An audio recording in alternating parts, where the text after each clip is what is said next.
Andrew. You could do close up all this. Sit up. Sit up, little boy. Now take your hand out of your mouth. Turning to the camera. There we go.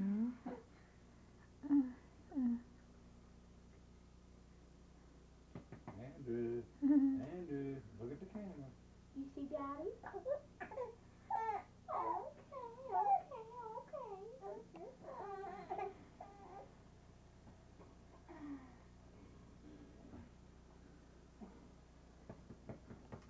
Excuse me, everybody. I'm so sorry.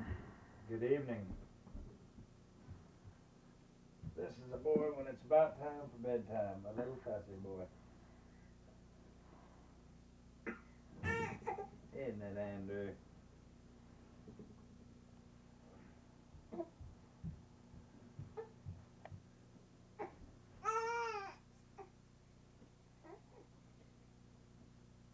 Pancake, pancake, baker's man. Roll 'em and put it in the bag. Do you like that? Say do that one again. Pancake, pancake, baker's man. I got Chewing the and a chewing and a chewing on his hand. Aren't you, Andrew? We should have called him Andrew. Hand chew. Hand chew. You want to chew your hand? Excuse me.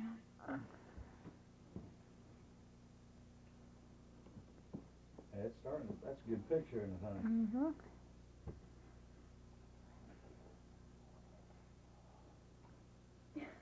Well, why don't you stop it and see what you got now?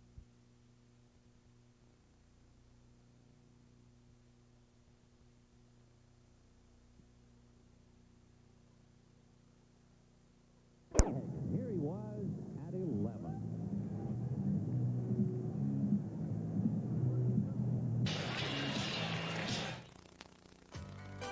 This glorious first drive home is brought to you by the American car that has consistently, for decades, made people feel secure, comfortable, We got a brand new car! and most of all, proud. On the day you bring it home, on the day you trade it in, and All the days in between. Buick, where better really matters.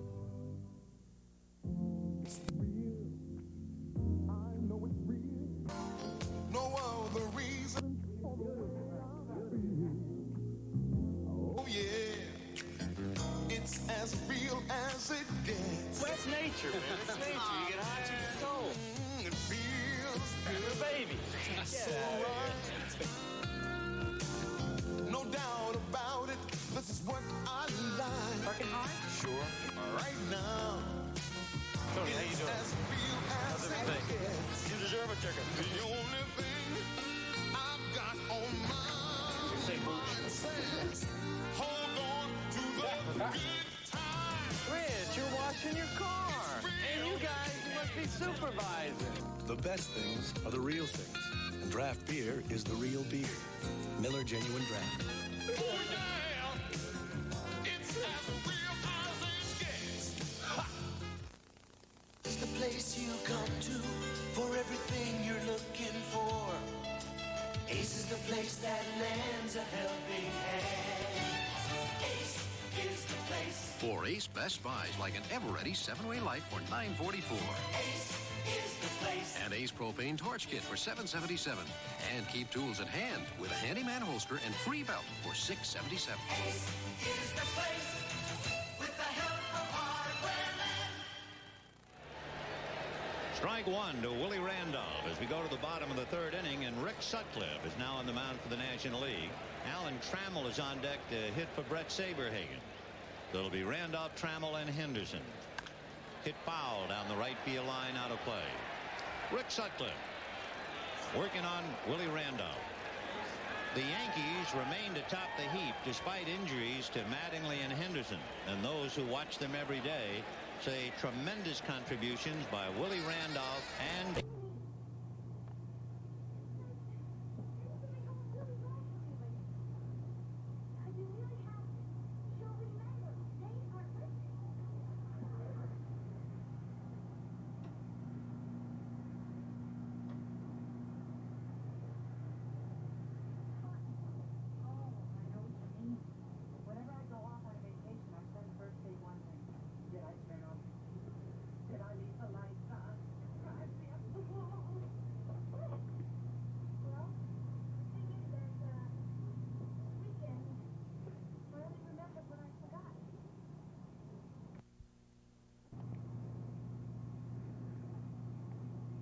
Andrew?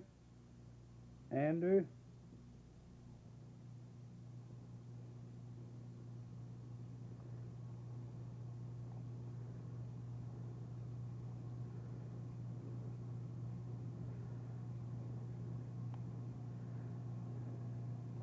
Andrew?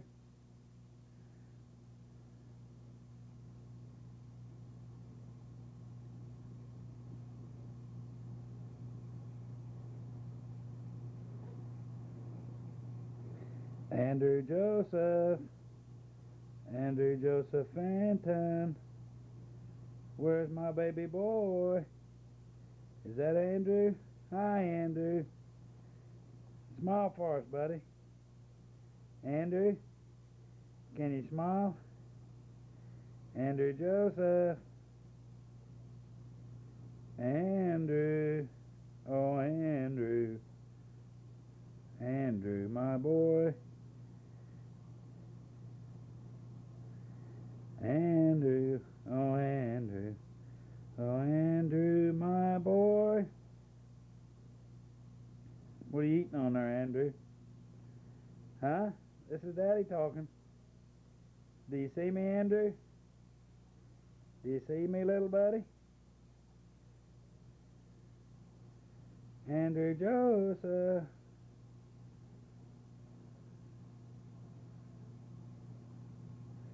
Little buddy bucks. You looking at us? Tom? Yeah, bring him over that way. Are you taping? Hi, Andrew. How's our boy? Oh, Is it? somebody's got poopy. Can you see it on the? Yeah. Can she see it on TV? It is easy to do. Hi, Cheryl. Hi, honey. How's my sugar babe, love? Hi. Did you put a tape in the camera? Uh huh. That's good. You like that Zoom? Fantastic, isn't it? I can't see behind you. Okay. Like I say, I need one of them tripods to work, really. Okay, why should I be taking? Sit still, sit still. Here, you get in the picture. You haven't seen yourself on TV yet. I know.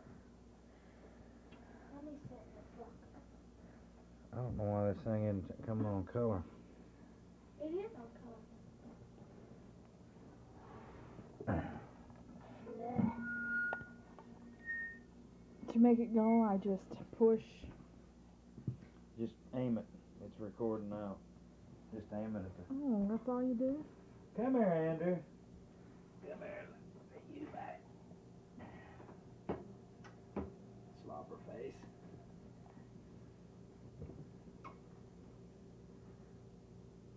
Andrew Joseph.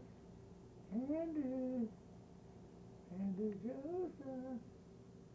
See mommy over there?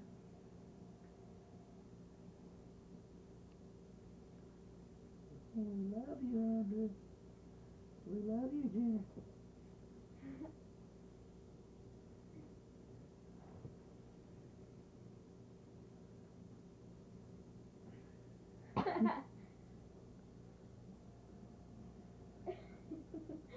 Ride him, Andrew, ride him.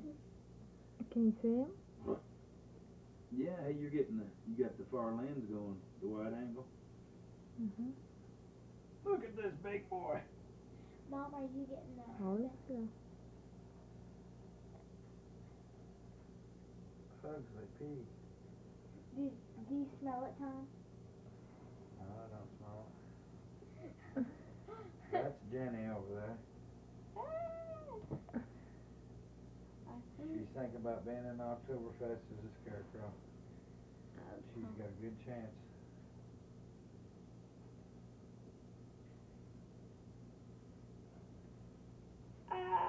She's really rather a sweet thing, though.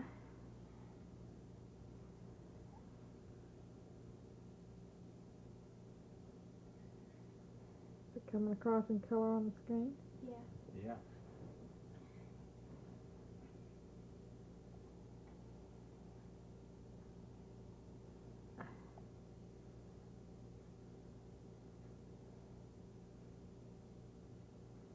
Yeah. this, Jenny. I think you're right. Starting to get with. Okay. Press that button. That soft circle. The button on the camera. This red one? Yeah. Press.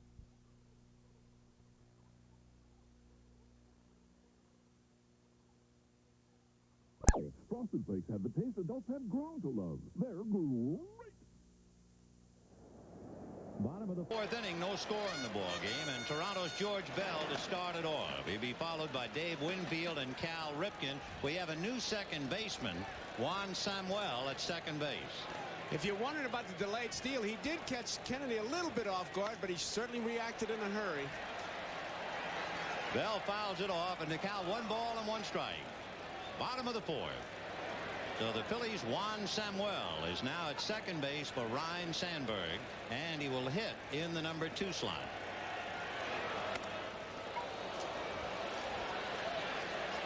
Not going to belabor the point, but the first couple innings were not bad with the shadows. Now it's when it's tough. Halfway to the mound, shadow. Those poles going across there like he's pitching from behind a bars. That's tough. Check swing and a roller up along first, hits the bag, and Clark feels it, steps on it, and that rings up the bell. 1 away.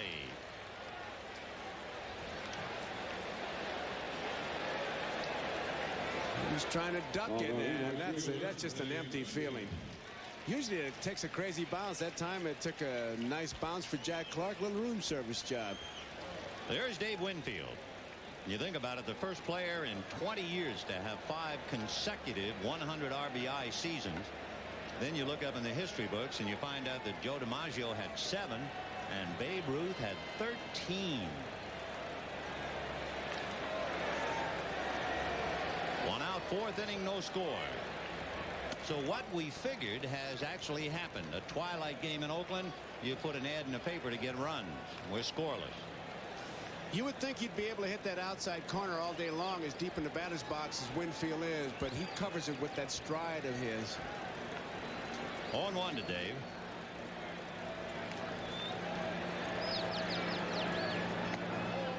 Dave really was in one great spotlight, the 1981 World Series, and he had just 1 hit in 21 at-bats. But there have been some great Yankees who struggled. Babe Ruth had a bad World Series. Yogi Berra had 3 bad ones, and Mickey Mantle had a bad one in '62. It can happen to the best. A chopper to Samuel, and that takes care of Winfield.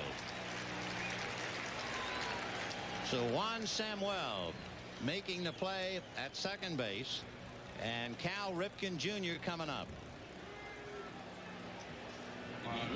You can see that ball, how dark it got, and that's what the batter's up against as it goes from sunlight to darkness. Samuel makes a nice play throwing off balance. I always marvel at that when you're running away from the base you have to throw to and they throw those strikes. So a good play, especially just coming in the game by Juan Samuel. And here's Cal Ripken. Might have had the only RBI today when he hit a line drive headed for right field with Winfield at second, and that's when Jack Clark went up the ladder and speared it and doubled up Winfield at second base. Good as it just me, but all these hitters seem to be so deep in the batter's box and away. If there's one thing I wish we could have been able to do, and I don't know how you can do it, it would be to show where each hitter is relating to all the other hitters, or are they just stepping in the same holes up there? I would tend to doubt they step on the same holes because of the strides. Much like pitchers, you try to find your own niche, but most of them are deep in that corner, and you really see that ball a little bit longer. You can see where Cal Ripken is. Winfield was back there. 1 ball and 1 strike. It does not appear to me that hitters change as much in the batter's box as they used to. You don't see hitters moving up against certain people, dropping back on others.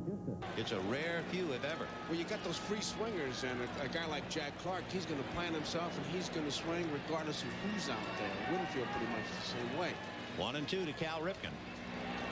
Sidearm fastball. Now, if that doesn't give you the jelly leg, nothing will. Roy Campanella for years used to talk about the jelly leg, that front leg, and how you can possibly stay in. And watch Sutcliffe. Maybe you'll get the jelly leg right there in your living room. It's a little bit hard for Sutcliffe. He doesn't drop that far down and step that far over. It's kind of a new thing for him. But I tell you, when you go back to the days of a guy like Ewell Blackwell, that whole body would turn into jelly. 1-2 the count. You ever hit against Blackwell? Yes, sir. Scare you? Well, I was on the left side, so I mean, I made nice polite outs.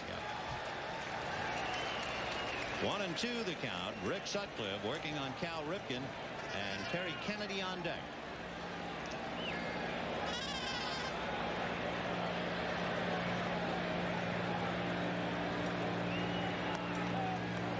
Two the count.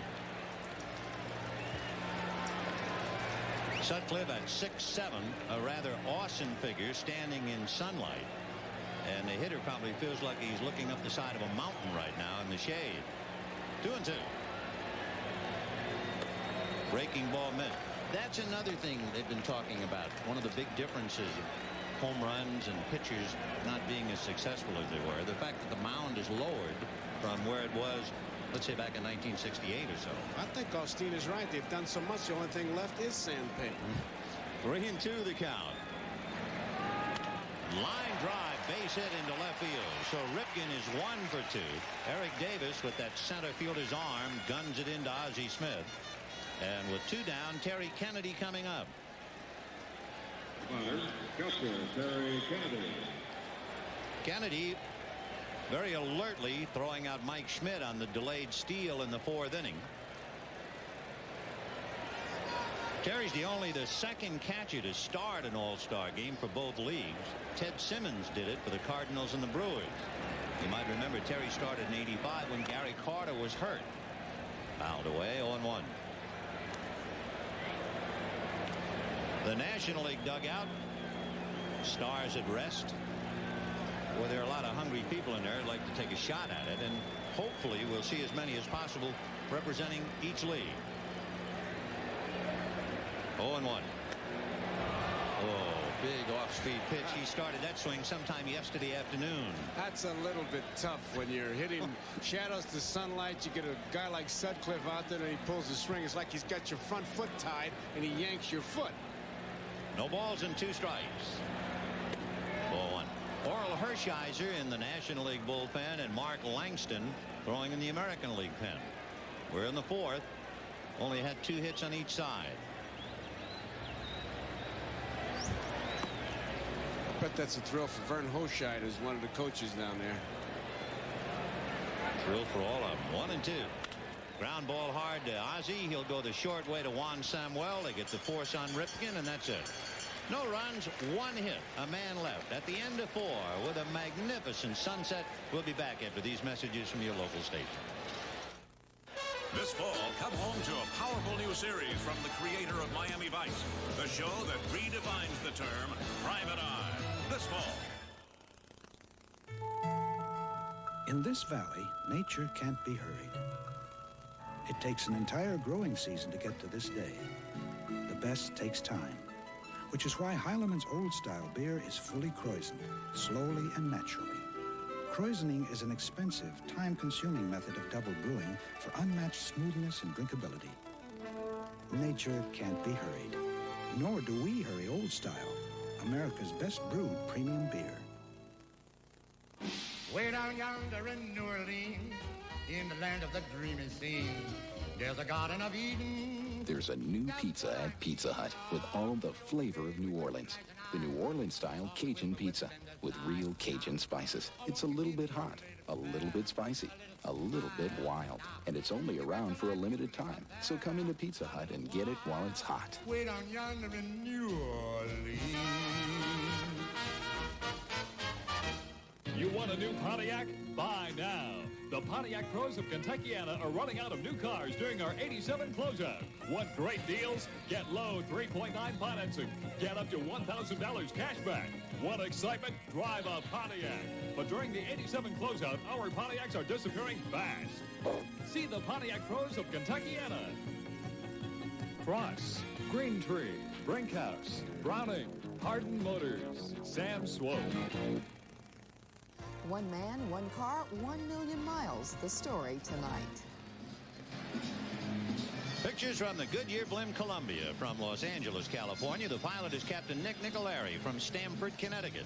It's the 51st year a Goodyear Blimp has appeared at an all-star game, just sailing serenely above it all. And look what you can see from up there. And Vin, that shadow of the pitcher is really a factor too. That really says it all about the difficulty right about now. And this is what they were talking about. Halfway to the mound, the pitcher's shadow is there. The light standards, not ideal conditions. Where's Jack Clark? If you look up, you see that Clark has 26 home runs and 86 RBIs. He should have 29. He hit a home run against the Dodgers and it was rained out. And he hit 2 home runs that were turned into outs on miracle catches by Eric Davis. So he's even better than his numbers. He popped up in the 2nd inning. Boy, does he love that ball up in there. You cannot shoot a fastball by him. I agree with those who say he has the best bat speed of anybody in the major leagues. He just doesn't get cheated. 0-1 to count to Jack. Off speed, slow freight, just outside. 1 ball, 1 strike. Jack Morris, one of the premier pitchers in the game, the pride of Detroit. Inheriting after Brett Saberhagen won a couple. Fastball in there, so he's giving him the store, and the count 1-2.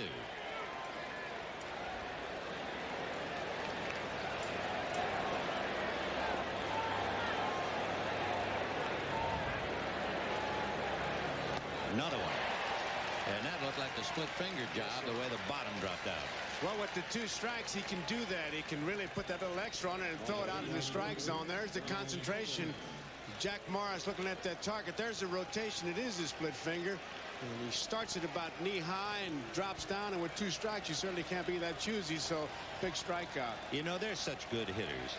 With the light fading, you figured it was going to be tough in the first 4 or 5 innings. But I kind of thought we'd see a lot of strikeouts. Well, in the American League, we have not had a strikeout except for Terry Kennedy in the 2nd inning. And in the National League, they've had just 2 hitters strike out. I mean, they're just, well, the stars. 1 ball and no strike. Now, once I say this, about 9 in a row will go down on strikes, right? Cinch.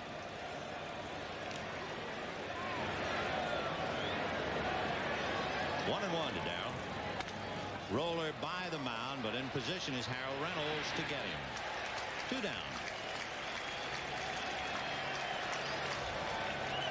Well, he used to wear number 44 with pride and distinction. He was one of the great home run hitters, left-handed. He had a back that could, well, you could set a table for 8 on that. Willie McCovey. What a play. Gary Carter at the plate, grounded to short in the 2nd inning. Gary 0 for 1. Chased that pitch. That was the split finger, and Gary's going to ask you about it. What was that? And I'm sure that Denkinger said, I don't know. You swung at it. Don Denkinger working balls and strike. It's his 3rd All-Star game in 71 and 76. He was here. 0-1. Half swing, and that will cost him another. 0-2. So Jack Morris has given up a single to Mike Schmidt. Each side with 2 hits. Chances are he'll do to Carter what he did to Clark as far as pitches. 1-2.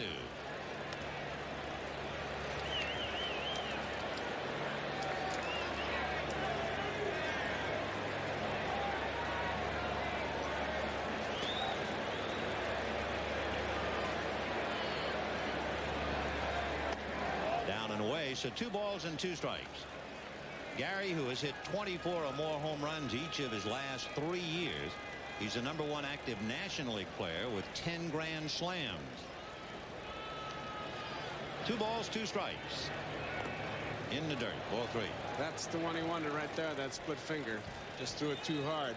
2 strikes. Mike Scott was talking about over in Houston. We were there, Vin. He said, when I get 2 strikes, I start about the knee, and it's very tough for the hitter to lay off, and I can get that extra on it. But you can't do that until you get the 2 strikes. It's interesting to watch Morris, and you kind of wish that Scott was still in the game so you could compare them. Yeah, that'd be good. 3-2 the count to Gary Carter. And that's ball 4. So the National League receives its first walk, and it goes to Carter, and it'll bring up Ozzie Smith, a switch hitter batting left-handed who flied to left field in the third inning, 0 for 1. Smith is one of those guys who would give a fellow like Morris a little bit of trouble because he doesn't swing that hard. He just lays that bat on the ball and kind of moves it around. Punching Judy, a Judy hitter they call him. His last home run was in the '85 LCS. Pitch getting away from Kennedy, but not far enough. 1 ball and no strikes to Ozzie Smith. The backup catcher, Matt Noakes, and of course you can't just use catchers, so they're being very careful, and Kennedy figures to go a long way. 1-0. Little foul out of play. How do you pitch to Ozzie Smith? Well, here's what the scouts say. Well, when NBC talked to some scouts, looks for fastballs simply to make contact. That is so true. He just lays the bat on the ball, but ask Niedenfuhr. You can't take it for granted. He'll spin on you once a decade. Ground ball to shortstop. Ripken feeding Reynolds, and they get the force on Carter, and that's that. So the Nationals go down, and at the end of 4 1/2, no score in the twilight. James Bond is back. Wherever he goes, adventure follows. From Afghanistan to Vienna. From Tangiers to Gibraltar. He lives on the edge. The Living Daylights, rated PG. Starts Friday, July 31st at a theater near you. They called for it on the Marienplatz in Munich. They called for it in the Canadian Rockies. And they called for it in Newport Beach, California. Lowenbrow, brewed around the world. Taste it and you'll know why. Rich Bavarian hops and supervision, brewed fresh and smooth in America. It's the best way in the world to brew beer. This world calls for Lowenbrow right now.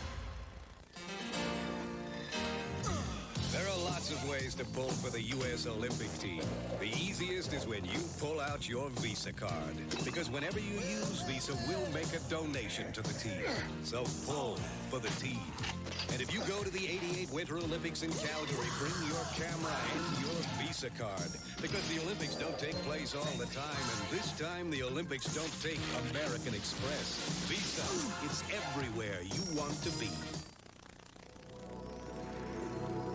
You've done your jobs. Now let's wrap up the deal. American had the first flight. You're set. Perfect. What's the best they can offer? Looks like 52 a share. Not good enough. This is from Legal.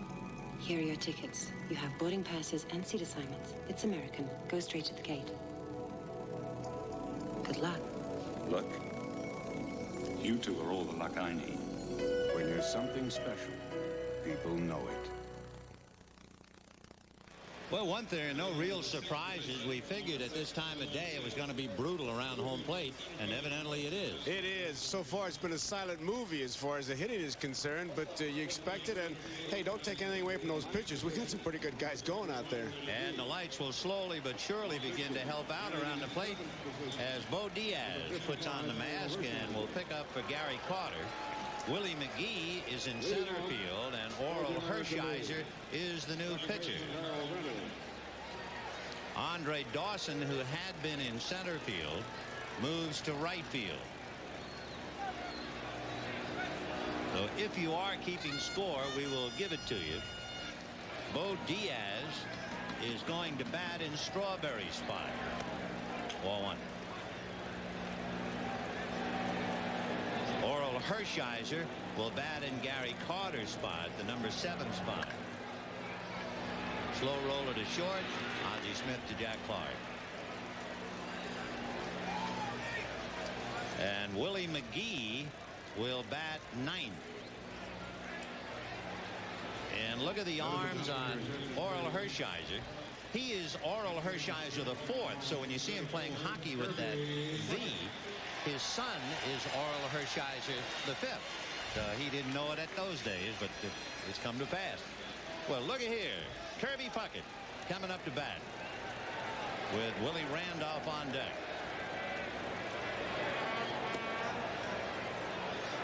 Very personable young man, Kirby. I was sitting with him and I said to him, what's the most often asked question? He said, every day somebody says, how could a little man hit the ball so hard? Well, you put the bat on a ball, you're going to hit it hard, he says. He's really a surprising power hitter. He is. And the numbers tell you why. You know, in 1984, he had over 500 at-bats and did not hit a home run. And then, of course, in 1986, he had a 30 home run season. Well, he got strong in a hurry. In 1985, the year the All-Star game was in Minnesota, Puckett didn't get close to that game. He hit 4 home runs. But that might be the last one he's going to miss for a while. He had 31 home runs last year. 2-1. Oral Hershiser becomes the 3rd National League pitcher. We've seen Scott, Sutcliffe, and now Hershiser. And on deck, tuning up, Rickey Henderson.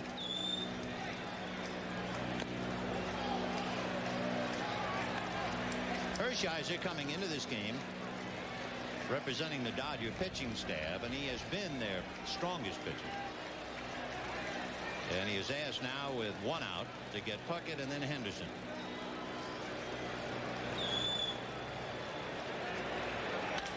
Ground ball to the right side. Fielded there by Samuel. So Puckett rolls out. 2 down in the 5th, and Rickey Henderson coming up.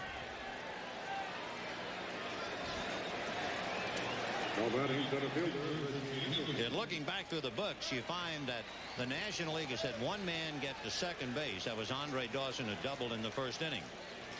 The American League has had 2 men get to second base. Winfield was doubled off on the line drive to Clark, hit by Ripken. And then, of course, Alan Trammell got to second base in the 3rd inning. Right. Do you realize if this game continues like this, it's going to destroy the live ball theory? Yeah, right. 0-1.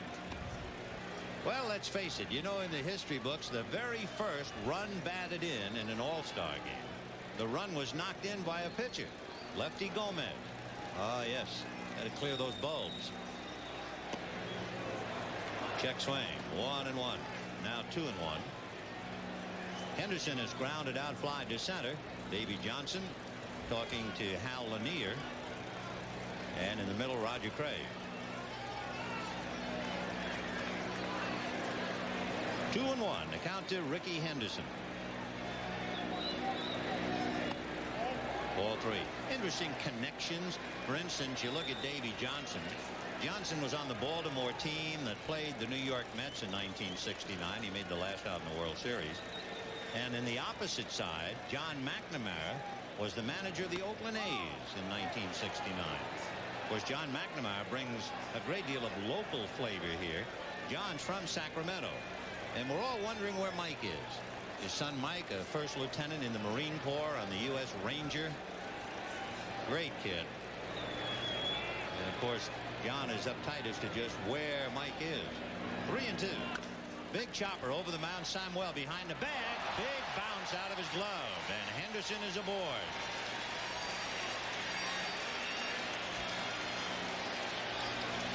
It was going to be a close play because once he gets over Hershiser's head, it's going to be a tough play for Samuel. And he knows that he's got a tough play, but when he doesn't come up with it, forget about it. We'll see how they rule it. For Samuel, he has committed the most errors of any member of the National League team.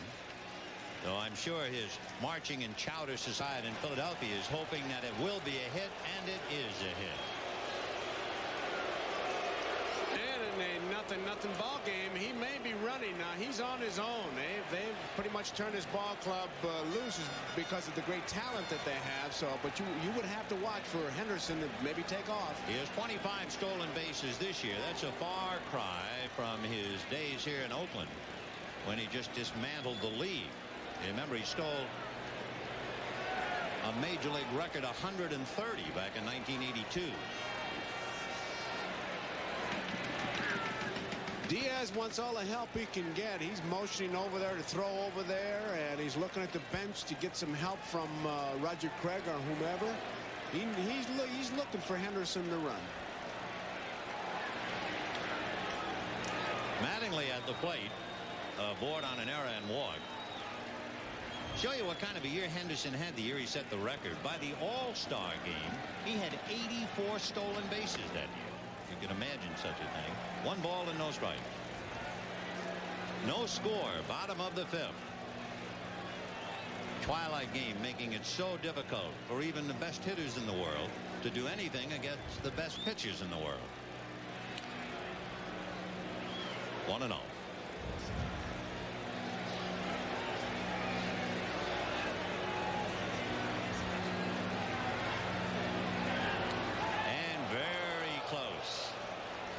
He's getting a sign, Diaz is, from Craig. I have to bet on that, to throw over there. That second time, he made it very close because it was a better move. You can see Diaz constantly looking over. You saw him motion. You see who's in the first base coaching box now. When the game started, Jim Fregosi and Tony La Russa were the coaches, but there he is, Catfish Hunter, coaching at first and in a very important time. Got a pitch out going, I'll bet you. They pitch out and he's not going. Why'd you say that? You just can feel it. Feel it, huh? Well, I'll be. Feel it. Feeling. 2 balls and no strikes. You're not reading signs, are you? I've been watching the North hearings. I want to talk to my attorney. 2 balls and no strikes to Don Mattingly. No score in the 5th. All eyes on Ricky Henderson.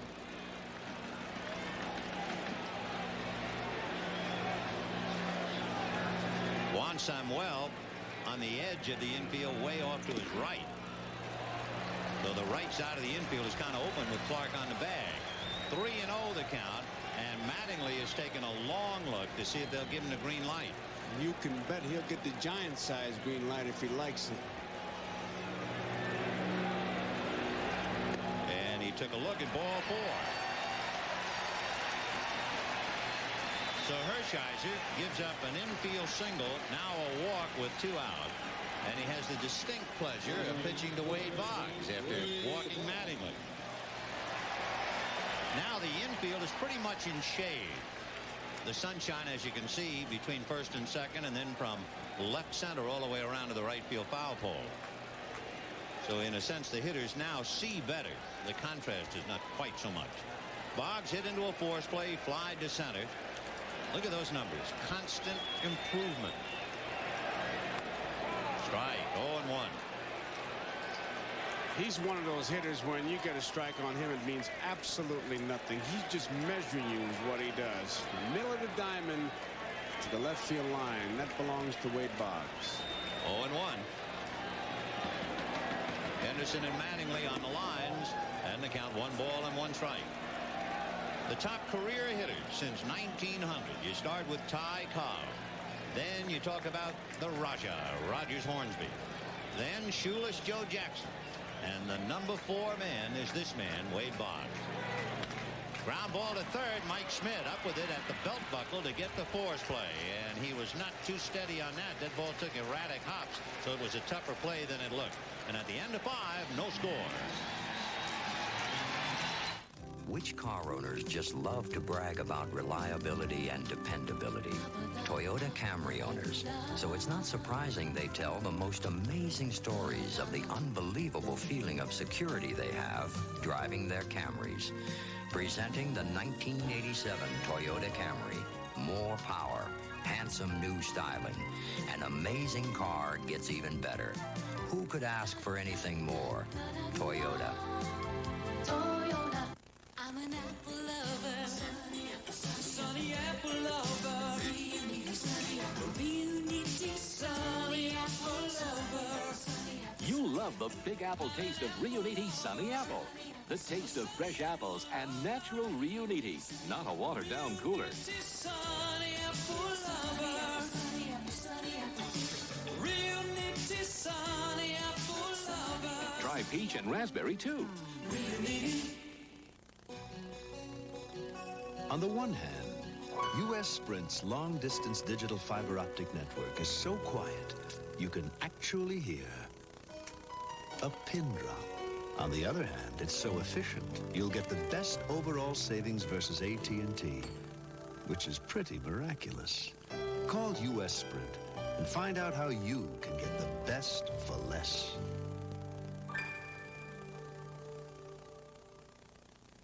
An American tradition continues when the Cubs meet the Giants or the Orioles face the Royals. The memories are waiting Saturday. Here are the changes defensively. We'll get how they're hitting in a moment. Mark McGuire is now at first base for Don Mattingly. Tony Fernandez is at shortstop for Cal Ripken. Kevin Seitzer is at third base for Wade Boggs. Kirby Puckett is in center field. And Mark Langston on the mound. Saberhagen, Morris, and now Langston. Yes, it is indeed Mark McGuire country. We have to find out just where he belongs in the lineup. But come to think of it, if you ask him where does a guy like that 6'5" hit, anywhere he likes. Anywhere the big dog wants to sleep. Betcha. Langston is a power pitcher. Fastball, straight change, best pitch is fastball. Listen to the crowd. Yeah, they love it. Willie McGee, followed by Eric Davis and then Juan Samuel and Mark Langston on the hill. You know, a lot of people thought, and maybe you do right now, if I said, who do you think led the American League in strikeouts last year? You might say Roger Clemens. And the answer would be wrong. It was Mark Langston. I mean, he can move it. He had 245 strikeouts last year. And he's right at the top now as Willie McGee tests him.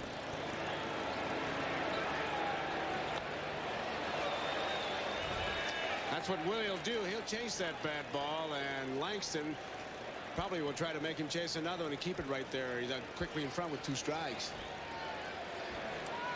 0-2. Breaking ball wrinkled outside. Ball 1, 1-2. You can see on that pitch, Vin Kennedy boxing it up a little bit. It's pretty tough to catch a pitcher with the ability that these fellas have that you've never caught before. I guess so. Fouled away. Mark Langston was the only Mariner named to the original All-Star team, and then Harold Reynolds was added when Lou Whitaker had a back flare-up on him. And you know the rules say every team must have an All-Star rep. But Langston is on the team for more reasons than that. He is a dandy. 1-2. Breaking ball hit foul into the seats. Pretty good defensive swing by McGee to just try and cover the plate. Mark Langston. It's one of those ripcord emergency swings. Just keep me alive. Maybe I'll get a better swing next time. McGee starting off matters in the 6th inning. No score. No runs, 3 hits for the American League. No runs, 2 hits for the National League. Fouled away. Eric Davis on deck. One of the great defensive players in the National League besides his offensive abilities. Willie McGee, a San Francisco native. His father is a deacon in the Pentecostal church. 1-2. Ball 2. And before each season, you might remember you heard about it during the World Series. Willie's father anoints Willie's hands and feet to prevent injuries. Quite a young man. 2-2. And he thumbs one to the right side. Reynolds waits for the hop to get him. 1 down. We told you about Eric Davis fielding, so we asked Eric, you've made a lot of great catches. What are your best? Well, he reeled off a couple. This one against Darryl Strawberry at Shea Stadium in New York. Up the ladder. Home run gone. He caught it up there at Riverfront. And again at Riverfront. 2 against Jack Clark. 1 against Jim Morrison of Pittsburgh. And 1 by Darryl Strawberry. That's this man, Eric Davis. An 8th round draft pick. So there were a lot of people who didn't think he was going to make it. And I think everybody agrees with Pete Rose. Don Sutton, the pitcher of the Angels, had a good line about it. He said the pitchers are going to have to throw the eyewash ball to get the red out. I paused so we would not have a commercial. Just trying to think. Eyewash. Fake me out a little bit there. I know I did. 0-2. 1 ball and 2 strikes to Eric Davis. Get the red out. That goes right next to Days of Wine and Rojas. In there. See you later. A was going to say got him looking, but I don't know how much looking you can do down there at the plate. Or maybe it's just you can't see too well. Take another look at it. He's a power pitcher, throws the curveball, and there's not much you can do. Denkinger very sure of that. But look at him pull that chain. How about him? So Mark Langston puts his signature to the game. He does what he does all the time, a strikeout. Once again, we remind our viewers we'll be selecting the NBC Miller Lite Player of the Game at the conclusion of the ballgame. Juan Samuel. Right. Samuel strikes out a lot, so this is a strikeout situation. Strikeout pitcher and a hitter who pays the bill, but instead he fists one on the right side to Reynolds, and that's it for Samuel and for the National League in the 6th inning.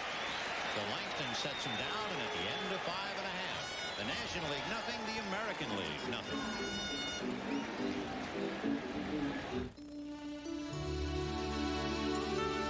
Chardonnay, Zinfandel, Johannesburg Riesling, Sauvignon Blanc, Cabernet Sauvignon. The vintage-dated varietal wines of Ernest and Julio Gallo. Among the most respected in America. Among the most respected in the world. Today's Gallo. All the best a wine can be. It's so easy to own Tercel. It's so easy. New Toyota Tercel EZ, still priced in the 50s. So easy. Contemporary style, contemporary power, but priced at only $58.48. It's so easy. Tercel, traditional Toyota quality and reliability. It's so easy to own Tercel. Still priced in the 50s. Who could ask for anything more? Toyota. Hard to believe it's been 10 years. Group insurance, Adler. Lou, what is this? Employees are going to have the best. But you have no employees. You don't need Adler. You need a decent suit. That's the only trouble with you, Bud. You're afraid to dream. My business was next door to his. I saw it all. Oh, he took risks, but he'd always take the trouble to learn who was best at something. He'd store that away, and then when he needed it, there was Aetna. They had the strength to back him up. His insurance, his financing, his health plans. Edna, I'm glad I met ya. Work with the best in the business. That's how Lou does it. Your people, the spirit, all of it, the best. And one more best, my friend. Best country. Bottom of the 6th inning, no score in the ballgame. George Bell, Dave Winfield, and Tony Fernandez. And let's get things straight. Tim Raines is in the leadoff spot in left field. Davis is out. Tim Wallach is now at third base for Mike Schmidt, hitting in the number 4 spot. Right. Balloon on the grass in shallow right field.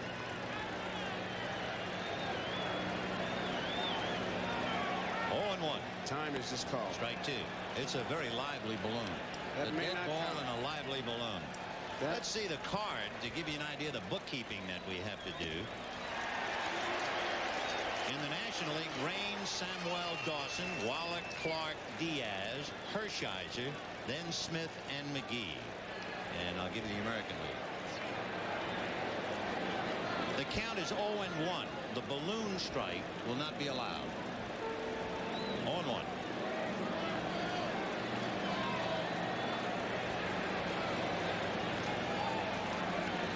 Good breaking ball. Here's the American League. McGuire in the leadoff spot. Kevin Seitzer. Then the pitcher Mark Langston hitting third. Then Bell, Winfield, Fernandez, Kennedy, Reynolds, and Puckett. Breaking ball chopped to third. Wallach right at the bag. That takes care of Bell. One away. Paid attendance over 49,000. Big crowd. It is the largest crowd ever. There you go. And of course, we're talking baseball. Dave Winfield doubled into the left field corner, but was doubled off. The closest to a run. was with Winfield at second. Cal Ripken hit a bullet headed for right field.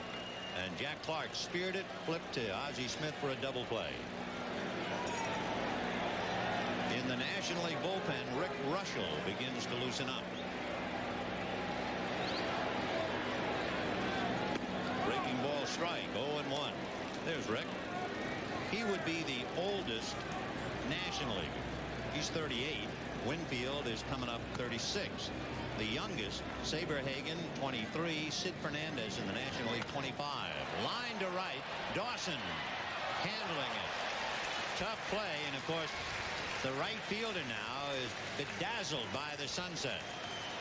He really had himself a tough play. Gets a late start, but you can almost see that sigh of relief when he catches it. And once he's got it, look at him hold that glove close. That's a tough field right now. He can play anywhere. And, of course, Wrigley Field is perhaps his favorite as far as the offense is concerned. But remarkable, as are all of them. And Tony Fernandez coming up.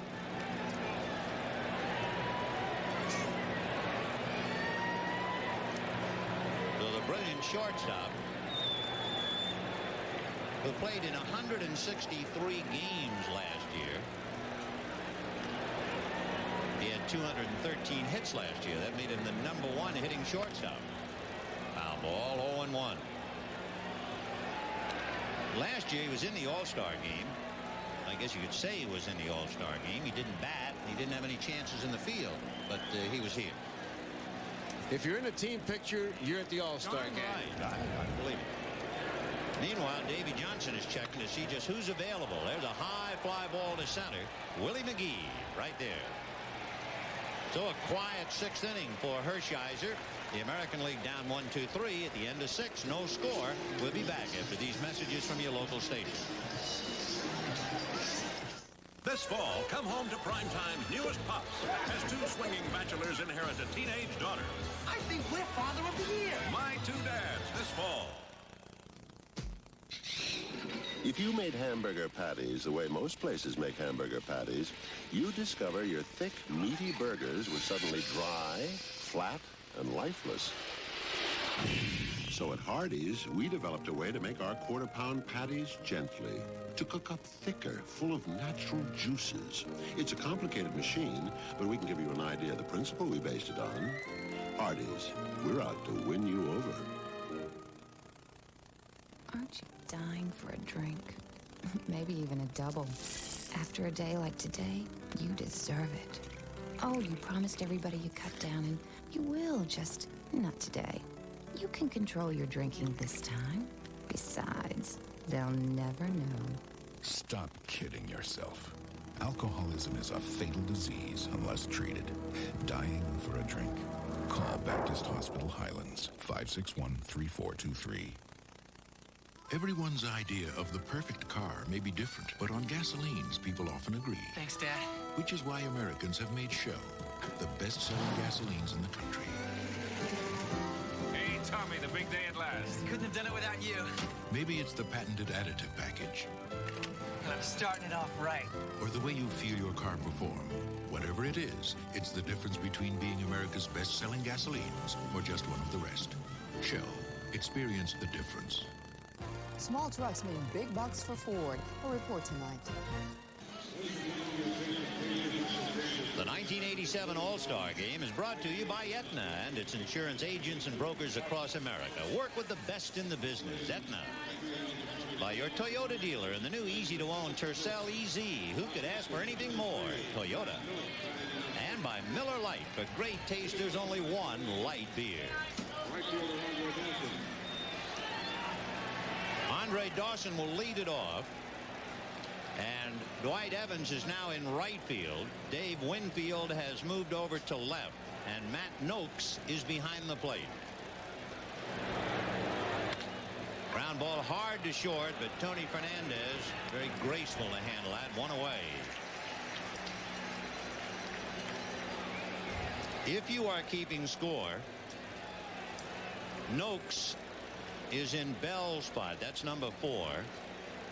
Evans is in Kennedy's spot, number 7. Here's Tim Wallach. Local boy Mark Langston. He's from Santa Clara, which is just around the corner from Oakland. He went to San Jose State, so he's at home here. Wallach, of course, from Orange County, went to Cal State Fullerton, Southern California boy. Fouled away. 1-1. Wallach hit an inside the park home run, and he was describing it to Terry Kennedy. I'd never heard this expression. He said when he rounded third and saw the coach waving him in, he said, I figured I had an easy one. I saw Diaz set up. I did my fadeaway butter slide. Just melted. Oh, you talk about melting. Wallach way out in front on that breaking ball. 1-2. What a pitch by Mark Langston. You get an idea in watching him why he strikes out so many people. 7th inning, no score. Roller foul. Just for your information, those National Leaguers not in the game yet: Keith Hernandez, Ozzie Virgil, Hubie Brooks, Pedro Guerrero, Jeff Leonard, Dale Murphy. Plenty of pitchers. We'll give you the American League availables. Got him. So down goes Wallach. Right now, let's go to Marv Albert. All right, Vena, this is Kansas City General Manager John Schuerholz. John, what is your reaction to the news today that Bo Jackson has come to agreement with the LA Raiders, so he'll play both baseball and football? Is there a fear that he'll get injured? Well, certainly we were disappointed to hear that news, but our concern, of course, is keeping him active in baseball. There is that fear of injury, but hopefully Bo will play football for a short time and decide to return to baseball full time. Why do the Royals permit this? Was there a fear of losing him if he did not play both baseball and football? That was, in fact, our fear. If we had decided not to give him permission to do this, we were looking at the possibility of his walking away from baseball. We didn't know that, so we still feel like once he exposes himself to football and measures that against baseball, baseball will be his choice. Any other Royals with interesting hobbies? I certainly hope not. Okay, John Schuerholz, Royals General Manager, back to Vin and Joe. All right, gentlemen, with 2 out in the 7th inning, Jack Clark the batter, 2 balls and no strikes.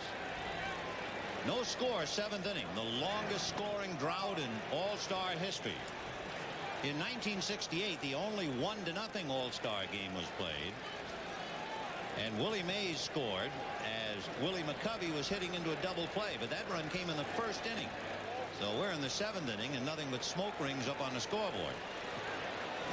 Talking about the availabilities, Harold Baines, Pat Tabler, and Larry Parrish, the remaining American leaguers, excluding pitchers, to get in the game.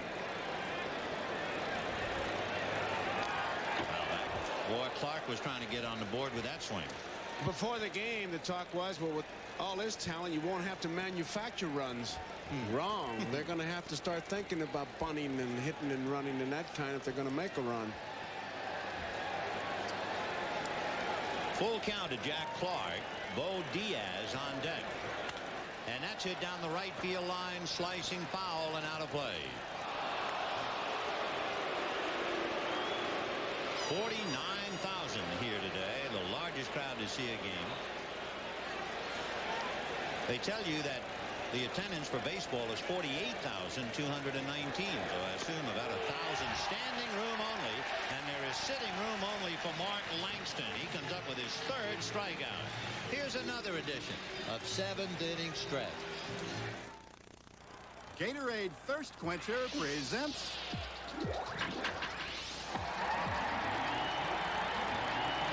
the 7th inning stretch. Gatorade is thirst aid for that deep down body thirst. This Brooklyn Dodger immortal was a Rookie of the Year, a National League MVP, and a career .311 hitter who's enshrined in baseball's Hall of Fame. Can you name him? After all the action, after all the effort, when the workout's done, doesn't the cool, crisp taste of lemonade-flavored Gatorade sound great? Nothing cuts through thirst like Gatorade Thirst Quencher. It feeds in fluids and minerals and supplies energy to working muscles. Lemonade-flavored Gatorade. Gatorade is thirsty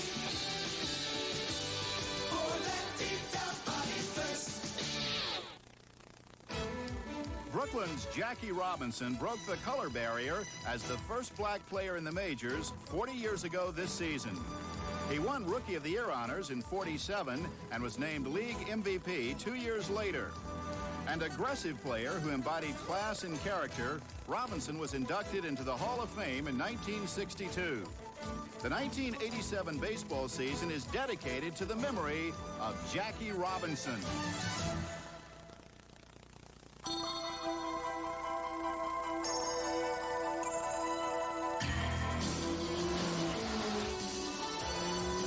While researching future car designs, Honda engineers developed a new driving concept, an environment that balances the perception of speed with comfort and control. Researched and developed. The new Honda Prelude SI.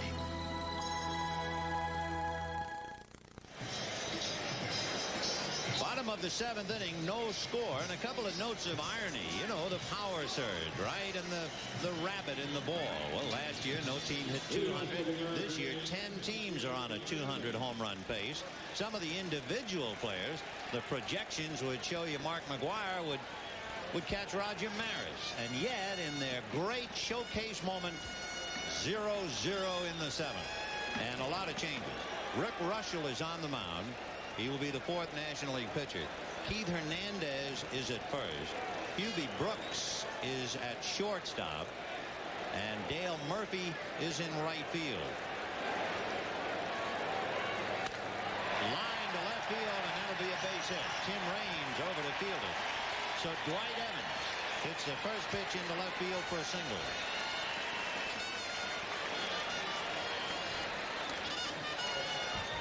Rick Russell, the oldest member of the National League and therefore the oldest member in the game at 38 years old.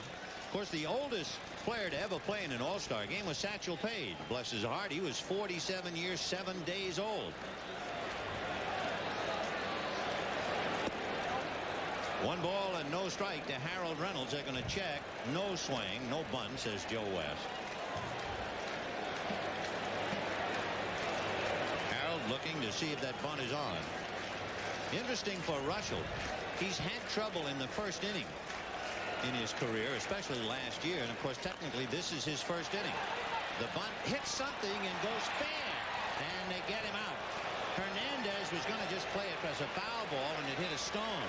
And I'll tell you, that was not an easy play because the runner went to the infield side, and Samuel wisely almost goes to foul territory. Watch this now. Now it takes Hernandez is going to let it bounce. He thinks he's going to go foul. Now watch what happens here where Samuel makes a good play by going in foul territory. That's why they're all-stars. They can adjust the situation. If he stays where they normally do it, the ball hits the runner. See where he was running? I really wasn't. I mean, outside the 3-foot line? Yeah, way inside. Strike to Kirby Puckett. He was on the grass, I believe, on 2 or 3 strides. Imagine trying to avoid that fielder is the thing. So you have Evans at second base. 1 out in the 7th inning, no score. And Kirby Puckett is up there. 1 ball and 1 strike. The blueprint was to let him go as we look at the man of the hour, McGwire. The blueprint was to let him play, but in the 7th, 8th, and 9th inning is to start playing baseball, bunting, and whatever. But Kirby Puckett, after the bunt, with a chance to pick up the only run of the game. No score. Bottom of the 7th inning. At second base, Dwight Evans. Dan Plesac beginning to loosen up in the American League bullpen. Half swing, it's going to cost him a strike. That's the pitch that has kept Russell in the big leagues. Boy, is he tough on right-handers. Got a good sinker, and when he side wheels you like he just did Puckett, it's a little tough to hit him. Big numbers for Puckett on the rise. 1 and 2.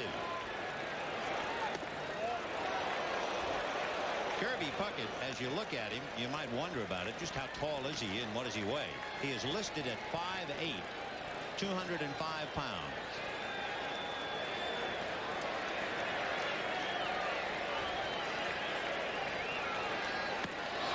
And that's the pitch.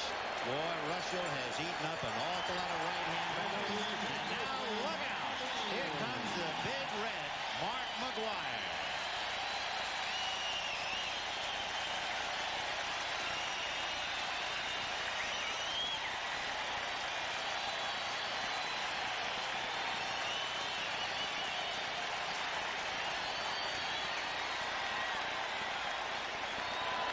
Line drive, foul. A hero was almost a real hero on that one swing.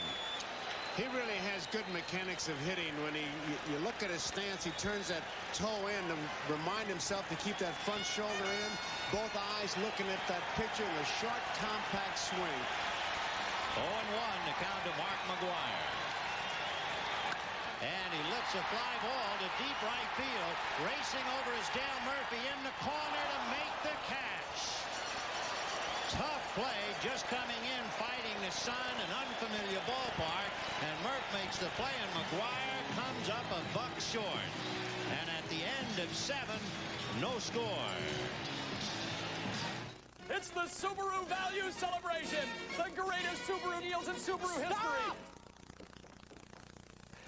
That's one Subaru commercial you won't see the rest of. What's really important isn't hoopla, but a great deal on a great car, like up to $1,500 cash back on a Subaru. With the money you can save now at your Subaru dealer, you can have your own celebration. Up to $1,500 factory cash back on a Subaru. Or now you can get Subaru's 3.9% financing. That's really cause for celebration. Rap musicians like to think the best light beer is the one we drink. And every rapping cat I know drinks Miller Lite. Ain't that so? Taste flavor, let's fill it.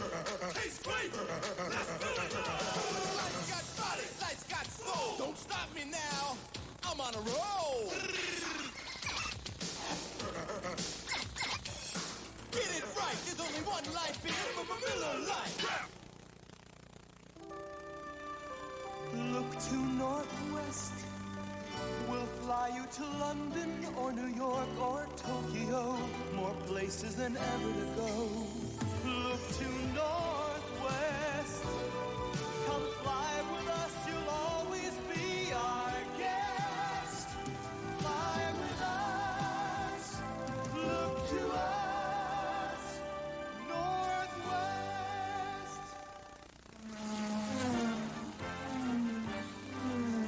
The Molson Toronto Indy. First time on network television. Sunday.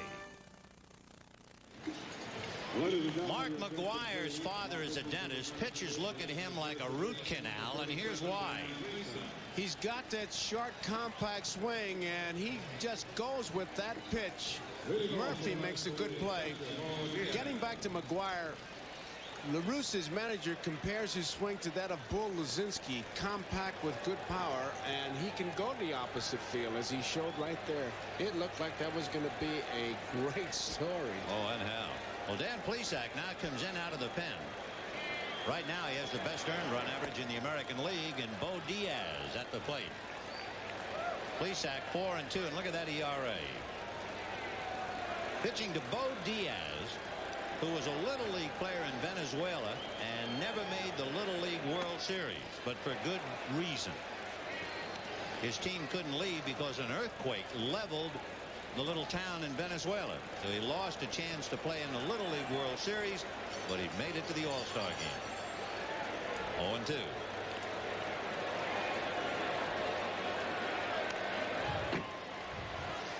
It's funny how you notice different habits of hitters. Watch Diaz. When he gets in the box, he kind of sets himself there, and then at the last minute, he'll back with his front foot and get on the toes. Now, just watch it.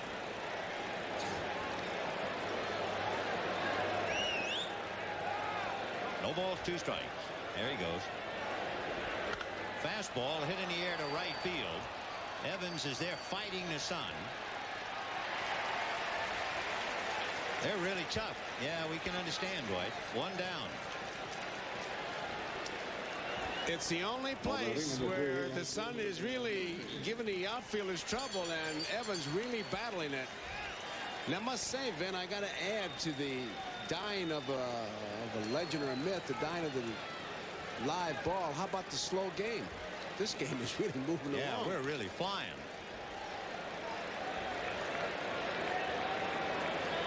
Here's Dale Murphy. He had to make that tough play on the ball hit by McGwire.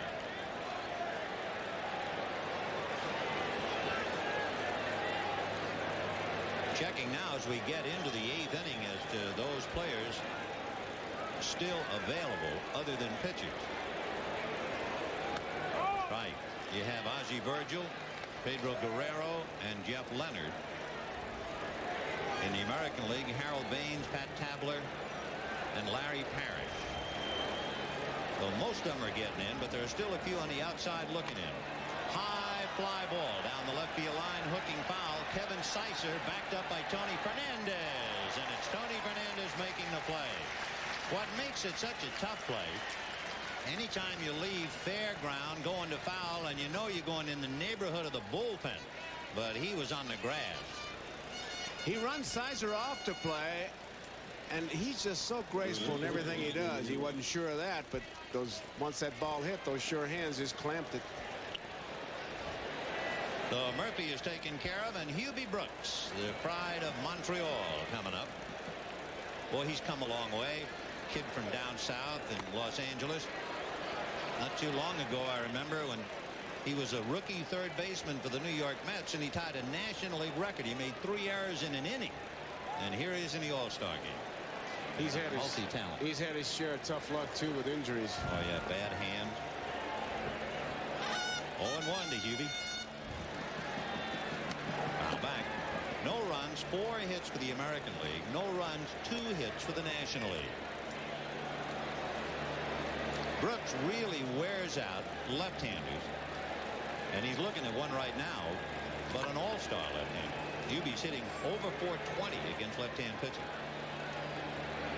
0-2.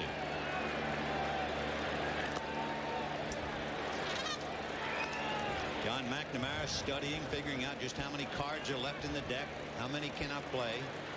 Look at all the discards. Boy, that's like Jim Fregosi and Pat Corrales trying to help him keep track of it. Like a wet crossword puzzle. 1-2 to Hubie Brooks. Fastball away, and he wasn't looking for it, and he's blown away. And Dan Plesac sets him down, and at the end of 7 1/2 in the gloaming, no score. You know, this is my favorite bar, because everyone here drinks Miller Lite for the same reason I do, because it tastes great. Yeah, my kind of crowd. Yeah. For big taste, there's only one light beer, Miller Lite. Okay, it's decided. And a Amana refrigerator. Right on. So what do you think? Freezer on the top or on the side? Either way. Of course, Amana also makes one with a freezer on the bottom. Good. Nope. Let's get one on the side with an ice maker. Aren't you going a little overboard? I mean, it's just a refrigerator. Amana isn't really that expensive. Besides, you didn't think buying that giant screen TV was going overboard. How can you compare a refrigerator with a necessity of life? When you know exactly what you want, Amana. Buy yourself a little freedom. At $39.90, Yugo is freedom everyone can afford. Freedom from high monthly payments. Freedom to go anywhere, anytime. Buy a little freedom, buy a Yugo. This is my favorite bar, because everyone here drinks Miller Lite for the same reason I do, because it's less filling. Yeah, my kind of crowd. Whoa, must be in the wrong commercial. For big taste, there's only one light beer, Miller Lite. I keep telling Don that basketball is the best sport for fans. We give them the fast break, the slam dunk, and the three-point shot. Nah, baseball's the best sport for fans.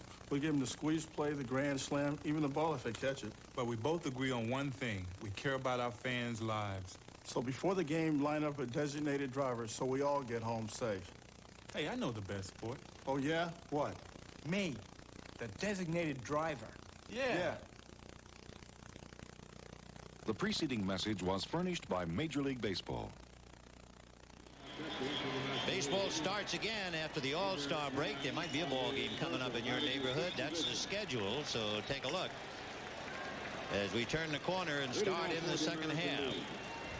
There are all kinds of ways to watch the game, and there are folks in the scoreboard, one of the few manually operated scoreboards around here at the Oakland Coliseum. Ozzie Virgil will take over behind the plate. Carter, Diaz, and Virgil. That means Guerrero and Leonard are the only 2 players left on the National League bench.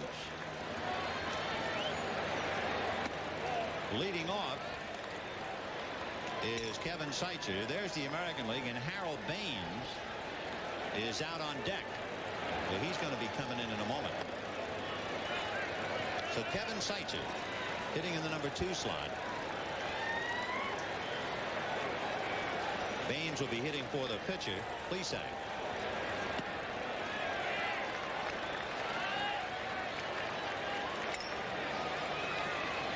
Are you keeping score in pen? Good for you. In there. Jeffrey Leonard, one of the remaining two, is playing catch down in the National League bullpen. That's hit foul back into the crowd. John Franco of the Reds is down there. Meanwhile, in the American League pen, Dave Righetti is loosening up. That youngster in front is playing catch with Jeff Leonard. There's Righetti. Fisted in the air, and Juan Samuel is there to handle it. One down. Well, we're up here in the beautiful Bay Area. It's a reminder, next Saturday, two teams have already eclipsed the homer barrier. The Giants and the Cubs will be on the game of the week. Others will see the Orioles and the Royals. It'll all start at 3 Eastern time. Marv Alberton is inside looking to baseball. Yep, the tradition is here. The memories are waiting on NBC Sports. Davey Johnson is not waiting for memories. He's trying to make his own right now, and he's going to wheel and deal. He's going to make a 2-for-1 switch. Jeff Leonard is going to go into right field, and John Franco is coming into pitch, and we'll be back. California Cooler would like to invite you to partake in America's favorite pastime. And while you're at it, you might want to watch a little baseball. California Cooler, the real stuff.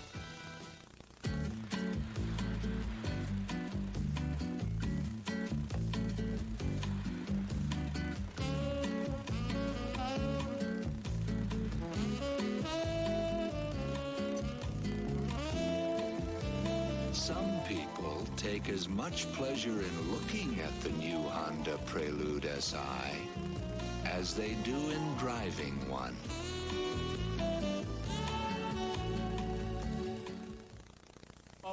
Just because you've washed your car doesn't mean you're finished. You need some Armor All on the dash, the bumper, and especially the tires. Armor All. It's the finishing touch every time you wash your car. America is sending her best. The swift. The strong. The athlete. This summer, America is sending her best to Rome, and NBC will be there. Friends, this telecast is presented by authority of Major League Baseball and may not be reproduced or retransmitted in any form without the express written consent of Major League Baseball. Jeffrey Leonard, the Hackman, out there in right field at the San Francisco Giants. Leonard, by the way, will be in the number 3 position, so he'd be due to bat 4th in the 9th inning. And John Franco, the left-hander who was asked to come in and get Harold Baines, will go in the number 7 position. Baines batting for Plesac. So there is one man left in the National League dugout, Pedro Guerrero, the one man who has not gotten into the game. You have Tabler and Parrish, the only 2 in the American League. That's excluding pitchers. Harold Baines. I guess the managers would be our most valuable players because they showed the fans almost every player. Well, I know one thing. Davey Johnson has a math degree from Trinity University in San Antonio. He needs a computer. And here's Baines. Davey needs more than a computer, so he has Roger Craig and Mel Stottlemyre, among others. Baines pops it up. Samuel looking, calling, and makes the play. 2 down in the 8th inning. And Matt Noakes, a left-hand batter, will be coming up. John Franco. Boy, what a boost he has given the Cincinnati Reds.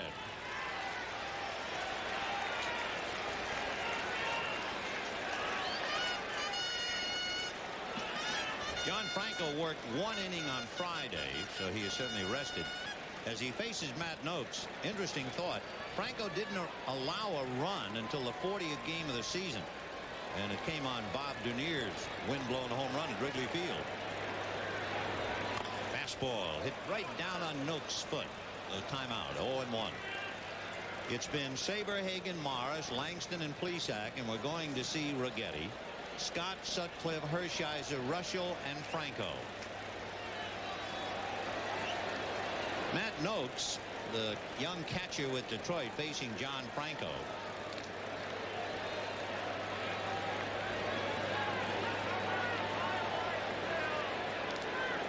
No balls, 1 strike. No score. Bottom of the 8th. Noakes was originally in the National League. He was with the San Francisco Giants. In fact, he hit his first home run with the Giants in '85, and it was against Mike Scott. Ball 2, 2-1. I'd say it's the first time I've seen him, Vin. In the 3 pitches, he hasn't given an inch against Franco. He has hung right in there. Before this year, Noakes had only played 26 Major League games. He's really just starting out. 2-2.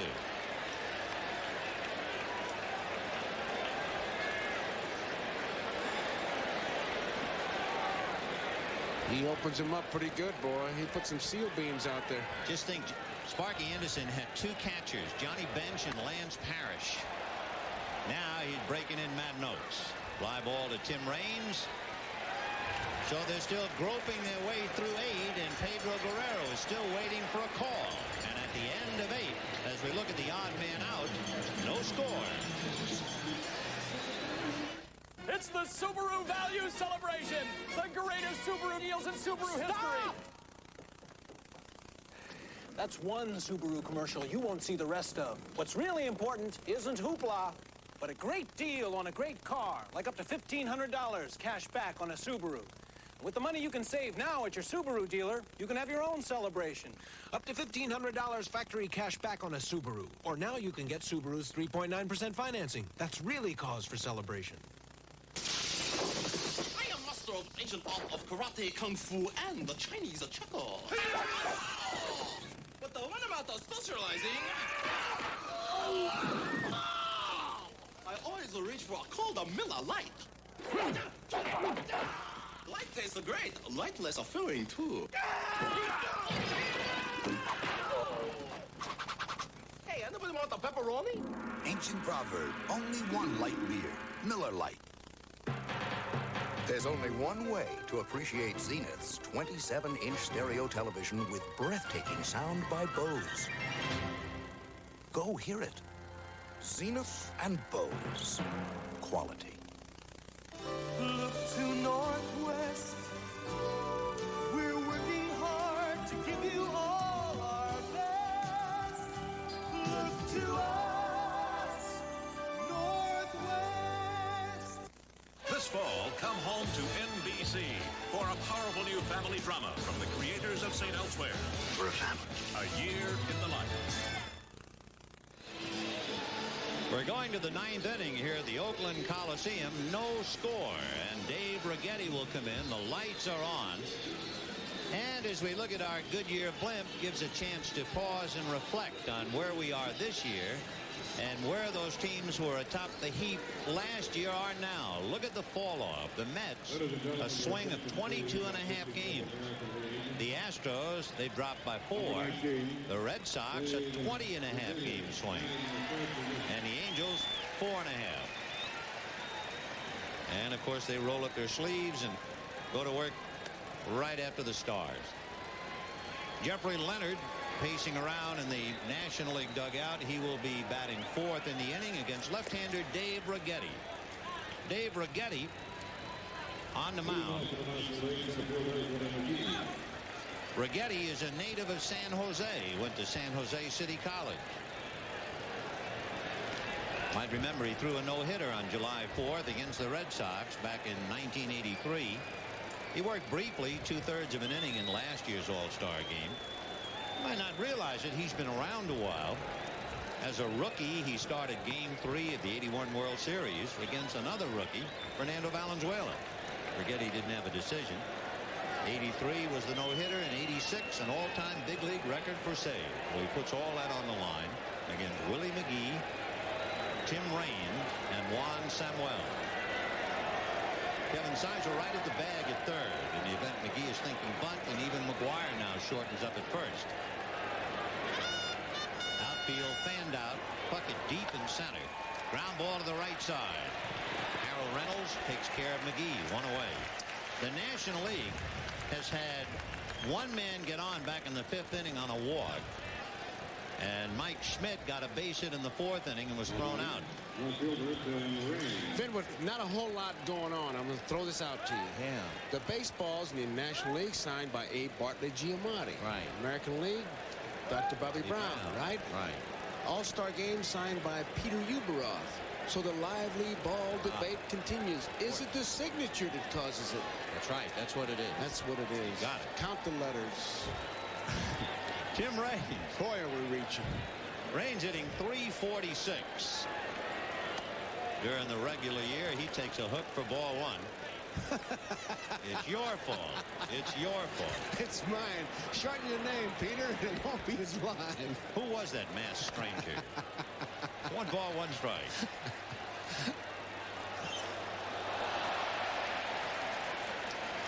Well, we saw Baines and now Raines. And after Raines comes Juan Samuel. Wonder how far the ball will go if Ron Say signed it. How about Don Ho? Tim Raines getting a new bat. He's been picked for the All-Star game each of his 7 years in the major leagues. And without spring training. Nice thought. This game is being seen around the world on Armed Forces television by over 1.3 million service personnel and their dependents. We send along a God bless to you wherever you may be. The switch hitter hitting right-handed against Righetti. Raines hitting almost 400 from this side of the plate against Dave.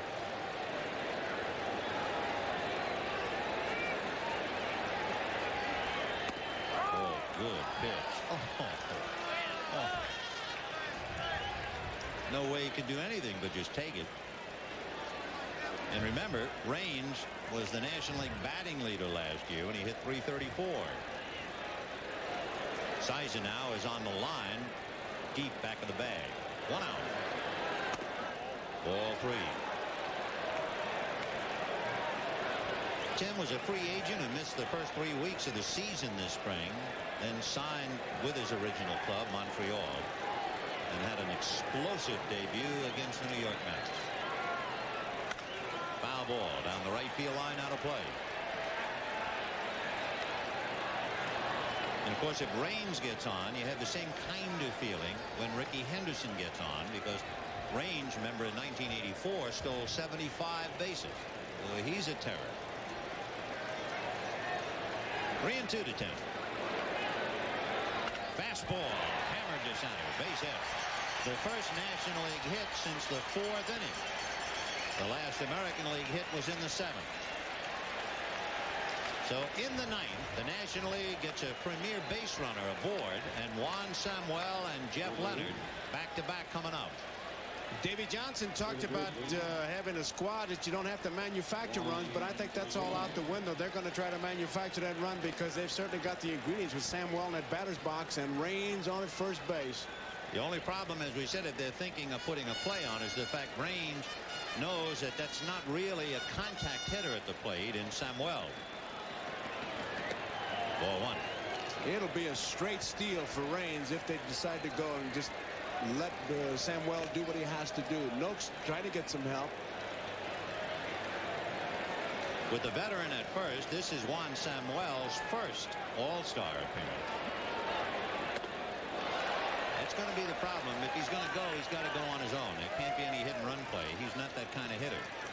And he's not getting that big a jump. Obviously, he has not tried to steal against Righetti that much, and he just didn't get any kind of a jump in the first 2 pitches. In the last 3 years, Samuel has struck out over 450 times. He tied Steve Balboni. He's that kind of a hitter. Strike 1 and 2. So he limits what you can do with him. But what a talent. Noakes keeps reminding Righetti, give him a look, give him a look. Don't take for granted he's not going to go. Throw over there once in a while. It's big Mark McGwire holding the corner. And there he goes. They got him picked off. McGwire throws him to dirt into left field, and Raines is on his way to third. Mark McGwire, who two-run home run. Now makes that throw into left field and Raines, the possible only run of the game, is 90 feet away. He had him picked off just as slick as he can, and Raines knew he was in no man's country, so he was just going to try to make it to second, gets the bonus. When the throw goes into center field, now McNamara's come out. 1 ball and 2 strikes to count, and all Raines had to do was jog as Dave Winfield came in. And they're going to make a switch as Dave Righetti comes out. Oh, we'll be right back. Hello, Ed and I are in Los Angeles conducting consumer research to be sure our products meet the needs in the consumer marketplace. So today we're at the corner of Hollywood and Vine to get the average person's reaction to Ed's new Bartles & James Premium Red Wine Cooler. However, we are still waiting for an average person to come by. If one does, we'll be sure to let you know what he or she thinks. In the meantime, please enjoy Ed's Red, and we thank you for your support. Dr. Macy? Mrs. London just called. I'll call her back. Don't bother. She's on her way over.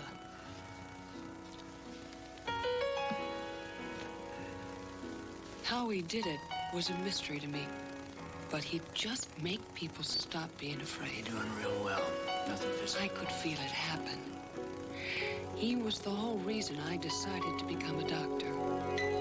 Medicine's changed. The technology's so incredible. Hi, Dr. Macy. How you doing, Tim? I'm scared. But that feeling of security people need will never change. You gotta tell this kid there are a lot of things he can't do.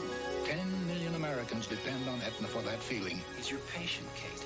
And what makes Aetna the best in health benefits isn't just knowing how to cope with this bewildering present. Hey, Papa. It's knowing what must be saved from the past. I need some advice. Buy yourself a little freedom. When you drive a Yugo, it's good to know you've got 4-wheel independent suspension, front-wheel drive, and rack and pinion steering, all for $39.90. Buy a little freedom, buy a Yugo. A 1-ball, 2-strike count. Righetti threw to McGuire. McGuire's throw, a bad throw into the outfield, and Raines easily over to third. And that's not something to just slough off. That's the first base runner to get to third in the game. So he is 90 feet away. The American League infield is up. Remember the count on Samuel 1 and 2, and Henke, who can be so tough, particularly on right-hand batters. That's why they've called him in. Almost threw that one away. 2-2. Henke gave up his first run this year, one day before Cincinnati's John Franco gave up his first run. Right-hand hitters are hitting 200 against him in his career. Left-handers close to 250.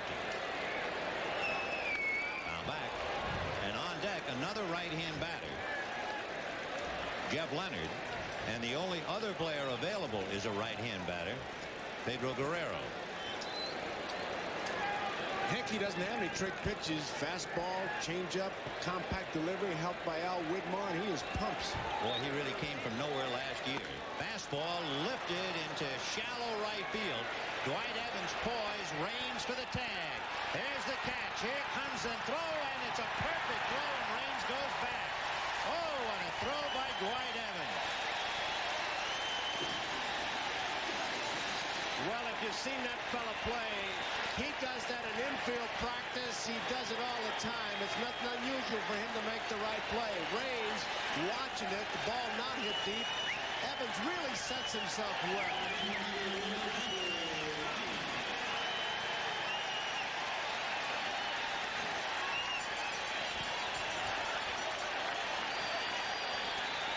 Right on the money.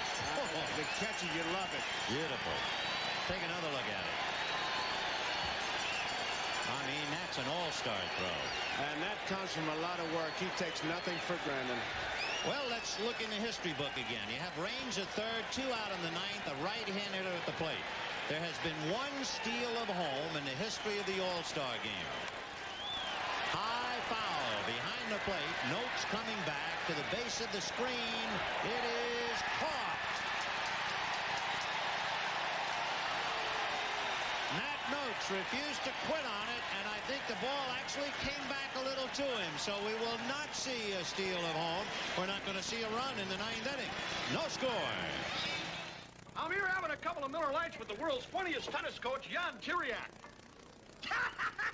This guy's a million laughs. Hey, remember the one you told me about the chicken and the tennis ball? That just cracked me up. Here, have another Miller Light. Yeah, light tastes great and it's less filling. And you don't want to get filled up when you're having as good a time as we are. Right, Jan? For serious beer drinkers, there's only one light beer. Miller Lite. Oh, stop it, man. You're killing me.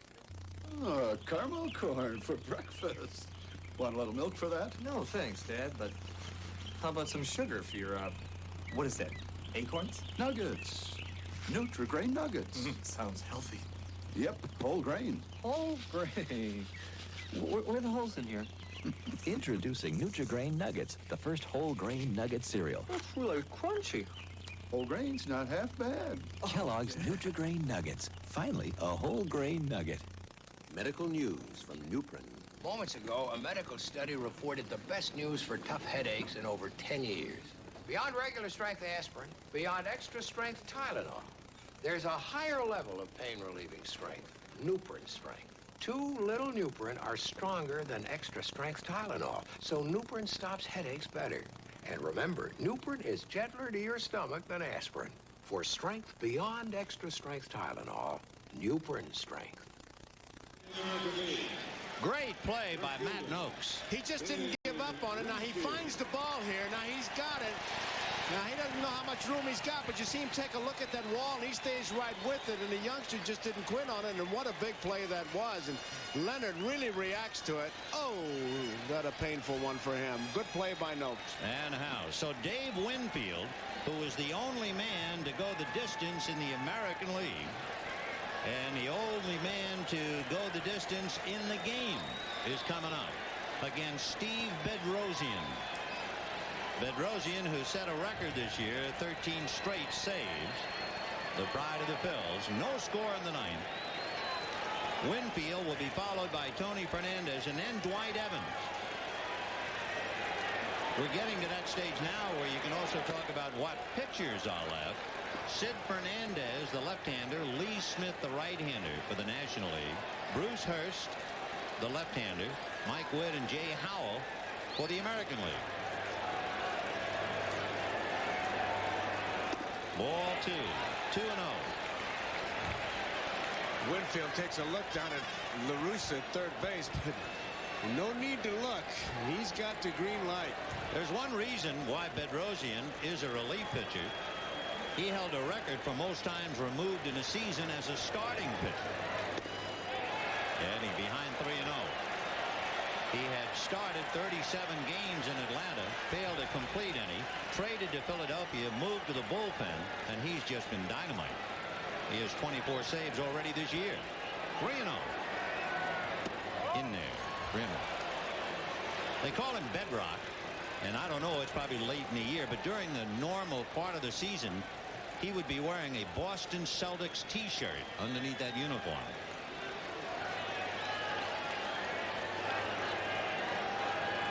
Green 1 to Winfield.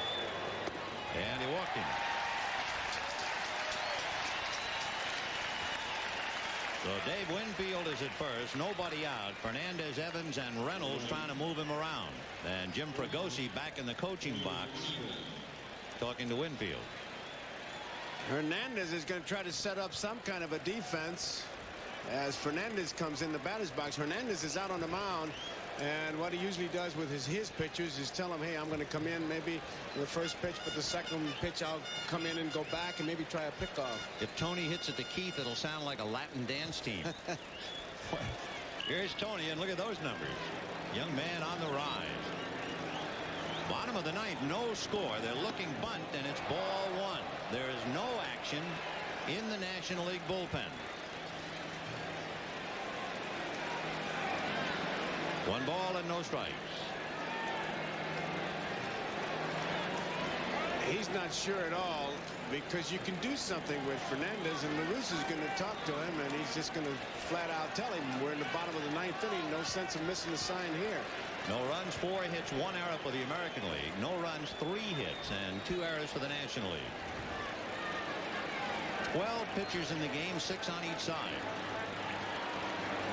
1-0. And did he try to bunt? He did. And foul tipped it in the count. 1 ball, 1 strike.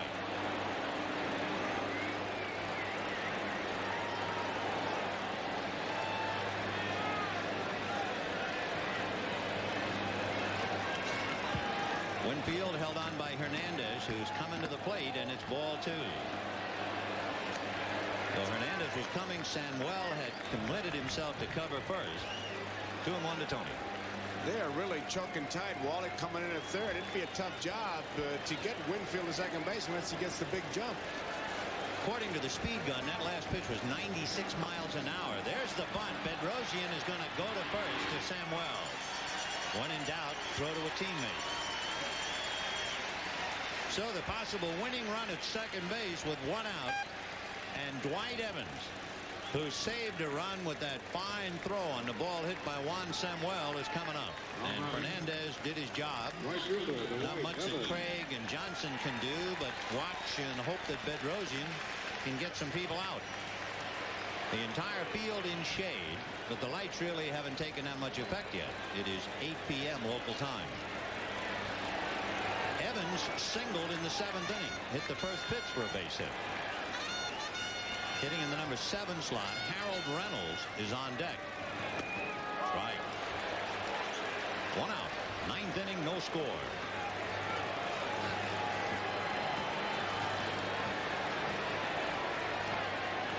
And there's the man in scoring position. Ball 1. 1-1.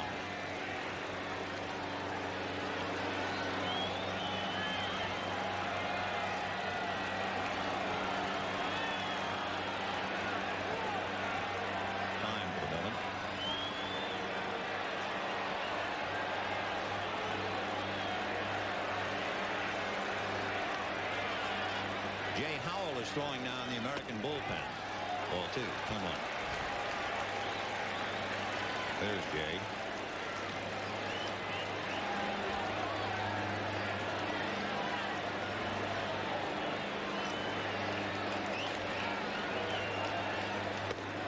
Ball 3, 3-1.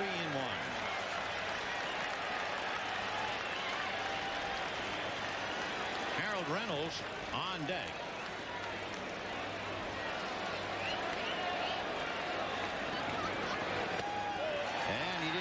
To Dwight Evans, so he walks him, and now Bedrosian is in trouble. 2 walks with 1 out. Reynolds coming up, and he would be followed by Kirby Puckett. He's thrown hard, but it doesn't do you any good if you don't get it in the strike zone. He's in the 90s, 94, 93. So here's Reynolds. One thing, you have a contact hitter up there with 2 on and 1 out. Reynolds has only struck out 16 times all year. Ball 1. So Bedrosian has to get it done now because he's got Puckett on deck. 1 out in the 9th, no score. They don't expect him to pull the ball. They're shading towards left center. Big gap in right center field. Uppercutted that. 1-1.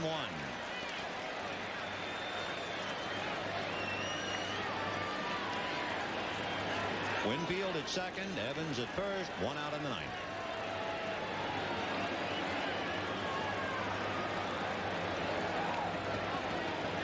Fastball hit wide at first. Keith goes down to shortstop. The throw to Bedrosian, no good. Winfield to the plate. The throw to the plate. He is out at the plate to Virgil.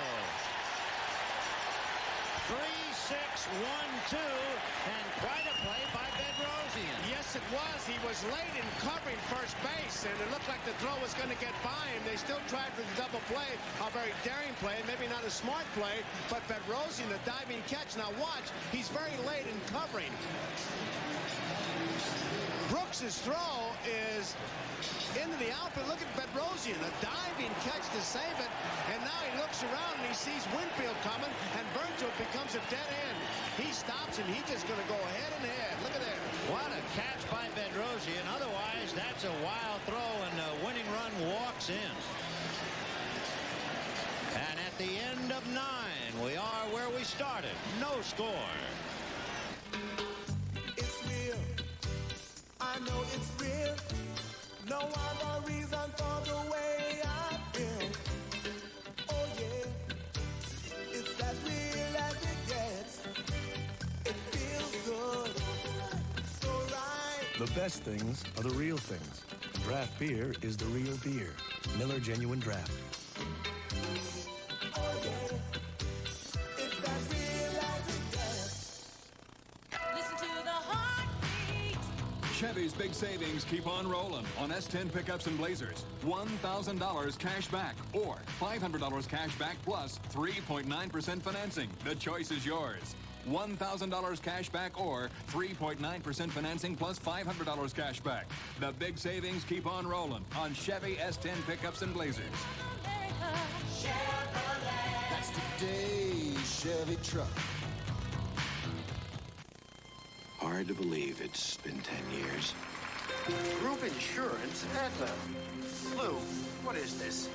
Employees are going to have the best. But you've got no employees. You don't need Aetna. You need a decent suit. That's the only trouble with you, Bud. You're afraid to dream. My business was next door to his. I saw it all.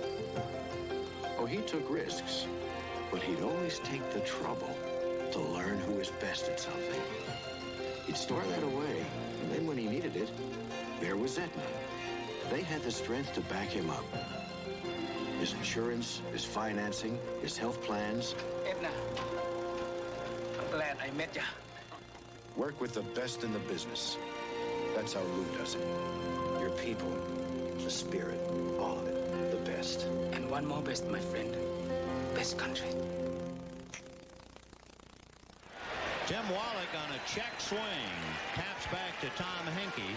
And we have one away in the 10th inning. Let's take another look at that magnificent Bedrosian play. A doubtful play by Brooks, but Bedrosian, a diving catch. The man is called safe. Now he gets up and he sees Winfield, and watch Virgil. He just sets himself up. He knows he's going to get clobbered. Winfield comes in, hits him, and I mean, he's running hard. Watch Virgil. And that knee, look at where the knee and leg hit him, right between the legs. And that's a good time to bring up a point as Keith Fernandez fouls it back. Had Virgil been injured on that collision, remember, Carter and Diaz had already played. They could have brought either Carter or Diaz back. That's an all-star rule. And I'll tell you what, he just dodged getting hurt. Oh. 0-1. Keith Hernandez way out in front of it, 0-2.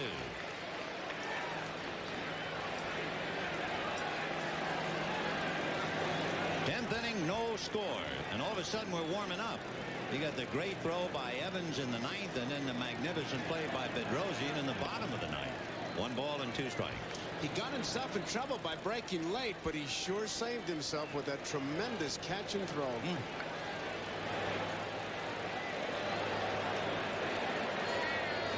Keith Hernandez, his dad is a retired San Francisco fireman, so it's another visit home for him.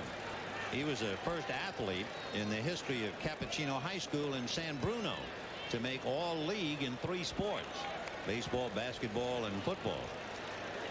5 times on an all-star team. Well, 1 out, 10th inning, no score. Still 1-2. Sid Fernandez is the left-hander left for Davey Johnson, and his last right-hander is Lee Smith in the bullpen.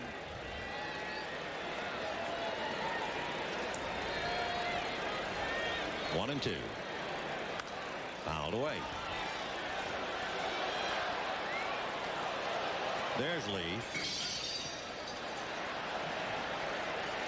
The Cubs play 3 o'clock games, and they trot this fella in around the 6th, 7th inning late in the day. It's adios. This is his kind of a game right now. 1 and 2. Fly ball to center. Kirby Puckett coming up, but that's going to drop for a base hit. Picked up by Fernandez. So Hernandez singles, Fernandez retrieves, and with 1 out, the batter will be Ozzie Virgil, who somehow held onto the ball after that crushing collision with Dave Winfield.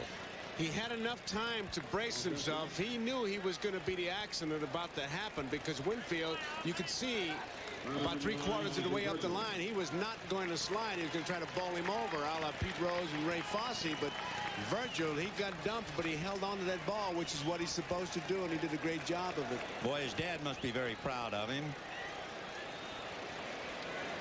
He's the son of Ozzie Virgil, who played with the Giants 20 years ago and has been a coach with the San Diego Padres since 1982.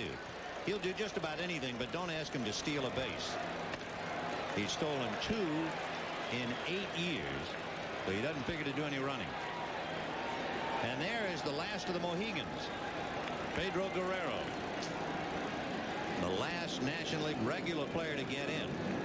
So if Lee Smith comes in, then the only player will be pitcher Sid Fernandez. Then Davy Johnson will have used them all. 0-1. 1-1, Ozzie. On the All-Star team, he has the lowest batting average of any member of the National League team.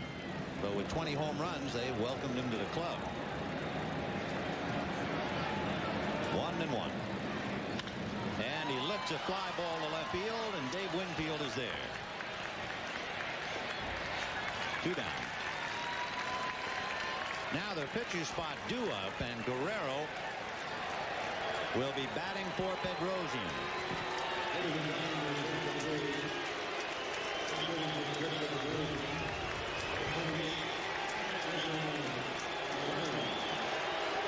It is nice to know the rivalry is alive and well. The crowd really has eaten the Dodger players alive, especially in pregame introductions. Hershiser and Guerrero, the crowd really let them have it, which is okay.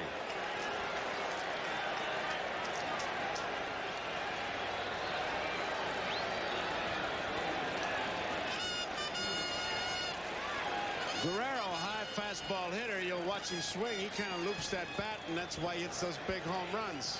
Free swinger. He has a tendency to uppercut, and of course he's thinking home run now, of course, with 2 down in the 10th inning. 1-1, 1-0. The longest game in All-Star history by innings, 20 years ago, a 15-inning game. The National League won that one 2-1 on Tony Perez home run. He was trying to go for the hills with that swing. 1-1. Then as we look at Hank, he's a rarity. He doesn't have a win. So he set some kind of a record as a pitcher without a win to be in an All-Star game. But and how? Forget the statistics when it comes to pitching. This fella is saves. That's the name of his game. 1-1 to Guerrero. Pete Hernandez at first. 2 out in the 10th.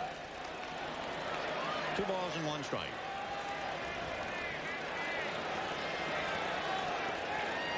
Guerrero was first signed by the Cleveland Indians, traded to the Dodgers in '74. He's been on the DL 5 times in his career.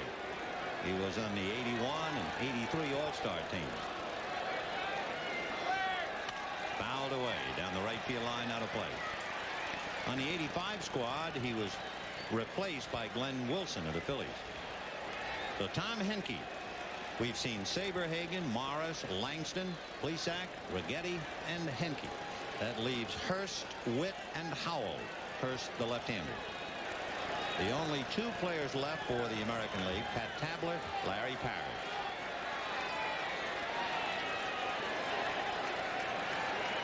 Two and 2. Ball 3. We talked about the lack of hitting, but I tell you, it's the kind of a game that you love in an All-Star game because you saw everybody, and it meant something. Oh, and how? We're really getting to it now. Like in the bottom of the 10th, Kirby Puckett will be followed by Mark McGwire, who almost hit a home run, who almost ruined the American League effort when he threw the ball into left field. And he'll be second man up. 3 and 2. There goes Hernandez, and there's a ball hit right at second base to Harold Reynolds. No runs, 1 hit, 1 left. And at the end of 9 1/2, McGuire's due up second. No score.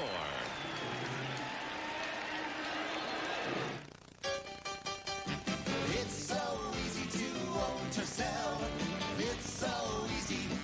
New Toyota Toyota Tercel EZ, still priced in the 50s. So easy. Contemporary style, contemporary power, but priced at only $58.48. It's so easy. Tercel, traditional Toyota quality and reliability. It's so easy to own Tercel. Still priced in the 50s. Look out for anything more. Toyota. It's no problem getting a guarantee for something new. But a guarantee for something used? That's another matter. Introducing Prestone Advanced Formula.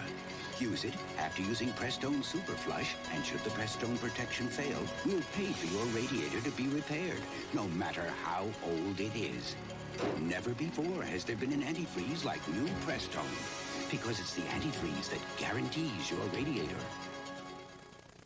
Us rap musicians like to think the best light beer is the one we drink. And every rapping cat I know drinks Miller Lite. Ain't that so? Taste flavor, that's filling. Taste flavor, that's filling. Lights got body, lights got soul. Don't stop me now, I'm on a roll. Get it right, there's only one light beer from a Miller Lite. The 1987 All-Star Game has been brought to you by Miller Lite. For great taste, there's only one light beer. By Northwest Airlines. Look who gives you more of the world from more of the USA. And by Aetna and its insurance agents and brokers across America. Work with the best in the business. Aetna. Well, we're looking at the best in the business, and we go to the bottom of the 10th inning, and Lee Smith is now on the mound. The big right-hander with the Chicago Cubs will be facing Kirby Puckett, Mark McGwire, and Kevin Seitzer.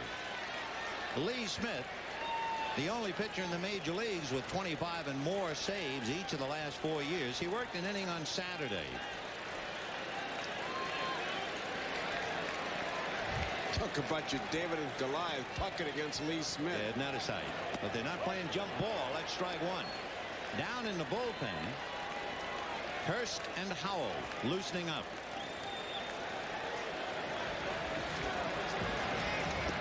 And that would leave Mike Witt, and I don't think we're going to see Witt at all. 1-1. Kirby Puckett came into the game as a pinch hitter and stayed in the game. He grounded out to the right side. 1 ball, 1 strike. Whoop. He was going to turn the lights out. 1-2. The infield, Hernandez, Samuel, Brooks, and Wallach. Raines, McGee. Virgil behind the plate. Leonard in right. And Lee Smith. 2-2. That last one was 92 miles an hour on the speed gun. So Bedrosian, he got it up there one pitch in 96.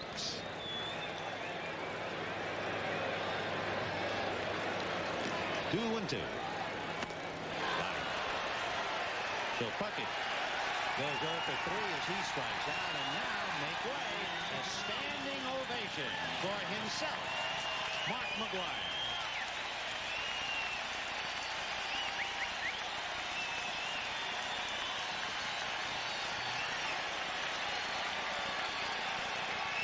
Every close-up I've seen of him today, since he was introduced, he looks like he wants to cry. He's really emotionally overwhelmed, and I can understand why. You certainly can. Tell you what great mechanics he's got. Watch that head as he looks at Lee Smith. He's bearing down. He wants to see that baseball. That last one was 94. Foul back. You know, Monday, they had a workout here, and then they were going to bus the All-Stars to the hotel for the party. He is so cooperative. He is such a kid that he missed the bus. And here is this great kid in Oakland looking for a ride to the hotel. Also, he is the first member of the 1984 United States Olympic team to make the All-Star game. Ball 2, 2-1. You see, with that compact swing, it's going to be hard to fool him.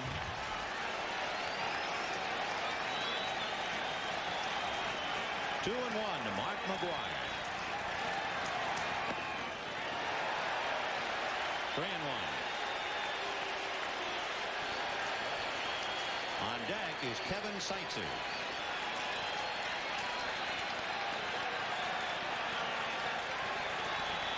3-1. Whoa. He did not get cheated, Mr. Scully. Now you know why he hit 33. What a rip. And look where he started that bat from, and to get that kind of a swing.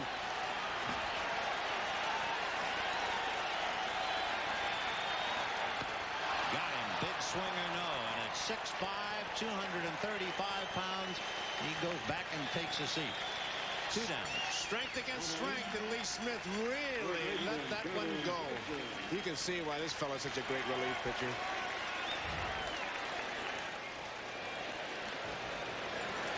Ed reduces it to the fundamentals. I'll throw it as hard as I can. You swing as hard as you can. We'll see who wins. That's right. Strength against strength. My fastball against your swing. So Kevin Seitzer will come up. And Larry Parrish is on deck, which would then leave Pat Tabler as the only player not to have gotten in the game. There's Larry Parrish. No score, bottom of the 10th inning. 1 ball and no strikes to Kevin Seitzer. In there, 1-1.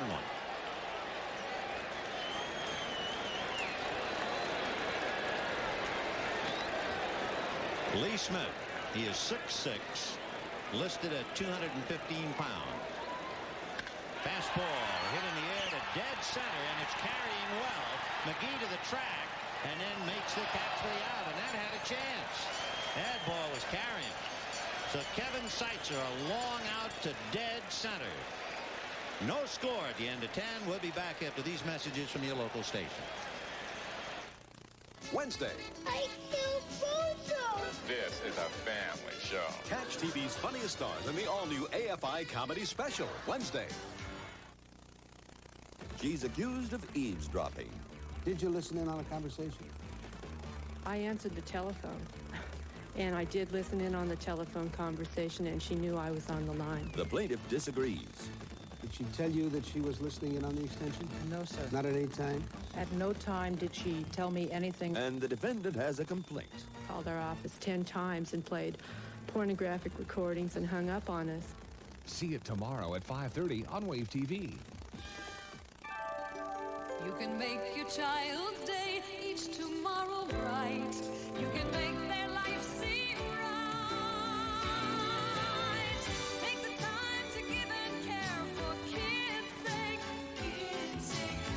Make the time to live and share for kids' sake. You'll feel better when you see them proud. Take the time to give and care for kids' sake. The surprises unpredictable. The excitement real. Chauffeur-driven limousine! You got it! The competition fierce. Fill in the blank! You got it. The jackpot, $1 million cash and prizes.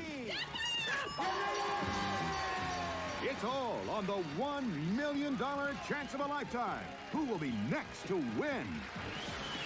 Weeknights at 7:30 on Wave TV3. Small trucks mean big bucks for Ford. A report tonight.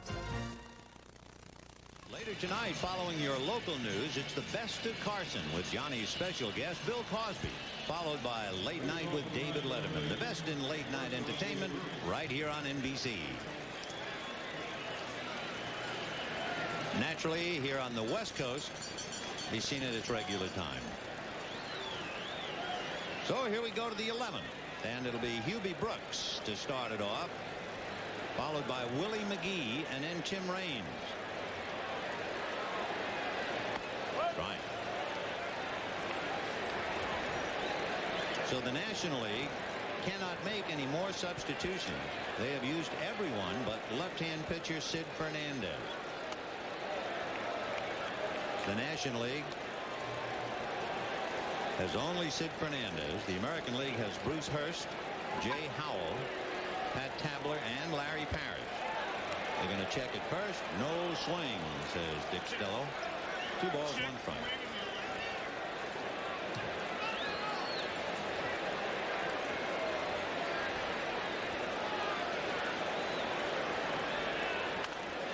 Ground foul outside of third. If you haven't been with us all night, a quiet game. There was a line drive by Cal Ripken with Winfield at second, flagged by Clark, and they double Winfield off. You had Dale Murphy catching a long fly ball to right field off the bat of Mark McGuire that had a chance to go out. You had Evans throw to the plate that kept Raines anchored at third, and then you had Winfield out on a great play by Bedrosian. Kirby Puckett will take care of that. One down. So in the 11th, one away, and Willie McGee coming up. I tell you, for 6 innings, the highlight was the shadows going across the infield, but we got a dandy now. Yeah, that's right. It was intriguing to say, well, look at the shadows. There's another way of talking about the fact that nothing was happening. They have warmed up. Kevin Seitzer is in on the grass at third. McGuire comes up in front of the bag at first, and Willie McGee checks in. Right. Saberhagen, Morris, Langston, Plesac, Righetti, and Henke. The National: Scott, Sutcliffe, Hershiser, Russell, Franco, Bedrosian, and Smith. 13 pitchers. 0-2 to Willie McGee.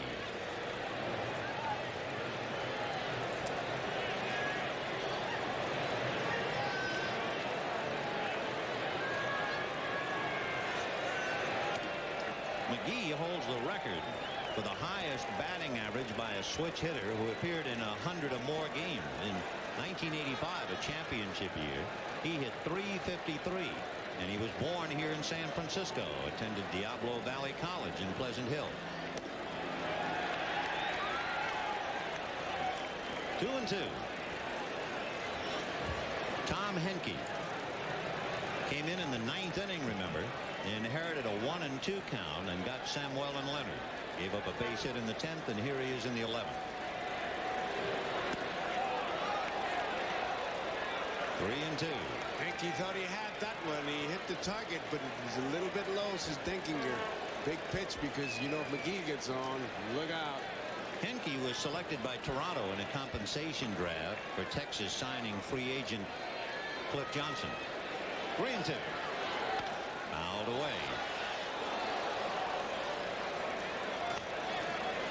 And among all the plays, the other one was that fine catch by Matt Noakes going to the base of the screen to get Jeff Leonard, and in the 9th inning that left Raines at third base. High chopper to shortstop. Fernandez, look how quickly he got rid of the ball. All in one motion. Is he an artist? He knew exactly what he had to do. Anticipation makes that play. That ball high hop, McGee with great speed, and he started in motion as it comes down, and on its way it is, easy out. Boy, that a nice play by a shortstop on a tough hitter batting left-handed, and Fernandez, no sweat. As they say in Hawaii, no big thing, brother. Bingo. 2 down. And now here's Tim Raines. Singled, remember, in the 9th inning, stole second, took third on McGuire's throw, and then stayed there. 0-1. He stayed there because Evans threw a dart to the plate, and then Noakes made the fine catch on Leonard. With the center field shots, you can see if a pitcher comes inside that you can come pretty close to getting that hitter. 1-1. He's a long way from the plate, but his stride is in, and you've got to come inside because you can't keep staying outside. Oh, yeah.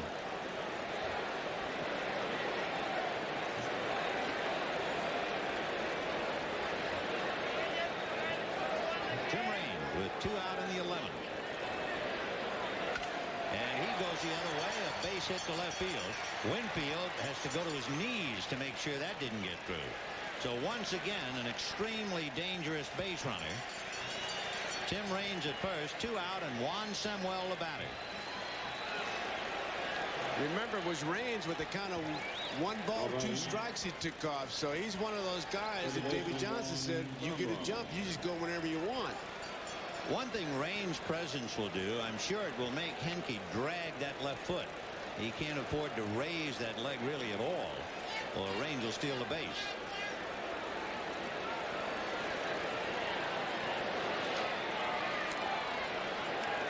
Two down in the 11th. No score. Never been an all-star game like it.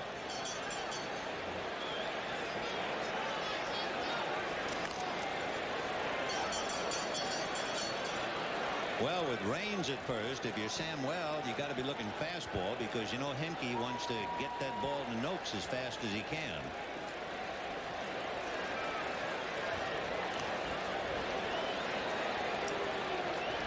One thing, you have a National League umpire over there at first base. So far this year, the National League calls many more balks than in the American League. Right. 0-1.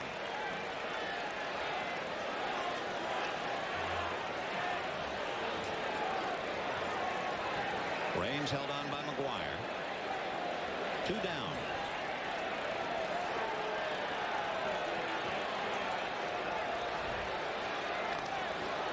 Henke's going to give him all the help he can by throwing over there. He's not put a good move yet, and base stealers, they like to see the move to the plate, not the pickoff move. They like to see the move to the plate.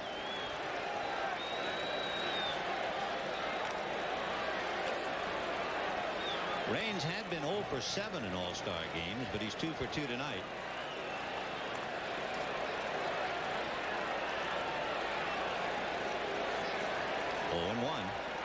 He's not going.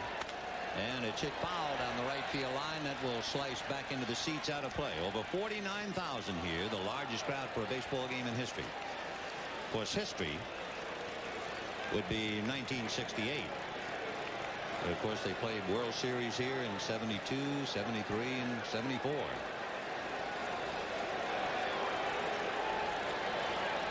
Oh, 2.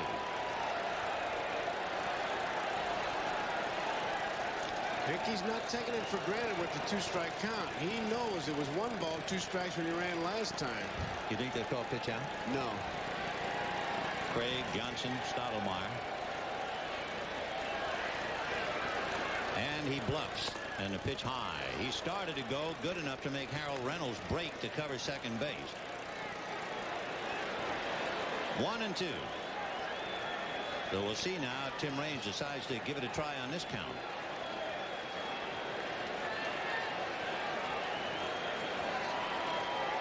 Raines goes. The pitch is strike 3 called. Forget the throw. The inning is over.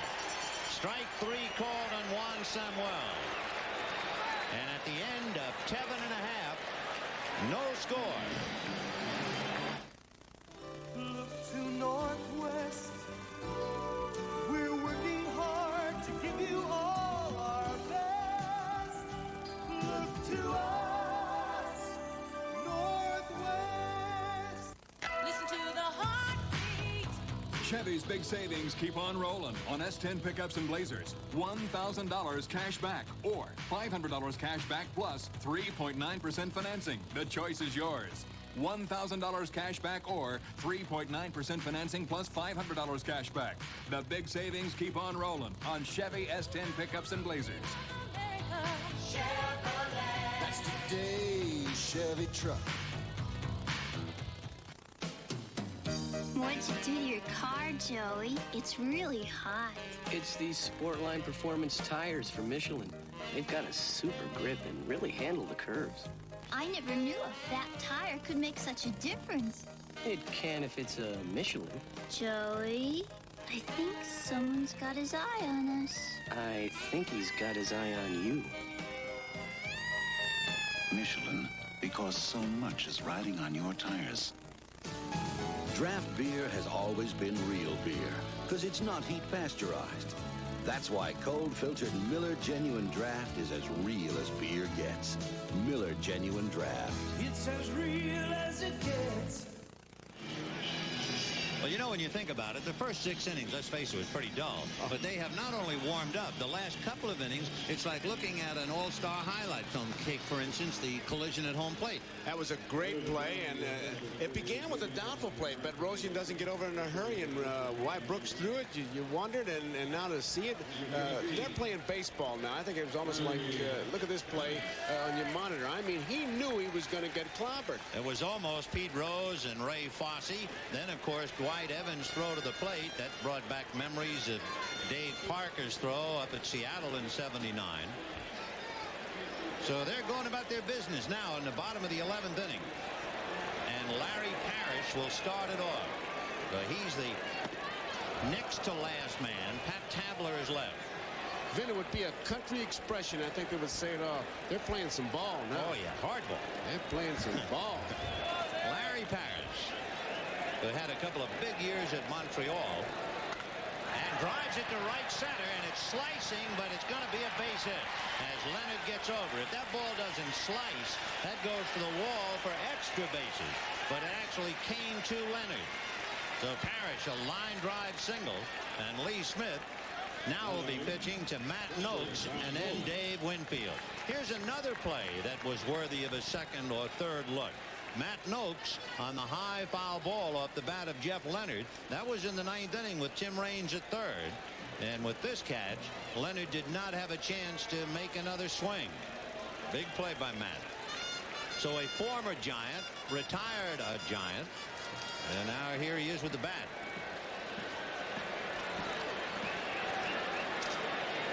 He sacrificed twice. Boy, that thing almost took the bat back with it. It's a little tough to bunt that 95-mile-an-hour fastball. And I think Matt's got to, he's just got to take a little bit of an inventory here. High fastball, tough one. And you can see him almost duck it and hurt his hands. Look at that expression on his face. It looked like he was going to turn and say, what was that? Yeah. How can you bunt a bullet? 0-1 to Matt. Parrish's short lead at first. And he got the bunt down, and very well down. So the play to Hernandez. So Noakes does his job. Moves Parrish up a notch. Remember, Fernandez bunted in the 9th inning, and Reynolds bunted in the 7th inning. That's such a beautiful way when it's executed so perfectly. I mean, he deadened that ball, and you could just see it eating the grass as it worked its way through. Landed with the velocity of a poached egg, and now here is Dave Winfield. Doubled, grounded out, lined out, and walked. Winfield, the only star to shine all night. He's gone all 11 innings. 1 for 3. He was doubled up at second and out at the plate. Well, he's had a tough night. He is backed up behind him, Tony Fernandez. No score, bottom of the 11th.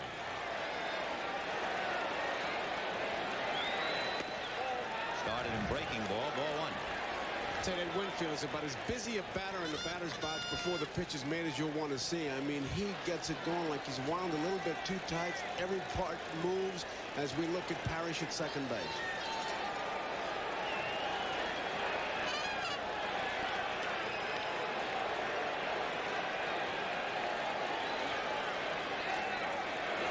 Parrish is a very cautious base runner. When he was at first leading off the 11th, he had a very short lead with Noakes up there.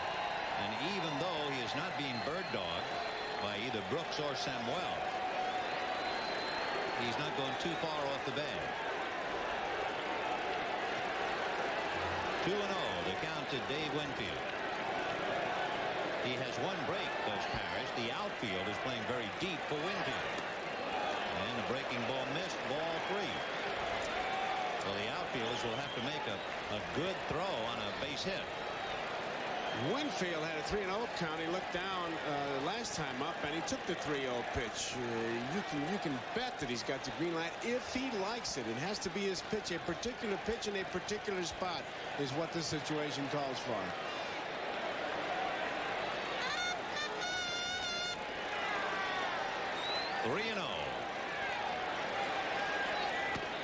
It's on the corner. Breaking ball. Come back, Dave. Hey, pal. I hate to be the one to break the news to you, but that's a strike. Oh, yeah. He couldn't believe it. Don Denkins just saying, you hit him, I call him.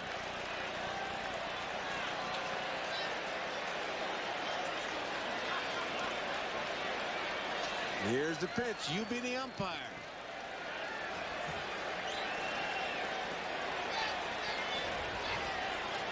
All right, 3-1 to count to Dave Winfield. Parrish at second, one out in the 11th. No score. I would say from that pitch, then, that Lee Smith says, I'm not going to give him a good ball to hit, because you know he's hitting here if he wants to. Remember, he grounded out to second and lined out to right. So he's gone the other way a couple of times tonight.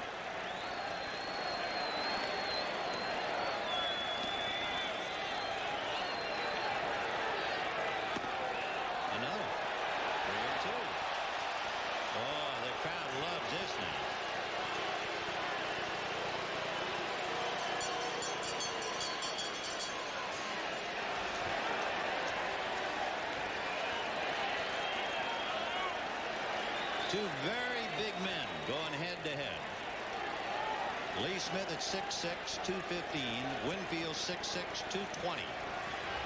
And Larry Parrish at second base with one out, carrying a game-winning run.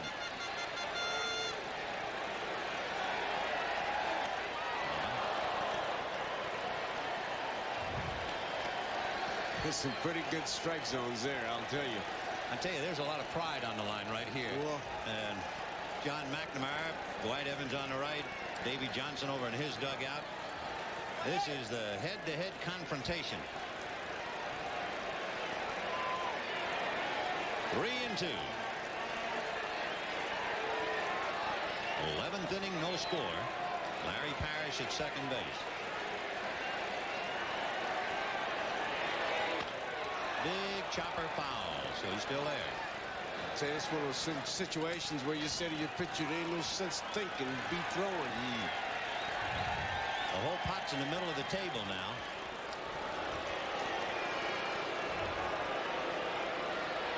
Tony Fernandez on deck.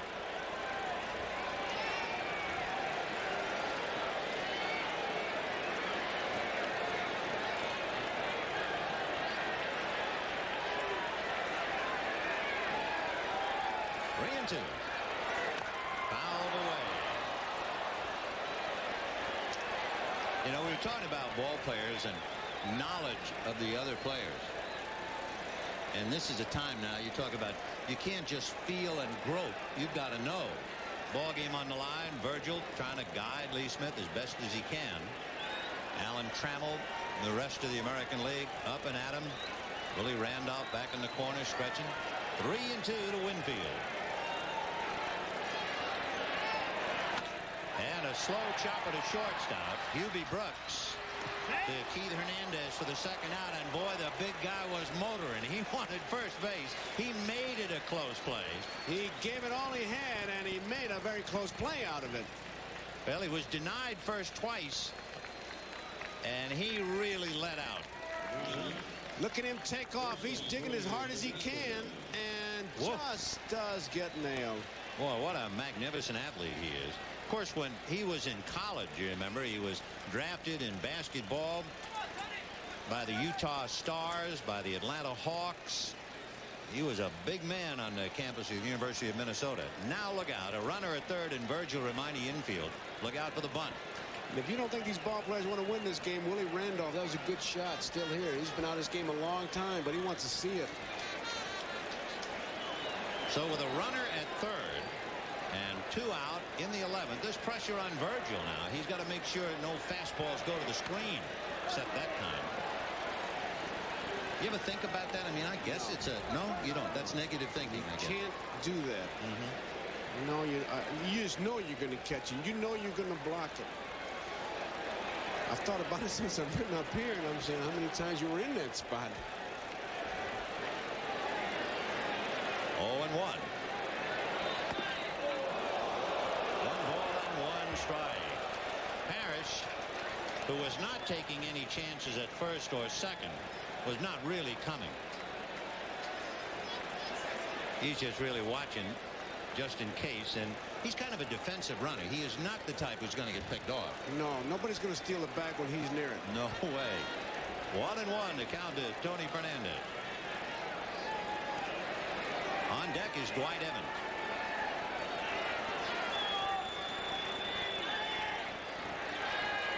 Now back 1-2.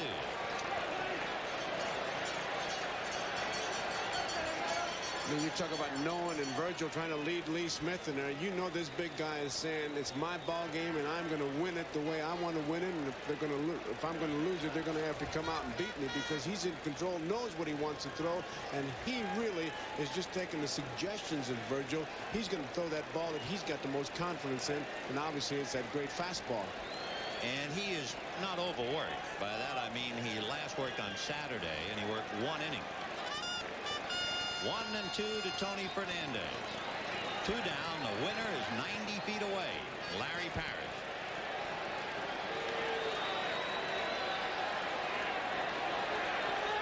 Got him.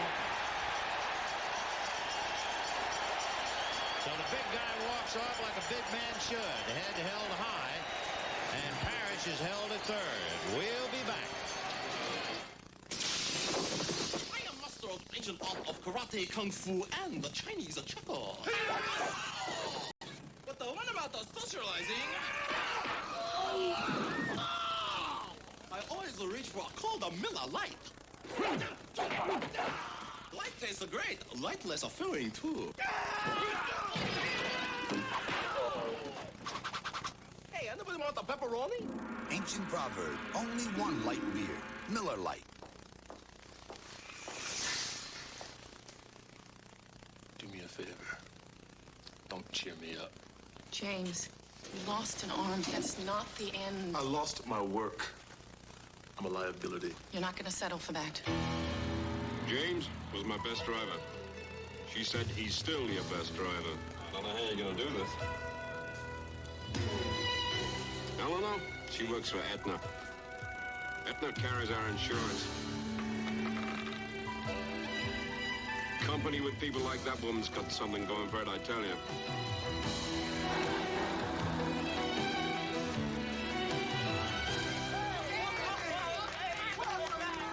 Hey, Aetna. I'm glad I met you. Old rule of mine. You work with the best in the business. You sure it's not out of your way? It's nowhere out of my way. Like you went for me. You don't think they want to win this game? Watch. That's the American League. And here's the National League. Look at Billy Williams. You think he was still playing?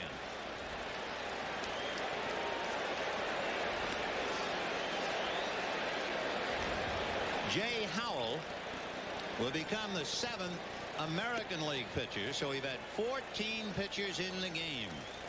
And it's no score. In the day of the lively ball. Number 15. Tell you, we've just put a new theory into it, though. It's got to be the printing. And play in the dark. That helps. With all-star pitchers. Right. Jeffrey Leonard will start it off. So it is San Francisco versus Oakland. Here in the 12th inning, no score. Leonard fouled out to Matt Noakes in the 9th inning with Tim Raines at third base. And Jay Howell ready to go to work.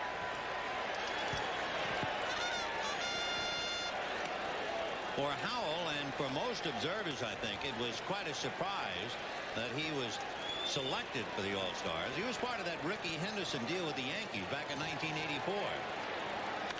Fouled away. Howell was Oakland's lone representative at the All-Star game in '85, but he didn't play. And here he is with everything on the line. So that means only left-handed Bruce Hurst, right-handed Mike Witt, and Pat Tabler. They are the only American Leaguers not to get in. And Sid Fernandez is all alone the only National Leaguer not to get in. Ground ball to short. Tony Fernandez. Boy, I've never watched him play, but is he graceful? He is a joy to watch. He doesn't make any herky-jerky moves, and he has those nice soft hands. He could catch an egg with those soft hands. You know, you see a lot of National League. You see Ozzie Smith, and he's spectacular, but boy, you talk about a bolt of silk. That Tony Fernandez is something. Here's Tim Wallach. Wallach checked on a half swing and was thrown out in the 10th inning. Then I've been told that the baseball's used as a special batch made just for the All-Star game, so maybe the argument will continue. Sure, and I know one thing, they don't glow in the dark. See, they got the logo on there and Ugarat's name. That could weight the ball down. Oh, sure. John McNamara, the pride of Sacramento. 1-2. John, with a lot of members of his family and friends here, I believe he had 40 tickets for the game. 4-0. 1 ball and 2 strikes. 2-2. So thoughtful, too. His good friend and the guy who coached the ball called me, old Bill Posdell. Oh, sure. And old Mac, he called him. He said, old Bill will be watching. 2 balls and 2 strikes. Jay Howell working on Tim Wallach. Shot foul. Boy, did that turn Hal Lanier around.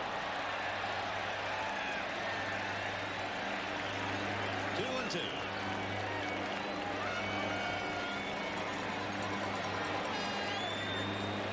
There have been 52 players used in this game out of a possible 56. He chased a bad ball. So Wallach goes down. And Howell picks up a strikeout. If you are keeping score now, just to make sure you have all the pieces of the puzzle put together, that's the way the lineup hit. And you have Hernandez batting now and Virgil on deck.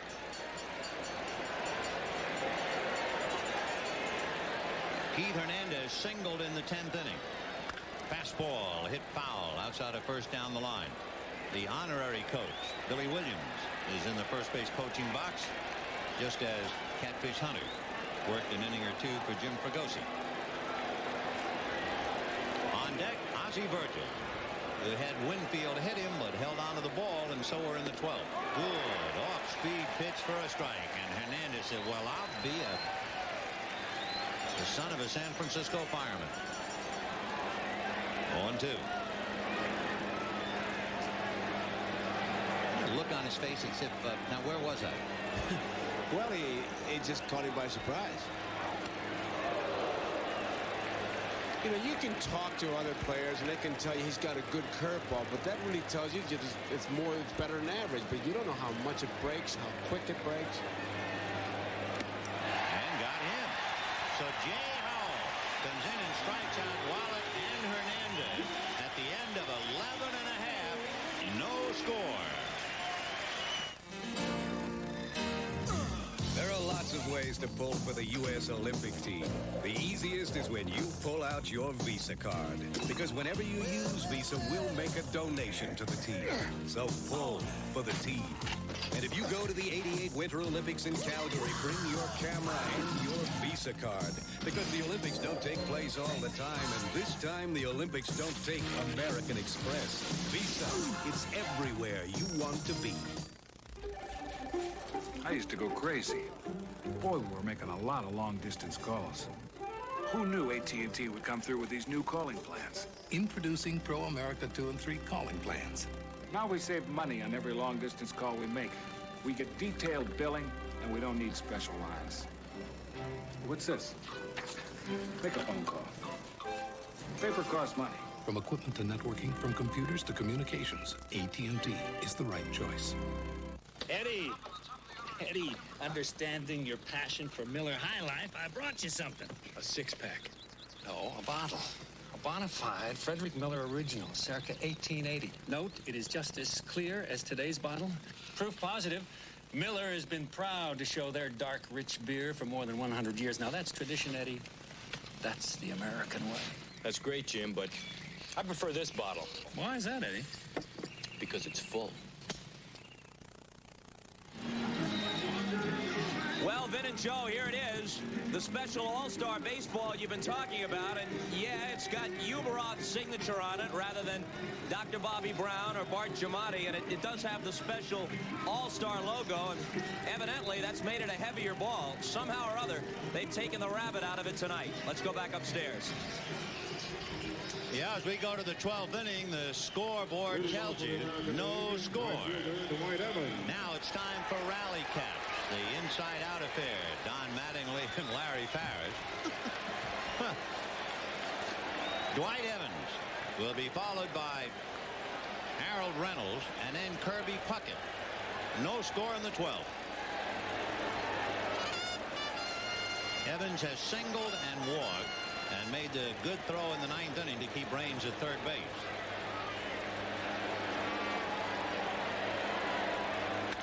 Ground ball up the middle. Base hit for Dwight Evans.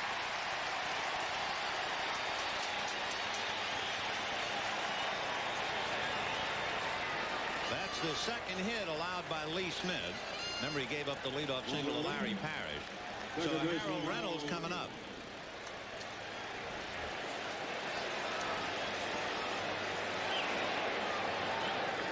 Reynolds will be followed by Kirby Puckett. No runs, 6 hits for the American League. No runs, 5 hits for the National League. There have been 3 errors, 2 by the National.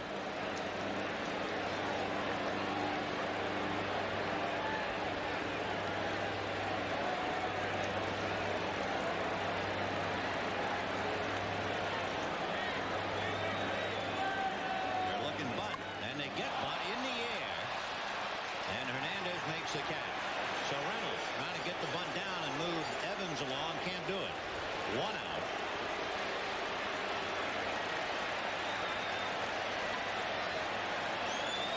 High fastball, and he just pops that thing straight up. And Hernandez not going to try any trick plays. He's just going to take the easy out. So a disappointed Harold Reynolds goes back to the dugout, and the batter will be Kirby Puckett. Puckett has grounded out and struck out twice.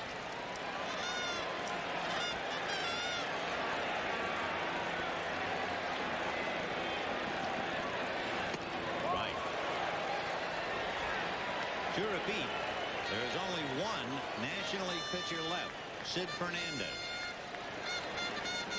And there's Mark McGwire on deck. There are 2 American Leaguers, Bruce Hurst and Mike Witt. And Hurst is now throwing in the American League bullpen. 0-1 to Kirby Puckett. He's been able to keep that ball at outside part of the plate on Puckett, and he's been chasing it. Rusher got him, and Smith got him. They give him the lines, left and right field kind of pinching the middle a little bit. 0-1. 1 ball, 1 strike. So Evans held on by Keith Hernandez.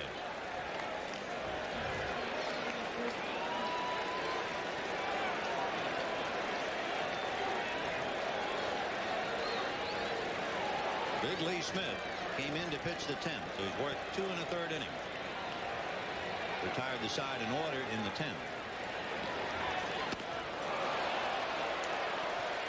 Slider down and away, 1-2. That's his target. He's been just nipping at that outside part of the plate and able to get Puckett.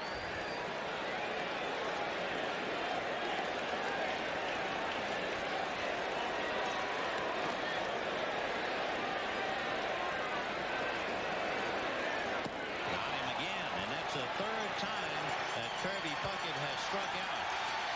And now make way one more time for Mark McGwire.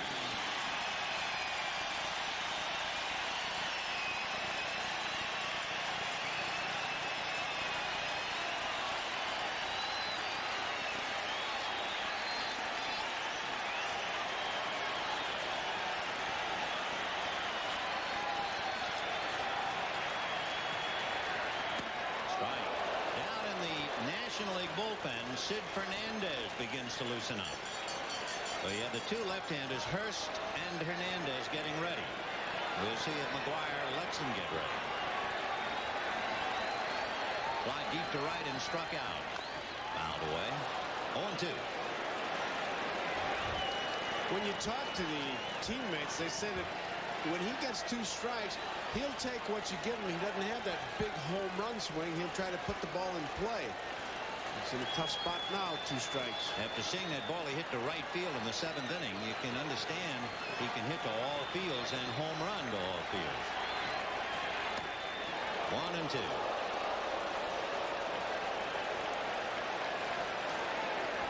You see Virgil check that webbing. He caught it right in the webbing. He thought it ripped out. This man will rip your webbing out. Oh. Dwight Evans at first with 2 down in the 12th.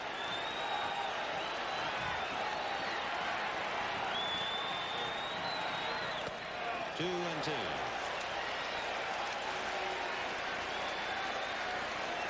In case you're wondering, looking at Evans at first base about Hernandez holding the bag, Dwight has stolen 4 bases during the regular year, but he's been thrown out 5 times, so he's not really a threat. But Keith is still right at the bag. Fouled away. So Lee Smith, who had that massive confrontation with Dave Winfield. Same situation now with big Mark McGwire. Deuces wild on McGwire. 2 balls, 2 strikes, 2 out. 12th inning, no score.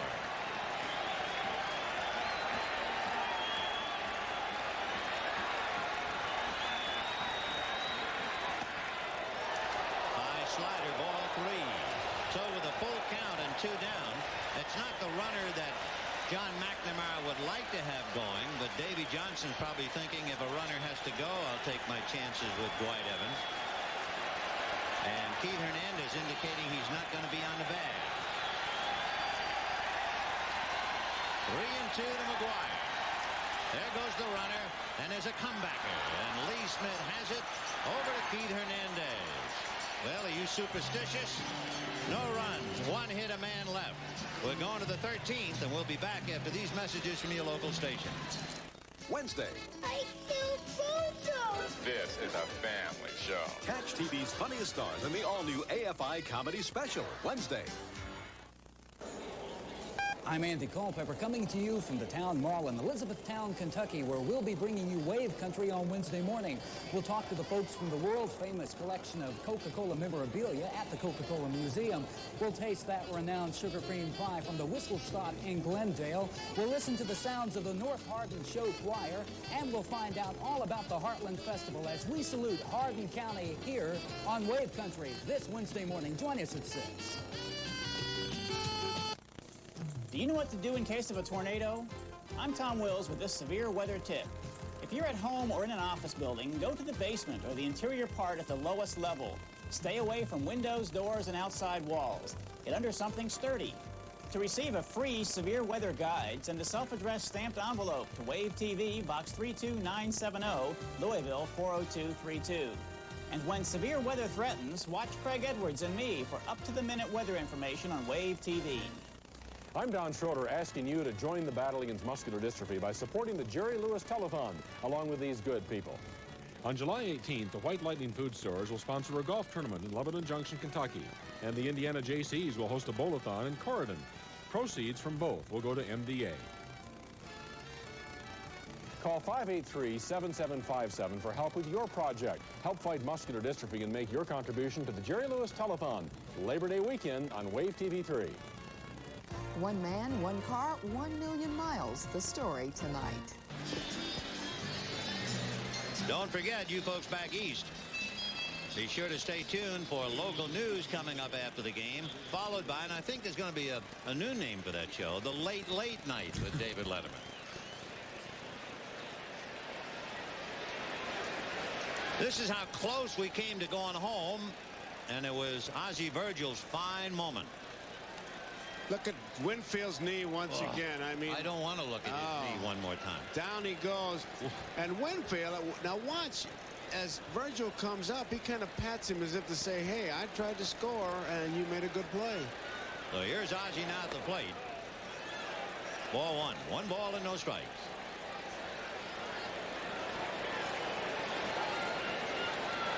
Thirteenth inning, no score. Remember, the longest All-Star game, 15 innings. And Tony Perez won it with a home run in the 15th.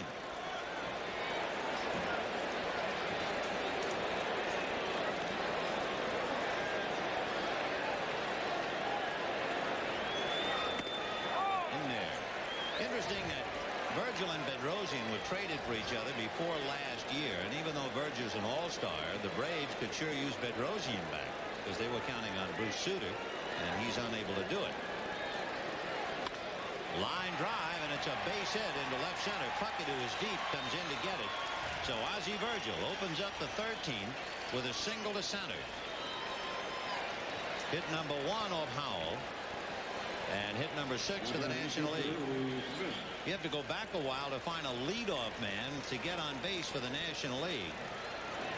And the answer is, this is the first time the National League has had a leadoff man get on. Lee Smith with a Montreal helmet on is going to be bunting. You bet. Anything that's handy. You're out of uniform.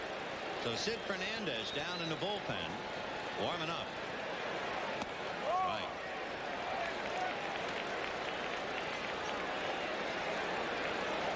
There's Sid Fernandez, and in the American League bullpen, Bruce Hurst. So we're down to the two left-handers. As I said, I don't believe we'll see Mike Wood at all. Zeisser in on the grass, and that's going to cost a strike. Mike Wood pitched Sunday, so it's questionable we would see him tonight. Are you wondering about pitchers getting a base hit in the All-Star game? You have to go back to 1969 when Steve Carlton did it. He had an RBI double. Pitchers are 0 for 19 since. Did he? They're going to check. Yes, he did. Dick Stello punches him out from 90 feet away. So Lee Smith, one away, unable to bunt. We'll see just how big that is now. Brooks and McGee back to back. They do it in batting practice, but he's not even close to it. I mean, that big body, he only had about 1/16 of it into that. So Hubie Brooks finishing up for Ozzie Smith at shortstop. Strike. Fly to center last time up.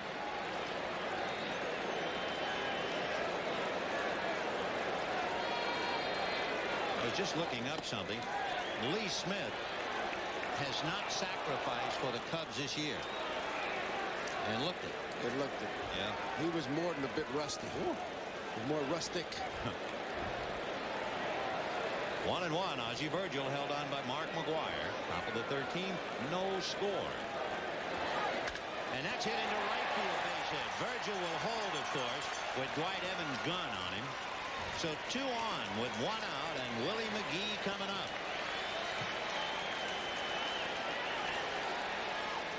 And don't think for a minute you say, well, if he'd have bunted, the run would have scored. I doubt it. No way. No way he would have come in, because Evans was charging, and that arm is accurate and as strong as it is. McGee, the switch hitter, if you're wondering about bringing in Bruce Hurst. And then you have Tim Raines. Now, that's the one advantage right now that Davey Johnson has. He has back-to-back switch hitters.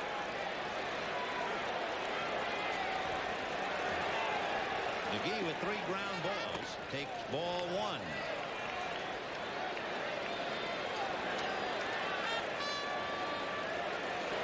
No run, 7 hits for the National. No run, 6 hits for the American. 1-0. And that's hit to left field. Winfield going back on the ball, and the runners will hold. So 2 on and 2 out, and Tim Raines coming up. Raines is 2 for 2. Single to center, stole second, took third on McGuire's overthrow, but stayed there. And then in the 11th inning, singled and was trying to steal when Sam Wells struck out to win the inning.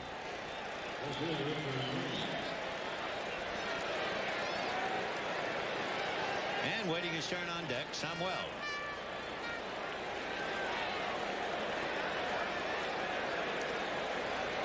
With Virgil, the runner at second base, and arms like Winfield and Evans out there. It'll be tough to get him home.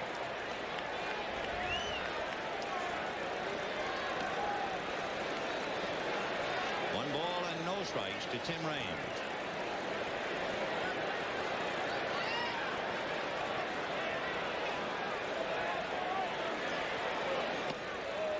Breaking ball, ball 2.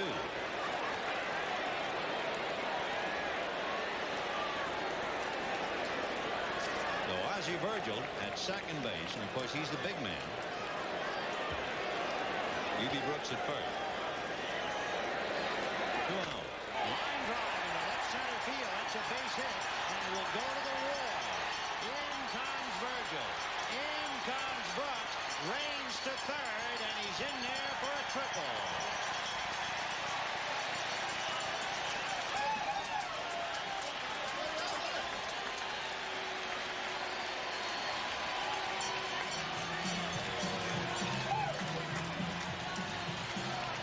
So Jay Howell is roughed up for 3 hits and 2 runs here in the 13th inning. You saw a classic picture of a classic swing. That head was right down on that bat As he saw the pitch to the outside part of plate, he went with it. Virgil scores easily, and Brooks, with 2 outs, taken off at the crack of the bat. He scores easily, and Raines is on third with a triple. And Samuel was going to pick him up, except for a great catch by Harold Reynolds. That saved a run. However, 2 runs, 3 hits, and 1 left. And at the end of 12.5 innings, National League 2 and the American League coming up. This glorious first drive home is brought to you by the American car that has consistently, for decades, made people feel secure, comfortable, and most of all, proud. On the day you bring it home, on the day you trade it in, and on all the days in between. Buick, where better really matters. Musicians like to think the best light beer is the one we drink. And every rapping cat I know drinks Miller Lite. Ain't that so? Taste flavor, that's Miller. Taste flavor, that's Miller. Lights got body, lights got soul. Don't stop me now, I'm on a roll. Get it right, there's only one light beer from a Miller Lite. You are about to see the smartest oil change you can make. Introducing a new Quaker State motor oil. Now Quaker State has a revolutionary formula called QSX. QSX fights engine choking sludge better than other leading oils to keep oil flowing to vital engine parts. For a cleaner, longer-lasting engine, change your oil. Really change your oil to new Quaker State with QSX, the smartest oil change you can make. Here's how they were received in the National League dugout. Mel Stottlemyre, Davey Johnson, Roger Craig, first Brooks, then Virgil. And here's how they were dispatched to the dugout. Here's the pitch again to Tim Raines. Or is this the catch? This is going to be the catch at second base. Samuel hits that ball hard, and Reynolds gets up. Didn't have to get up quite that high. It was sinking, and he really makes a good play to come up with it. Kind of an acrobat on that move, but good play. Well, I say one thing for Davey Johnson. Not only is he now leading, he has done it. He has used all of his players. And it's the old story. All good things come to those who wait. Raines 0 for 7 is 3 for 3 with 2 RBIs tonight. And the last National Leaguer, Sid Fernandez, goes to the mound. Fernandez will be pitching to Kevin Seitzer and Pat Tabler. So Seitzer, Tabler, and Noakes.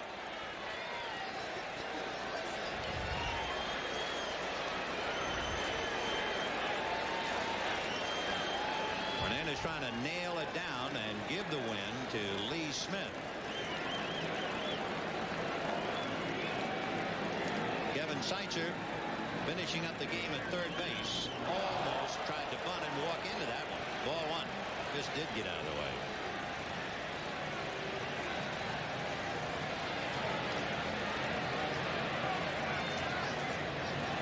As he squares around, that ball sails inside, and that gives you that quick 1-2 dance to. Ball 2. 2-0 the count to Kevin Seitzer.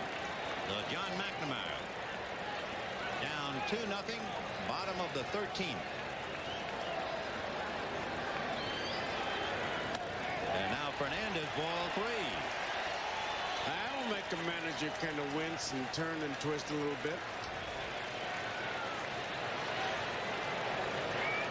Fernandez is about 2-to-1 strikeout to walk ratio, which is one reason he has blossomed at 9-5. And of course, Johnson relies on him heavily, as he should.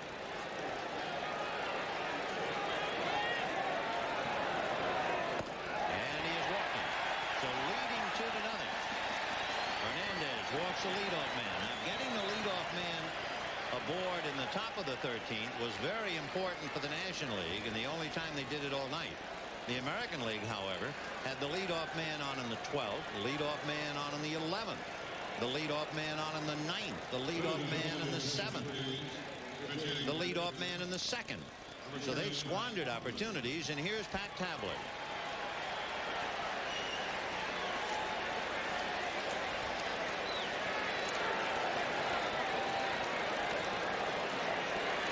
Pat Tabler, who among other things in his career has been involved in deals that involved Jay Howell.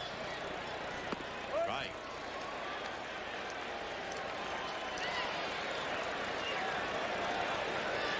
Tabler with 7 home runs this year. 0-1 to Pat. 0-2. He had a good rip. You wait this long, you're not going to get cheated, right? Not him, anyhow. No.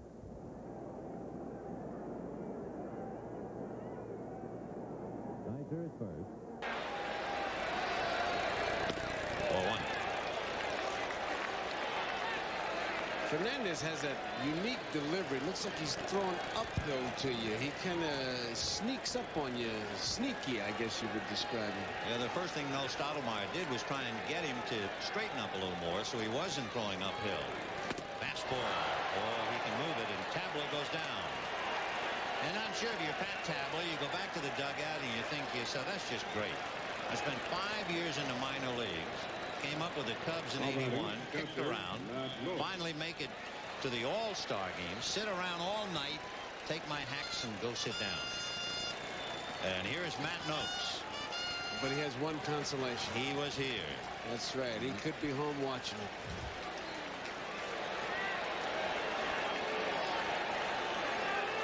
Matt Noakes sacrificed in the 11th inning, but that's not what they need now. Fouled away, 0-1. So all of the American League players have been in. Everyone on the National League team has been in. There's the pitcher of record, Lee Smith. And the only pitchers yet to appear, Bruce Hurst and Mike Witt. Everybody else in the game. 0-1. Little fist foul off to the left, out of play, and the count 0-2. You know, again, not to belabor the point, but Willie Randolph on the other side, we saw him in there. You look over in the National League and we take a shot at Lee Smith, who's sitting next to him, Andre Dawson. They want to watch it. Do they want to win? Sure they do. Yeah. It's great seeing the reaction, whether the disappointment or the excitement and the happiness, you can tell. There they are. No balls and 2 strikes. 1-1. On deck, and it seems like he comes up every inning, and that's because he's the only star to play the entire game, Dave Winfield. And anytime he represents at least the tying run, it's a long way from being over. 2-0 National, bottom of the 13th. 1-2. Boy, a rising fastball inside. You see Ozzie Virgin kind of cock his head as if to say good pitch. Well, he's in good shape now for his pitch of decision right here. He can make it happen. He set this pitch up with that last one in good shape. 2 balls and 2 strikes to Matt.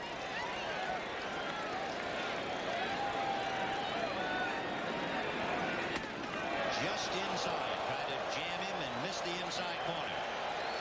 So a full count to Matt Noakes, and big Winfield loosening up on deck.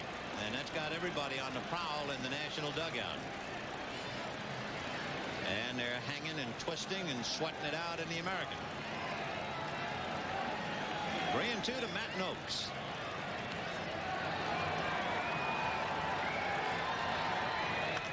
Ground foul. Came inside, and Noakes was quick enough to get those hips out of the way and pulled it foul. Dale Murphy, who played earlier and made a big catch on the ball hit by Mark McGwire, fighting off the sun in unfamiliar territory in the right field corner.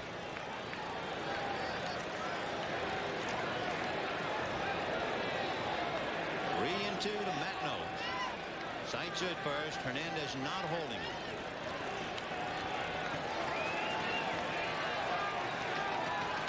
High pop foul around the plate, Ozzie Virgil. Now you really have a little spice to the situation. The only man to go the distance is now the man that stands between the National League and a victory, Dave Winfield. Do you remember that confrontation he had with Lee Smith? Now he goes against a left-hander. Winfield has doubled, grounded out, lined out, walked, and was out at the plate and grounded to short. He's had one of those time-and-a-half days. He's been busy. And from the looks of things, he's enjoyed every minute of it, especially the challenges. So Winfield is the tying run with Seitzer at first, 2 out in the 13th, 2-0 National League. And it comes down to New York, New York. Mets versus Yankees.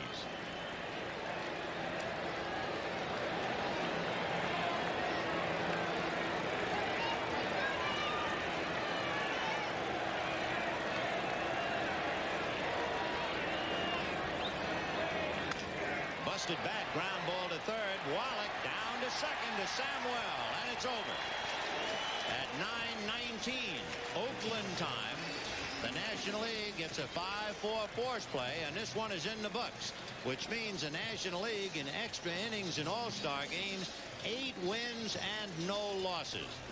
The pitchers of record, Lee Smith gets the honor of the win, Jay Howell suffers the loss, and there is a save for Sid Fernandez. So Davey Johnson atop the world right now, winner of the World Series and now the All-Star game. For the National League, they've won 37 times. The American League has won 20. There had been a split of 4 games. But the National League, that at one stage had won 11 straight and 13 out of 15, come back to win this one. 4 pitchers lost the All-Star game in their home park. Whitey Ford, Don Drysdale, Don Newcomb, and now Jay Howell. So he's in very good company. Tonight's NBC Miller Lite player of the game is Tim Raines. Miller Lite is happy to present a check for $1,000 in the name of Tim Raines to the National Multiple Sclerosis Society. And I don't think we're alibying in any way, but the start of the game at twilight did exactly what most folks thought it would do.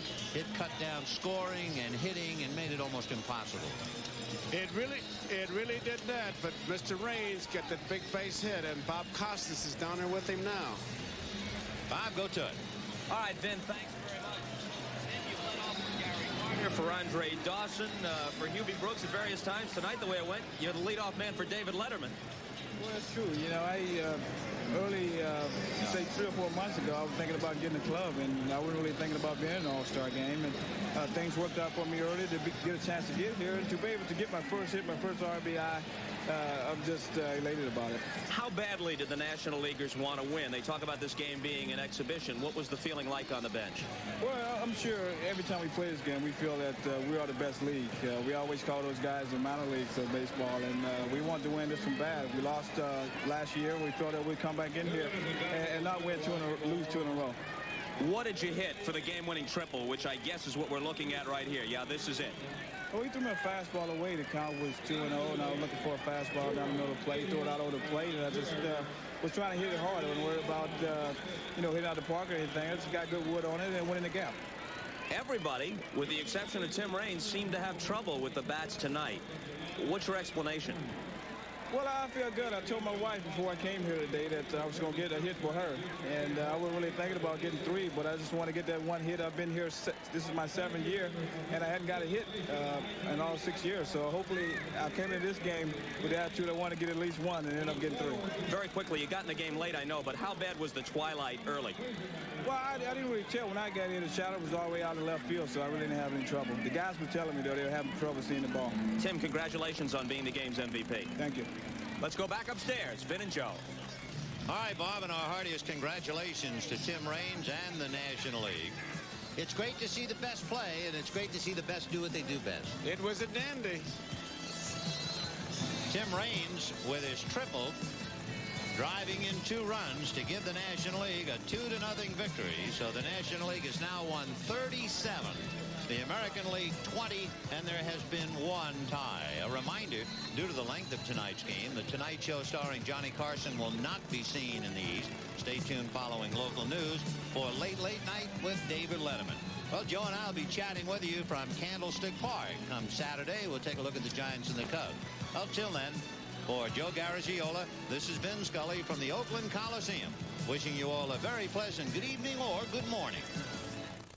A promotional fee has been paid to NBC by United Airlines. You're not just flying. You're flying the friendly skies. This has been a presentation of NBC Sports. Proud to be the network of the 1988 Summer Olympic Games. Wednesday. I killed Bojo! This is a family show. Catch TV's funniest stars in the all-new AFI comedy special. Wednesday. Just ahead on Wave TV News, Ford makes it official. It plans to take advantage of the current passion for luxury pickup trucks. A tragic ending in the search for a child who was swept away in yesterday's flash floods. Looking for Mr. Goodwrench? We'll take you to a workshop that's teaching women how to be mechanics. I'm Christy Callahan. And I'm Don Schroeder. We'll have those stories and more next on Wave TV News. Everybody loves RoboCop. He's a stainless steel, unstoppable Clint Eastwood. I really love that guy. RoboCop is dead on, both as a thriller and an unexpected comedy. 2 thumbs up. I like it! Newsweek calls it slick, lively. Audiences will eat it up. RoboCop. Thank you for your cooperation. Good night. Rated R. Starts Friday, July 17th at a theater near you. I'm Andy Culpepper, coming to you from the Town Mall in Elizabethtown, Kentucky, where we'll be bringing you Wave Country on Wednesday morning. We'll talk to the folks from the world-famous collection of Coca-Cola memorabilia at the Coca-Cola Museum. We'll taste that renowned sugar cream pie from the Whistle Stop in Glendale. We'll listen to the sounds of the North Hardin Show Choir, and we'll find out all about the Heartland Festival as we salute Hardin County here on Wave Country this Wednesday morning. Join us at 6. Be a Teen Aider. Become a Safe Place volunteer. Tonight's news is being brought to you by Long John Silver's Seafood Shops.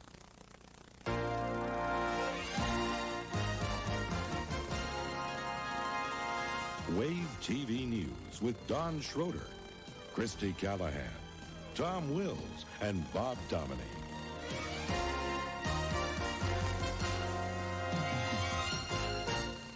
It's official. The Ford Motor Company will expand its commitment to Louisville, a commitment that began 74 years ago.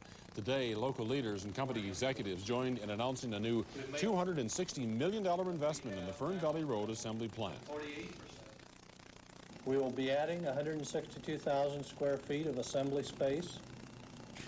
The rest of the expenditures include the development costs, engineering and launch costs for the project. And construction will start this fall. I'm sure that there will be new supplier plants that are going to spring up to provide just-in-time parts and delivery, and that ripple effect that goes on out into all the service industries and to all of the other businesses here in Louisville and Jefferson County.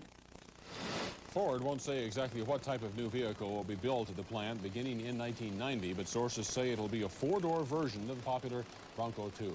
Now, in addition, the expansion will create 500 new jobs and protect 700 existing ones. Local ex-Ford employees who were laid off should get first shot at any new jobs. The growing popularity of small trucks inspired the expansion at the Ford plant. But as recently as 1980, Japan dominated the small truck market.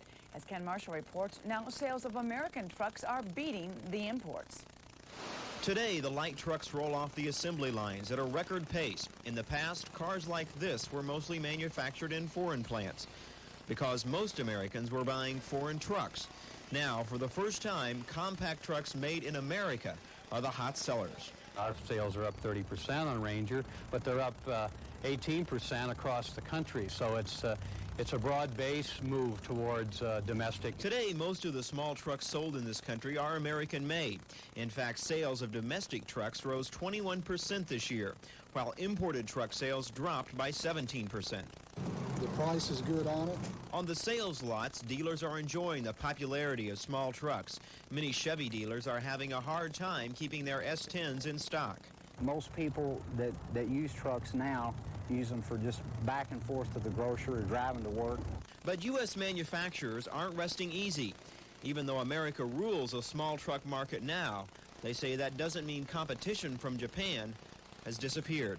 For now, American truck manufacturers are basking in the light of this latest news and hope that in the future, Americans will keep buying American. Ken Marshall, Wave TV News. The people who build those trucks have already made their choices in the 1988 presidential race. Tonight, members of the United Auto Workers Local 862 marked their ballots as part of a nationwide poll. The results will tell union leaders who to support. Hearing room tension boiled over today at the Iran-Contra hearings. Today marked the final appearance of Lieutenant Colonel Oliver North, a chance for House Committee Chairman Lee Hamilton of Indiana to pass judgment. Democracy has its frustrations. You've experienced some of them. But we, you and I, know of no better system of government. And when that democratic process is subverted, we risk all that we cherish. Senator Daniel Inouye said North had a duty to disobey unlawful orders. His comments brought a defensive response. I find this offensive. I have strong objections to many things in the hearing. And you up there speak about the listening to the American people. Why don't you listen to the American people and what they've said as a result of the last week? There are 20,000 telegrams in our room outside the corridor here that came in this morning. The American people have spoken.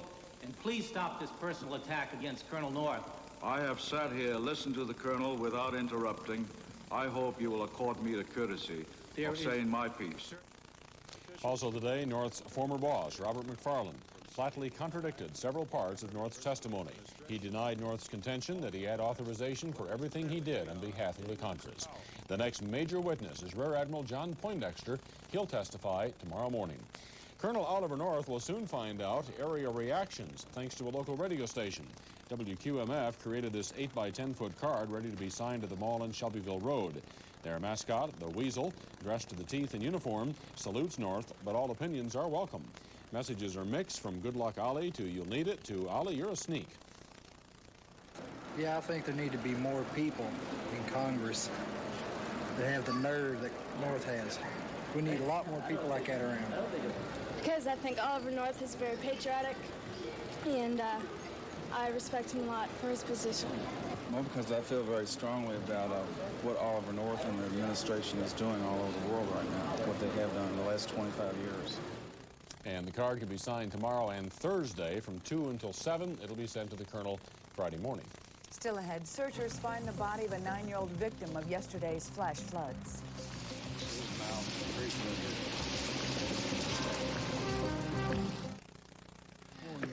Can I help you? Batter fried fish, gotta have some tender, delicious life. Batter fried fish, gotta get that crispy, golden, what a delight. Batter fried fish, everybody's loving every crunchy bite of that. Batter fried fish, do-do-do-do. Is that for here or to go? I don't know. Long John Silver's sounds good to me. When a volunteer fireman gets the call, there's no time for transmission trouble. That's why so many firefighters go where transmissions are rebuilt to perform like new. AAMCO.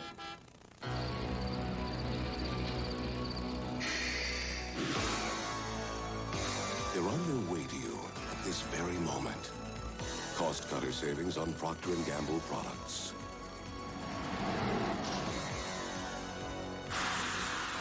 Catch up with the difference they can make before it's too late. Go Krogering. This week, get special cost cutter savings on White Cloud bath tissue and Folgers coffee, only at Kroger. My dad didn't have the words to tell me he loved me. But then, he didn't have to. See, they were written all over his face. Stay close, I need your strength. Dad. Hi. Hey, son. They're not working you too hard, are they? No, Dad. Let's stay close. South Central Bell. The search ended tonight in Trimble County when rescue workers found the body of 9-year-old Richard Scott Reiser about 2.5 miles west of the Milton-Madison Bridge. The youngster was swept away during yesterday's storm when the heavy rain turned the Tiber Creek into raging water. Richard's brother had tried to save him from the high water, but it couldn't be done. They had both been around water, but it was the water in the condition it was in. I don't think, no matter how good a swimmer you were, made any difference. The youngster's body was found at 8:18 tonight near the Trimble power plant. There was a scare last night in southern Jefferson County as a result of that same stormy weather. A transformer at Beneke Wire Company was knocked out, contaminating 2 men with PCBs. But LG&E officials tell us the amount of the cancer-causing PCBs was small. The workers were treated and released from Methodist Evangelical Hospital, and they should be okay. LG&E has the number of homes without electricity tonight down to around 200, and that's good for the people who've been living without power for more than a week. And it's also good news for LG&E workers who haven't seen much of their families lately. Jeff Eisner is one of those people. Since a week ago Saturday, Jeff has worked around 185 hours of overtime. He says that's not only hard on him, but his family as well. They've seen me with my eyes closed, and a few minutes I'm up before I go to work. That's it. Just like the people that don't have no electricity. It's a big strain on them. But then we sit back and we've got to wait too, because it's a strain on your household. And Eisner says she can't wait for the lights to get back on, so when her husband wakes up, he can stay around the house a while. Firefighters are saying there was definitely something strange about a blaze on Cane Run Road this evening. An arson investigator has been called in after this building caught on fire. According to firemen on the scene, the blaze began in the rear of this flower shop and had been burning some time before the fire department was called. And when we got here, the building was full of smoke and flames at the back end of it. Neighbors came up to me and said it's been burning for a half an hour, but they couldn't give me no reason why they did not call us. There was no one in the building when it caught fire. The rear of the building was destroyed. Lighting up a cigarette may soon be illegal in some parts of Del Mar, California. The city may enact a tough new no-smoking law. Smoking in an outdoor park would not be allowed, nor would smoking on a sidewalk or on the beach. Restaurants would have to have an enclosed smoking section if the initiative passes. Former Del Mar Mayor Dick Rowe got enough signatures in the town of 4,000 to get the no-smoking majority deciding issue on the ballot. Before I undertook the initiative, I sent out a letter to every nth name on the voter list and asked the voters of Del Mar if I did this, would they vote for it? Well, over 65% said an overwhelming yes. The time is right. Let's have our smoke-free year 2000 come, and Del Mar can make a giant step in that direction. The Tobacco Institute in Washington says it will come here and debate Roe. Smokers would be limited to lighting up in their homes, yards, cars, and 3 public outdoor smoking sections. Some here are more concerned about civil liberties than the health issue, though. Like they say, it's supposed to be a free country, and then to tell somebody they can't smoke on the sidewalk or they can't smoke on a beach, I mean, that's dumb. A vote will be taken November 3rd. Another decision has been temporarily reached. Only minutes before, striking directors were due to picket early this morning. The Directors Guild of America reached tentative agreements with film and television producers. The 8,500 guild members must still ratify this new pact. It calls for pay hikes and a sliding scale of fees for rebroadcast of television shows and movies. Now, if the settlement is approved, full entertainment for the fall and winter season can proceed. Just ahead, Craig Edwards tries to negotiate some more nice weather for us. And then we'll show you the deals that are being made over season tickets to U of L basketball. Let's go right now. I have to go to work. This father and son are alike in almost every way. The only real difference between them is age. Because the son is younger, statistics show he's a better life and health insurance risk, so he can buy insurance at lower cost. Basing premiums on risk makes it possible to give you the fairest life and health insurance rates possible. It's a principle that works for us all. The lower your risk, the lower your premium.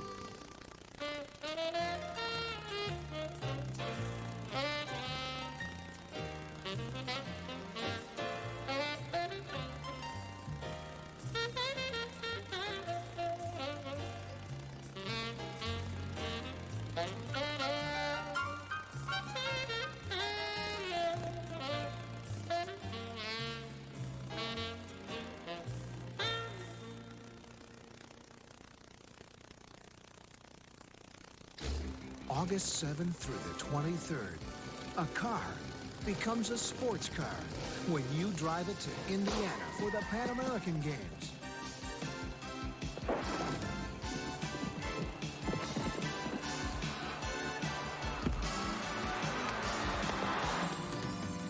The Pan Am Games in Indianapolis, the International Summer Special Olympics, and more. For ticket information, call 1-800-2-WANDER.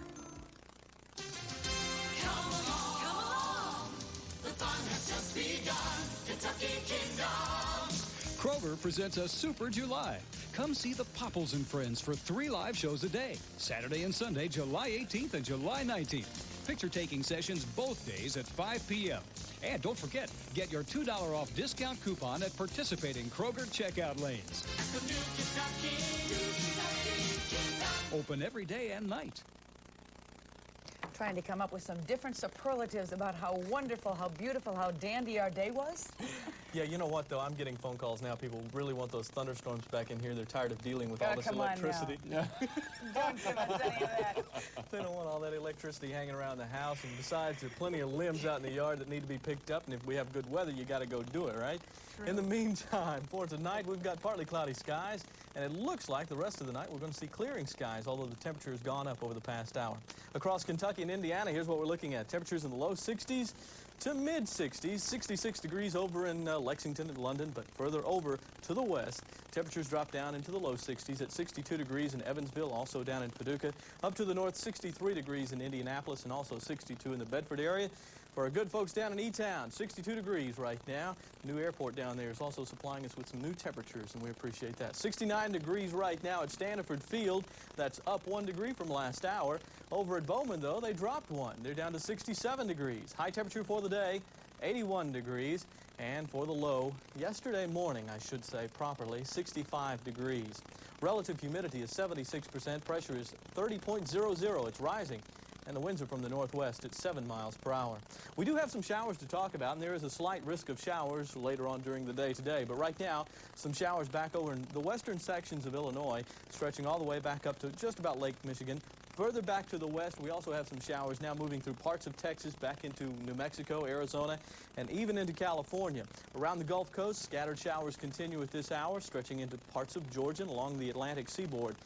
As far as we're concerned, high pressure is still the dominating force in the weather, and as that high continues to get closer to us, as it's doing now, we will also see a pretty nice day for tomorrow with a slight risk of a shower. And the reason for that shower are the areas back up to our northwest. There's a little upper-level disturbance that we expect to spread on down to the south just a bit over the next 24 hours. By tomorrow afternoon, just a slight risk of a shower moving into the Louisville area. Most of the rain from this system, by the way, is going to remain to the north in parts of central Illinois. They could get about an inch of rain out of the system. Otherwise, though, very light chance for us. Cool air continues to push on down. This is heavy rain, by the way, back over in western Texas. It's very strong, very impressive looking on radar back out there. Hot continues over the desert southwest, and it's rather mild up in parts of the northwestern states as high pressure continues to dominate. Over the next few days, we'll see these high pressure systems slide on over to the east. They'll push the cold front right off the coast. As all of that happens, we're going to get those southerly winds once again from the Gulf of Mexico. Means two things. Temperatures will go up and the humidity levels will go up over the next few days. That also means there will be a chance of some afternoon thunderstorms developing as the weekend approaches, and temperatures are going to get quite warm. Right now, it's still cool up to the northeast. We could see some record low temperatures around the Great Lakes for later on tonight and for early tomorrow morning. We're not going to be that close to it, I don't think, because we've got so many clouds around right now with our partly cloudy skies. But we expect those clouds to start clearing out very soon. Becoming clear, 58 degrees, the overnight low. For tomorrow, we'll call it partly cloudy, only a slight risk of an afternoon shower, 82 degrees, the afternoon high for tomorrow. Should be a nice day. For tomorrow night, partly cloudy skies, low temperature of 60. And the rest of the week, we're talking about partly cloudy skies, but scattered thunderstorms could pop up again on Friday and Saturday as temperatures rise and humidity levels go up too. All right. Thank you, Craig. Well, U of L football and basketball tickets are hot items these days, and that's why they're waiting in line to get them. This was the scene today outside U of L's ticket office. At least 200 students are camping out to buy good seats at home games. Some of these diehard fans have been here since Sunday, which means, yes, they did get wet. The students don't seem to mind, though. As you can see, they've got all the conveniences of home. Besides, their wait is almost over. The tickets will go on sale at 9 o'clock this morning. That's this morning. Yeah, I noticed the terminology there. I heard that. Want to make sure you caught that. Just like when Craig, you know, it rains, everybody blames him. Now it rained tonight. Yeah. Nice game, buddy. But it was 12:30 in the morning, all-star action. This breakfast.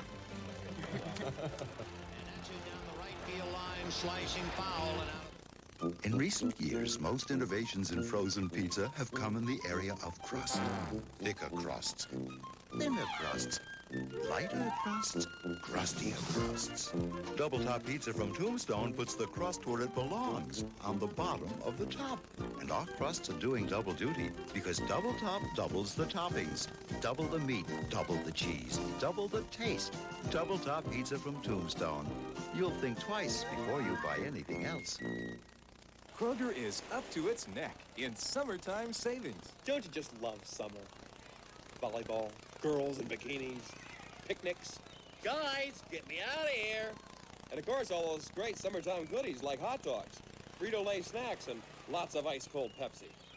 Fellas, come on. Save on your favorite Pepsi products. 12 12-ounce cans, $2.69, and Delta Gold potato chips, 6.5-ounce package, 99 cents. Wait, where are you going? Somebody! Handling information quickly and accurately is more than just important. It can be vital. That's why South Central Bell is working with hospitals, providing them custom-designed communication services, allowing them fast, accurate access to medical records and data, creating a unique network of people and technology. For the right answers to your communications needs, there's one name you need to remember. South Central Bell. Call on us. Ho, ho, ho! As you know, old Santa's been working his whiskers off, getting ready for the big Smith's Furniture Christmas in July sale.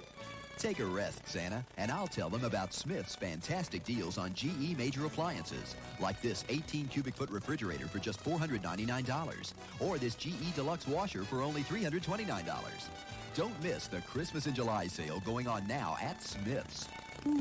Smith's Furniture, that's who. You make Santa very happy. The Kentucky Wildcats are now convinced great gifts can come in large, make that extra large packages. There was some concern that Texas 7-footer John Pittman would not qualify under Proposition 48. The 245-pound Wildcat passed his ACT. He will bring his 20 points, 16-plus rebounds, and 6-plus block shots to Lexington next season, and that makes all 7 UK recruits who have now passed Proposition 48 requirements. Well, when the rains finally came in Oakland, it put the American League in the showers in the 58th All-Star Classic. The American League had the first scoring chance in the bottom of the fourth. Cal Ripken up with Dave Winfield on second. Ripken lines toward right, but Jack Clark makes a leaping stab, waits for Ozzie Smith, and tosses the perfect assist to double Winfield. Then the march of the pitchers began, and the heavy hitters took a rest. Only 4 hits total for the next 4.5 innings. In the bottom of the ninth, no score. Runners at first and second watched the action. Harry Reynolds grounds out the first to short. The throwback to Steve Bedrosian covering wide. Bedrosian recovers, throws to Ozzie Virgil at home. Watch this. Ooh! How'd you like 6'7", 220 pounds coming at you? Dave Winfield. Top of the 13th, Timmy Raines with Virgil and Hubie Brooks on, slaps the ball to left, all the way to the wall. 2-run scores. Raines goes 3 for 3 on the night with a triple to make it 2-0 Nationals. Winfield has a chance to tie it with Kevin Seitzer on first. In the bottom of the 13th, Winfield hits into the forced play to end the marathon, and we're all going home. Thank you. Dan Dreesen and Dave Green had RBI singles in the 8th as the Redbirds tied Nashville 4-4. But reliever Bill Early could not hold on. The Sound scored 2 in the bottom of the frame. Nashville beats Louisville 6-4 tonight at Herschel Greer Stadium, breaking the Birds' 3-game win streak. Kansas City Royal rookie outfielder Bo Jackson made it official. His intention to play pro football this fall at the end of the current baseball season. The former Heisman Trophy winner from Alabama will sign a contract later this week to play for the Oakland Raiders. It's a lifetime goal, and I think I'll only have this chance once in my life, and I'm going to go after it. I made my choice last year. I'm going to make a career out of baseball. Baseball is priority number 1. Can you ever see a day when football might be number 1? It was. Can you ever see another day? Not in this life. How old will I be before I said the L.A. Raiders? If Jackson pulls it off, it will be the first time since World War II that an athlete has played both football and baseball professionally. Jim Thorpe, George Halas, Carol Grady, Ace Parker, Vic Janowitz all did it. All right, let's talk a little bit about Muhammad Ali. Former Louisville heavyweight champion Muhammad Ali has returned to Chicago to stop the speculation that he will undergo radical brain surgery in Mexico. A friend of Ali said the champ met with Dr. Ignacio Madraza while attending a World Boxing Council medical symposium, but Ali never consented to the procedure to alleviate symptoms of Parkinson's syndrome. Well, here's a real tough day at the office, folks. This veteran bullfighter in Madrid was definitely on a roll when the boss took over. After a huddle with his co-workers, the toreadors and picadors, Mr. Macho is going to put the finishing touches on the big guy with the horns. El Toro shrugs off the attempt and sends Senore into a Speedy Gonzalez routine. That's not what the fans came to see, however, and they shower the cowardly bullfighter with seat cushions and garbage. One fan enters the ring and decks the matador, who, by the way, has another sword. But it's a fellow bullfighter applying the flying coup de grace drop kick to subdue the irate fan until the cops can take over. I wonder if the bull gets a second chance as well. Is that something? They took this bullfighting term serious, didn't they? Boy, oh Pretty boy. serious. What a sport that is. Oh. It's almost as exciting as 18-inning All-Star games. Even 13. And we 63-inning All-Star games. We've been sitting You through think it. you've got a good car? Well, just ahead, we're going to show you a Volkswagen that runs like a million.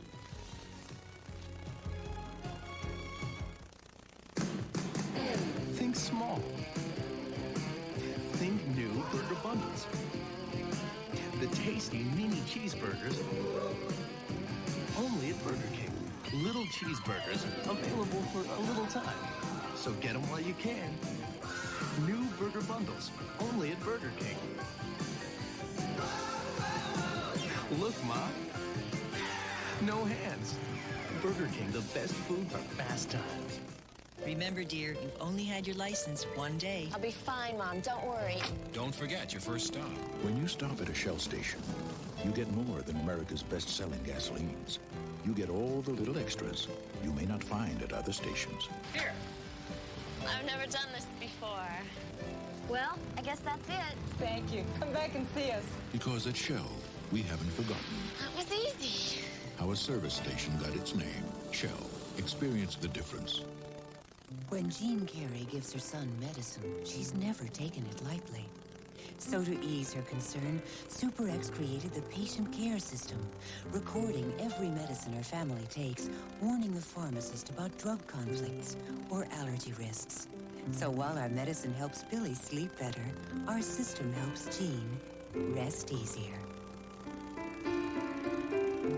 Shouldn't you be under Super X Pharmacy Care? Winn-Dixie's Backyard America, lots of cooking going on. Delicious platter-style sliced bacon is just $1.39 a pound. Save 60 cents a pound. WD brand U.S. Choice Center Cut Chuck Roast is a hot 99 cents a pound at Winn-Dixie. Save 90 cents a pound. And for the freshest fruit salad, buy Harvest Fresh Jumbo Red Ripe Watermelons for only $1.99 each. Winn-Dixie's Backyard America. Well, we've all certainly done it. Glued our eyes to the odometer as it rolls over to add an extra digit to the mileage. It can be a landmark, a little reason maybe to celebrate. But in Albert Klein's case, it is perhaps even a bit more. You see, Mr. Klein and his 24-year-old Volkswagen hit the 1 million mile mark today. Can't believe it. Now, let the record show that this was not easy.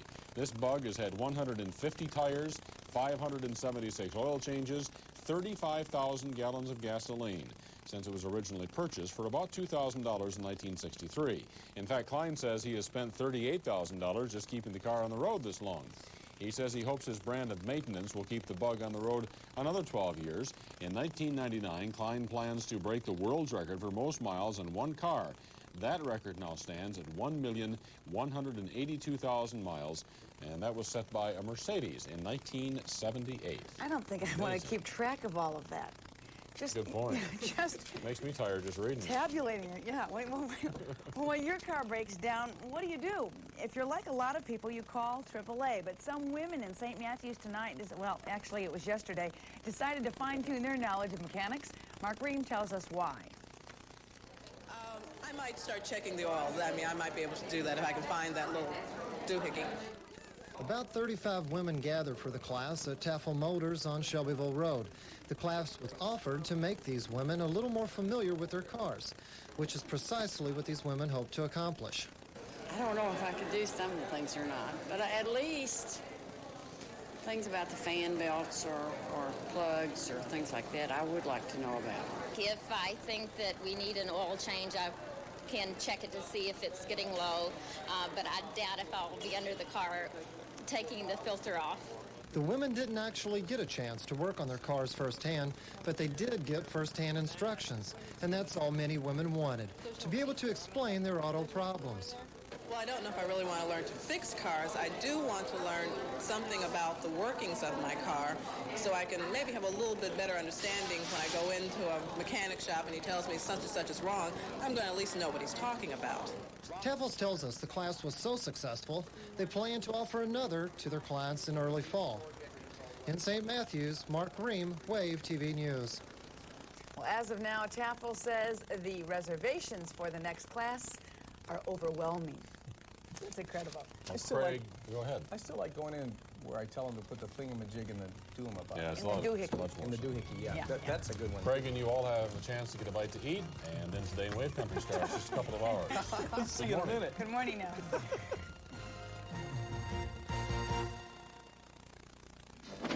Terminix, can you get rid of those little black bugs? They sort of look like... No matter what's bugging you, call Terminix. Those, no more bugs, no more worries. When you're in the Smokies, come on out to Dollywood. We're sliding down a mountain, makes you feel real good. It's a magic place, just filled with family fun. Splashing down together on a raft and a river run. Learn about the craftsman's skills, sit down to home-cooked meals. See how good the music makes you feel. Get away to Dollywood, it's home's fun. In the heart of the Smokies, Pigeon Forge, Tennessee.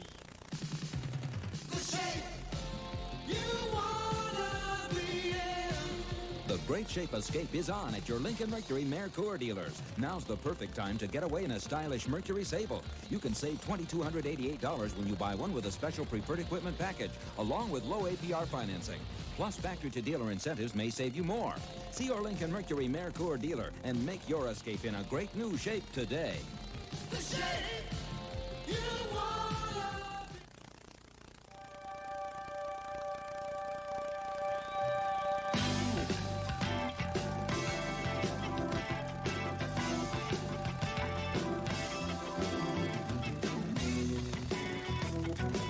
From New York, where you can ride the fabulous Runaway Subway car for only $1. It's Late Night with David Letterman. Tonight, Andrea Martin, a rock food demonstration with Joe Darty, and comedian Paul Reiser. Also, a visit from the NBC Bookmobile, and Chris Elliott and the Elliott Achievement Award.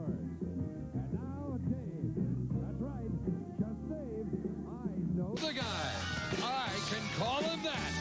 David Letterman.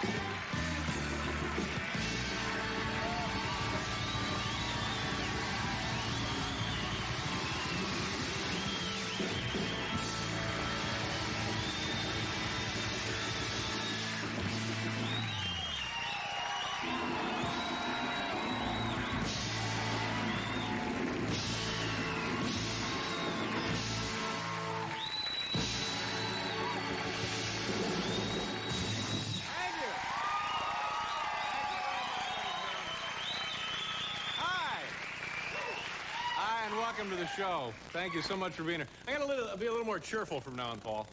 I think, Really up and more positive. Did someone call? Well, a lot of folks have been calling, but hi and welcome to the damn show. Hi. I feel great today. You know what I did, Paul, on my lunch hour? Instead of having lunch today, you know what I did? What'd you do? I went over and had my legs waxed. I feel great. Must feel pretty refreshed. I feel quite refreshed. Yeah. Yeah. Hi. Hi. Boy, here's a weird statistic. You know, last night, more Russians, more citizens of the Soviet Union watched the All-Star game than watched the Goodwill games. Hi! You know, we don't usually do this. They used to do this on the old Ed Sullivan Show. Whenever you'd have visiting celebrities or dignitaries in the office, Ed would come out on stage and introduce them, and they'd stand up and take a bow. Tonight, folks, can we swing a camera around here? Boy, look at this haircut. Jeez. What the hell has gone wrong there?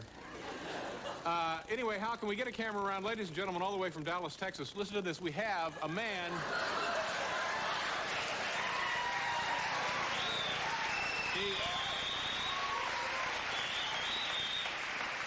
Where is he? There. This man in the red and white striped shirt, this man is an assistant golf pro. Is it assistant golf professor, you said?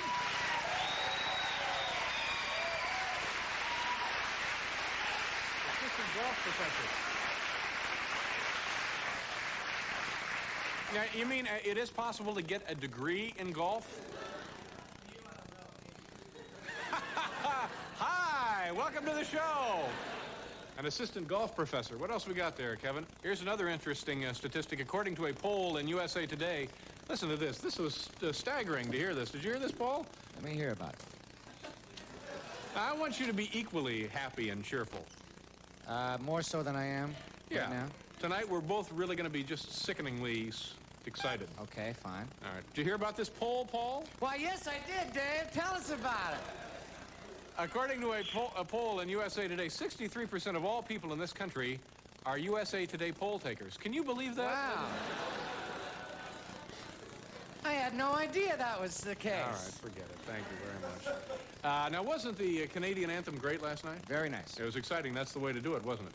Well, you got to spring for a great vocalist like that little gal. Well, we could have done it the night before with just you, me, and the audience. Well, the audience didn't know it. You don't know it. Well, blame it on the audience. That's about the dumbest thing you can do, Paul, is blame it. Listen, yeah, you've offended them. Blaming it. And they weren't even here. Not this audience. I'm sure this audience probably knows the lyrics, okay? No, see, there you go. We got a wonderful show for you tonight. We have a gentleman here who collects... Now, listen to this. Get a hold of yourself before I tell you what he does. This man collects food that looks like rocks.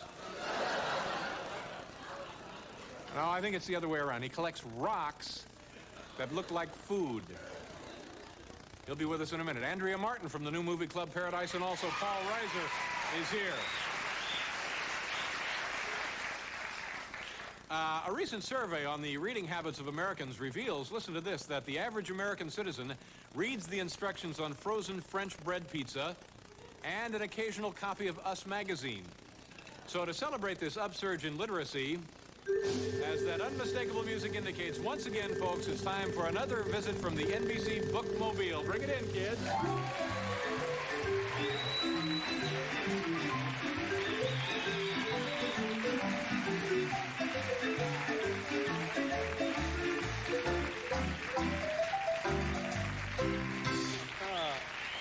Ladies and gentlemen, please say hello to the Bookmobile's beloved library lady, Miss Kathleen Ankers. Kathleen, nice to have you with us tonight. And, Kathleen, what have you and gruff but lovable Gus been up to lately? Well, we've just returned with the Bookmobile from the Soviet Union. Kind of a cultural exchange sort of thing? Actually, we were participating in the Goodwill games. In the motorball competition. Motoball competition. Well, that's where they play soccer on motorcycles, isn't it? Yes, indeed. Yeah. How did it go? At times, Gus seemed less interested in scoring a goal than in ramming the other team with the Bookmobile. Oh. And shouting, "Eat steel, commie slave masters." Oh, well, that's too bad. And did you get a chance to see Moscow while you were there? Actually, after the incident, we were taken to a small basement room in the Lubyanka prison and injected with a wide variety of psychotropic drugs. After 3 days of mind-bending torture, we were deported. I see. So it was pretty much business as usual for Gus then, wasn't it? Now, Anyway, Kathleen, I certainly hope you don't harbor any ill feelings toward our Soviet friends. You know, David, we were rather upset to have missed the rhythmic gymnastic finals. Oh, that's too bad. That's a darn shame. Paul, they missed the rhythmic gymnastic finals. Oh, I'm sorry to hear that, Dave. We did. Well, let's put that unpleasantness behind us and get right to the new publication, shall we? Bookmobile lady, Kathleen? Which do you prefer, Bookmobile lady or Kathleen? I like both, David. Both. And who wouldn't? Okay, here we go. Here's an easy-to-follow nutrition plan that prescribes only products endorsed by America's favorite funny men. Yes, with the Bill Cosby diet, it's all Coca-Cola, Jell-O, and pudding pops. Now your smile will be as wide as your waistline. Certainly a nice book right there to start things with. Let's see what we have here. Oh, this is a good one also. You know, every caring parent will want his child to have this book. It's Mr. Rogers' first book of full-contact karate. The beloved television host guides your youngster through a magical world of bone-crushing violence. All right. Oh, this is a nice one also. You'll want to linger over this publication from the folks at the Time Life. It's the latest volume in their series, All the World's Uniforms, America's Toll Takers. Yes, from the impressive blue-gray uniforms of Pennsylvania to the startling gray-blue uniforms of the Dakotas, they're all here in all their glory.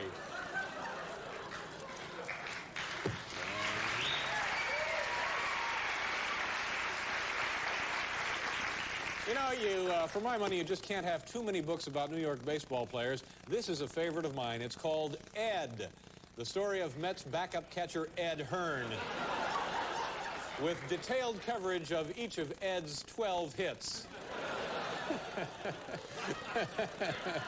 12 hits. Okay, Ed. Good for Ed. Oh, another good one. We have a good batch this week, don't you think? Oh, I do. I think that's splendid, don't you? Yeah, sure. Here's the amazing true story of one of our greatest entertainers' unknown sideline as a fully licensed exterminator. It's called Them Bugs Gone Now, Ma'am. The Secret Life of Elvis.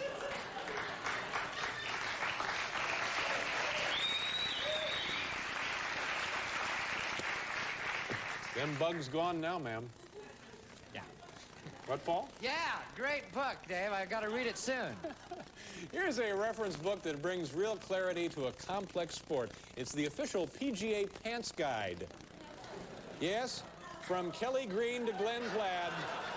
Soon you'll be sorting out those golf slacks just like a real pro. See there? On and Calvin Pete. Oh, my. What a stimulating publication that is.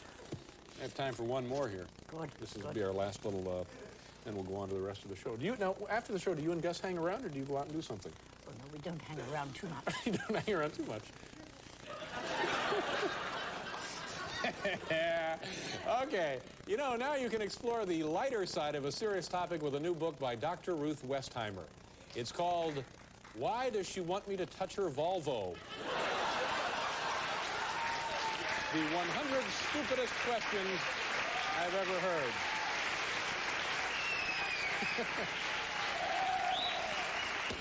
There you go. That's it for the bookmobile. That's it for everybody, isn't it? Nice to see you again, Gus. We're going to do a commercial. We'll be right back. We have Joe Dougherty here, Dr. Joe Dougherty, the man who collects rocks that look like food. Andrea Martin, who is a comedian, film actress, and Paul Reiser, a comedian and also a film actor, and surprises. Yes. Oh, this show is so big. It's full to bursting. Okay, Paul, don't we have music here? Or? Yeah, we do. Going into commercial. Yeah, all right. Would you like to hear it now? Well, do it, yeah. We'll be right back, folks.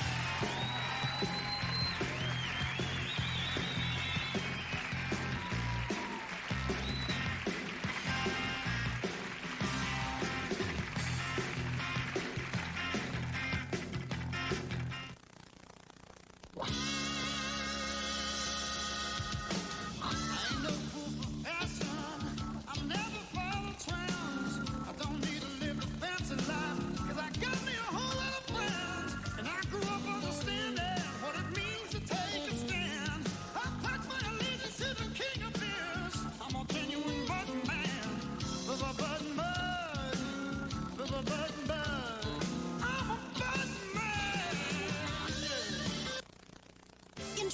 3 great tastes you've loved for years. Chex and peanuts and pretzel sticks.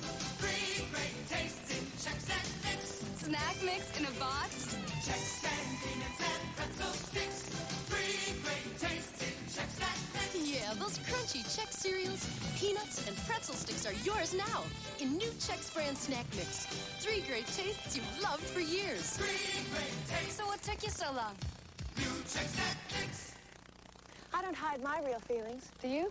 I express them, show what I'm really made of. Even the way I wear my hair shows how I feel. Either up or long and natural. But I always wanted healthy looking, so I use Clairol Condition. Condition products are good for my hair. Protein-enriched shampoos and treatments, alcohol-free styling mousses, even hairsprays that won't dull or dry out my hair. Good, healthy-looking hair says a lot about someone. Condition hair care. Come on, show them what you're really made of. Can I help you? Batter fried fish, gotta have some tender, delicious like. Batter fried fish, gotta get that crispy, golden, what a delight. Batter fried fish, everybody's loving every crunchy bite of that. Batter fried fish, do-do-do-do. Is that for here or to go? I don't know. Long John Silver's sounds good to me.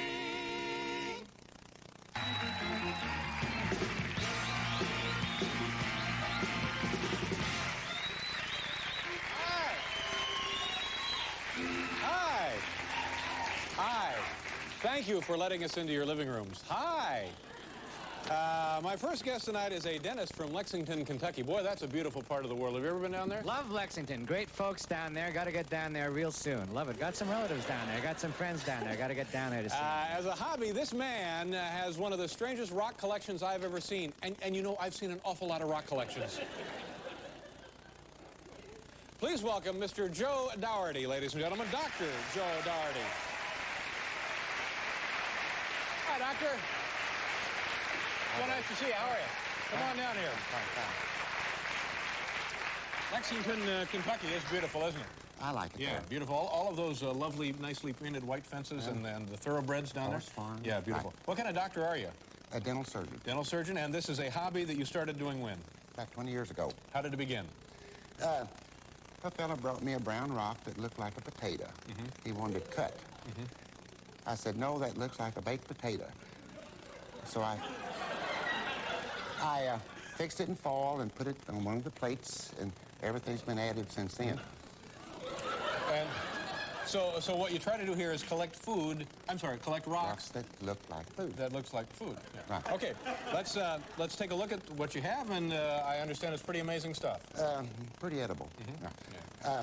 Did you ever do a television show with Andy Griffith and Don Knotts? Not yet. No.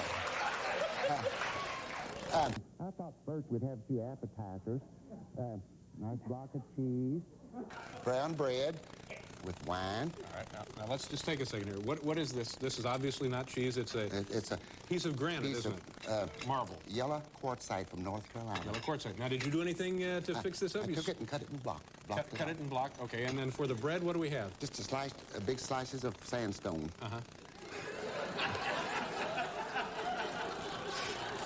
But you know Goober Lindsay, though, don't you? George Goober Lindsay, you don't know him? No. Okay. All right, now what do you do with this, doctor? What is the you have it around? No, I go get it.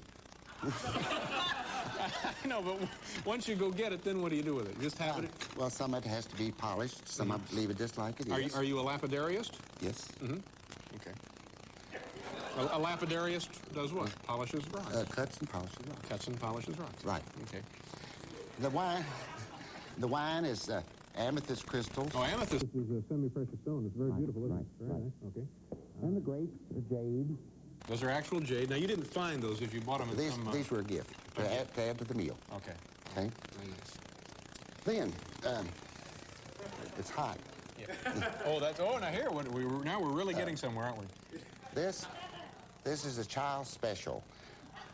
My rock burger, rock fries, and a rock Coke. You haven't seen Aunt Bee in a while, have you? Okay, we have, now what kind of rock is it? Do you mind if I touch that? Try it. All right, now this is this looks like again some kind of a sandstone. Sandstone, and then here we have the meat is the chalcedony. Is what? Chalcedony. I don't know Of what the that quartz is. family. Now, did you find these all yourself? Yeah. All right, and then for the cheese we have another slice over here. Piece of Another that. bun. All right. And then let's take a look at these fries, shall we? Oh, they're the fries are again. These have been more yellow polished, like, more yellow, shaped and polished. Right. Okay. Now, do you have an item of food in your mind, like you said yourself? I need a pot roast, and then you go out looking, or do, I brought one. You have a pot roast, or do you just stumble on things that look like food? Let's see. Here's my ham. Kentucky ham. Yeah, that's ham, all right. And this is again, this is a rock. See, ladies and gentlemen, what you may not understand, this is not actual ham. This is a rock. A rock right here. Okay. Now, what kind of rock, Joe? This is another different color of your quartz-like chalcedony. So you use a lot of that quartz stuff, don't you? And just slice it up. Okay. You just slice it up. Now, Now, how do you go about cutting a rock like that? There's a special diamond saw that you put the rock in, slice it just like bread. Is it difficult to do that? No, the machine does it for you. The machine does it for you, Paul. Yeah. All right. Okay, Doctor, let's keep going here and see. Here's the roast. Oh, that's the roast. And again, we have a rock that's been cut to look like a roast.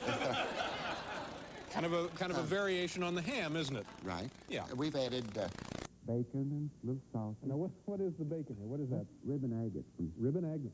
So this is pretty sophisticated mineral things you have here, isn't it? Okay. And what do we have here? This is just prune. The prunes, but what are those actually? Apache tears. Apache tears. Obsidian from Montana.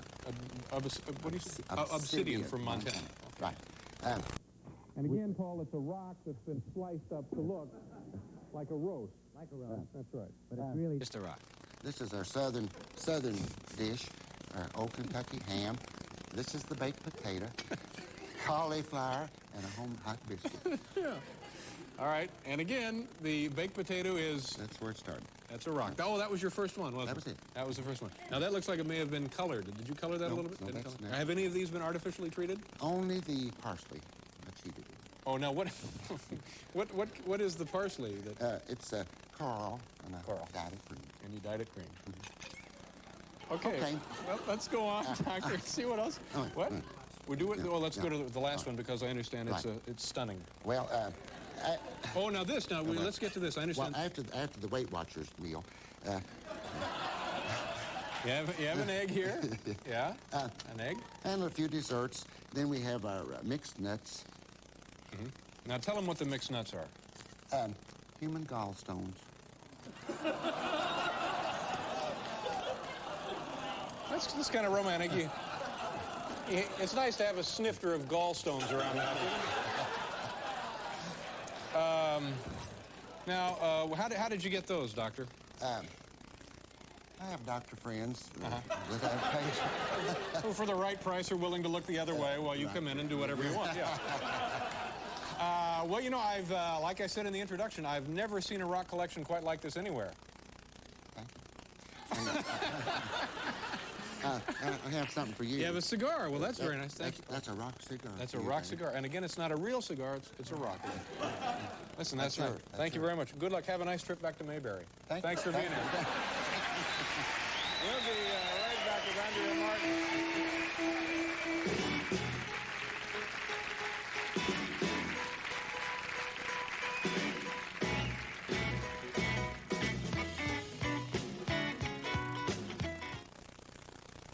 I'm thirsty for it, do you know what I mean? Sweating in the sun, need something cool and clean. Yeah, thirsty for it, 93 in the shade.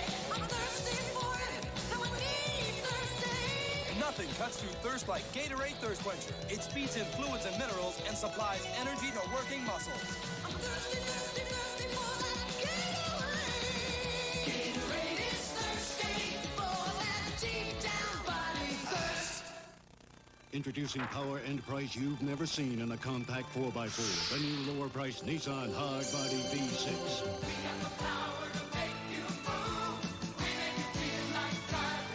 More horsepower, dollar for dollar, than any leading compact truck.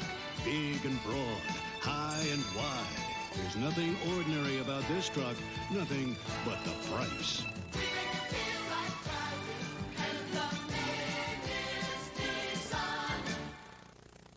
Sometimes you feel a little Mexican.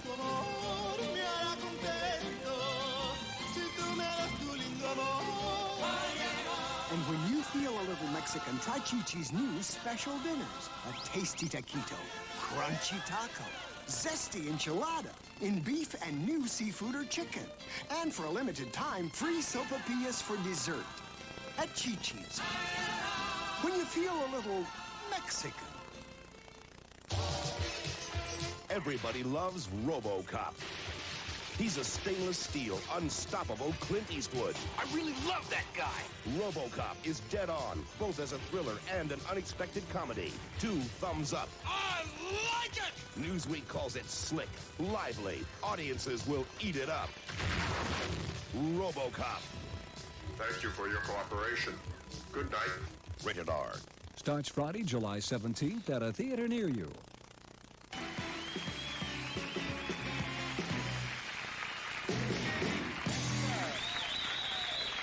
Our next guest has been with us many times before. It's always a pleasure to have her in this building. She was one of the stars of the legendary television series SCTV and can currently be seen in a motion picture called Club Paradise. Folks, please say hello to Andrea Martin.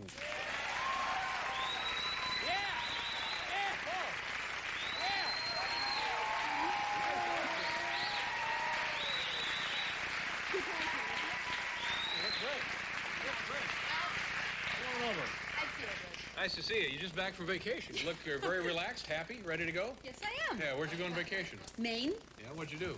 Oh, gee, we're getting right into this interview. You have something else you want to discuss? Nothing at all.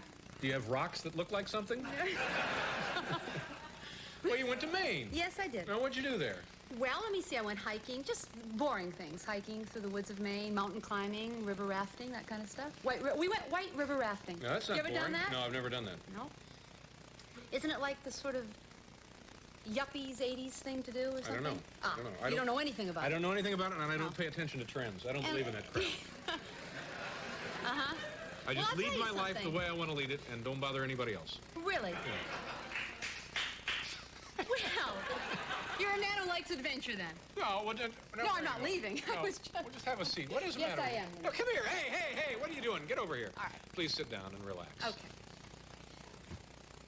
Now, Too relaxed. you went, well, it is maybe a little casual. It's for this show. Well, for me. Ah. It's just maybe if you would, there you go. Now tell us about your adventures, whitewater rafting. Well, I mean, I thought it was going to be very yuppie-ish, but then you get on the raft, you're wearing helmets, that's not a pretty sight, and you're on the raft, and it's very beautiful and very tranquil, and then all of a sudden it becomes...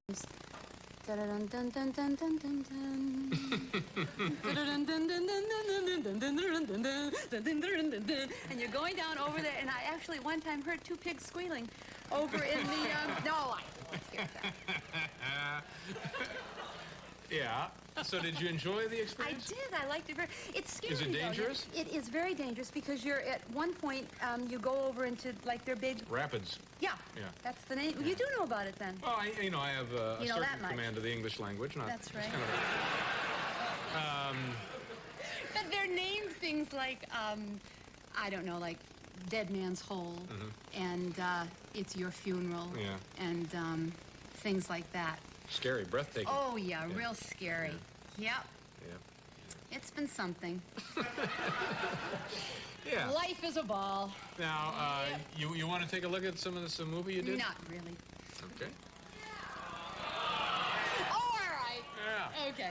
Now, I saw the film. You're very funny in this Thank motion you. picture. A lot of great people in there. Mm-hmm. You, Joe Flaherty, Eugene Levy, Rick Moranis, Robin Williams, Twiggy, Joanna Cassidy, Jimmy Twiggy. Cliff, on Adolph and Caesar. on and on. And what are we going to see here from the film, Club Paradise? Do you know, honestly, I do you, not know. You I swear know. to God, I don't know. This is really, I don't. It might be the same scene that we've seen, let's be honest, 100 times. And what is that scene? The shower scene. There you go. That's probably what it is. Yeah. Yeah. Well, it's very funny in the movie. Yeah. And it's going to be funny here. Yep, those years of acting Years of acting training paid off. Now let's take a look at it now. Do we Why have don't time we to do do it that? now? All right. This is a scene from the. Has it been released yet? Yes, it has, Dave. We've got to get you out of the house. This is... I mean, the rapids, the White River rafting, the move. What do? You just sort of... I have... And the pencil thing, I and have, the ball thing, and then it's home. It's too sad. I have my volunteer work. You do? Yeah. Okay, let's take a look at it. Here it is, Club Paradise. You'll enjoy it. It's the shower scene. You can't see it too often, for my money. I just want to know one thing. Am I going to be able to take a decent shower, or is the water always going to be like that? On the case. Tonight, you'll have the finest shower possible. About a thing, 'cause every little thing gonna be alright. I don't believe it.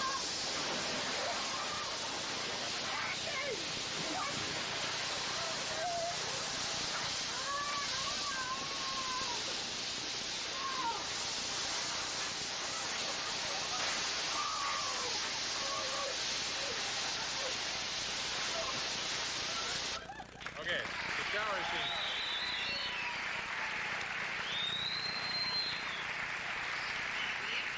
Very funny.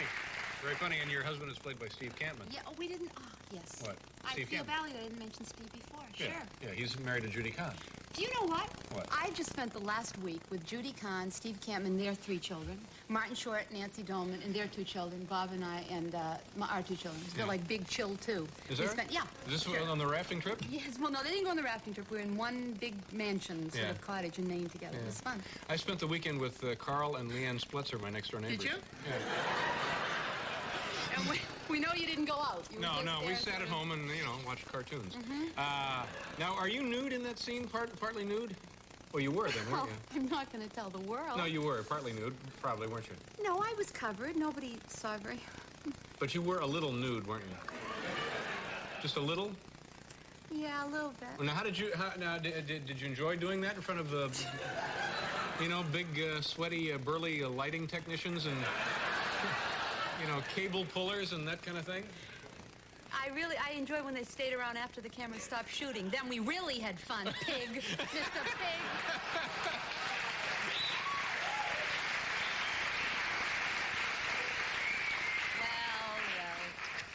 Now we're out of time, but I know you want to mention this thing. No.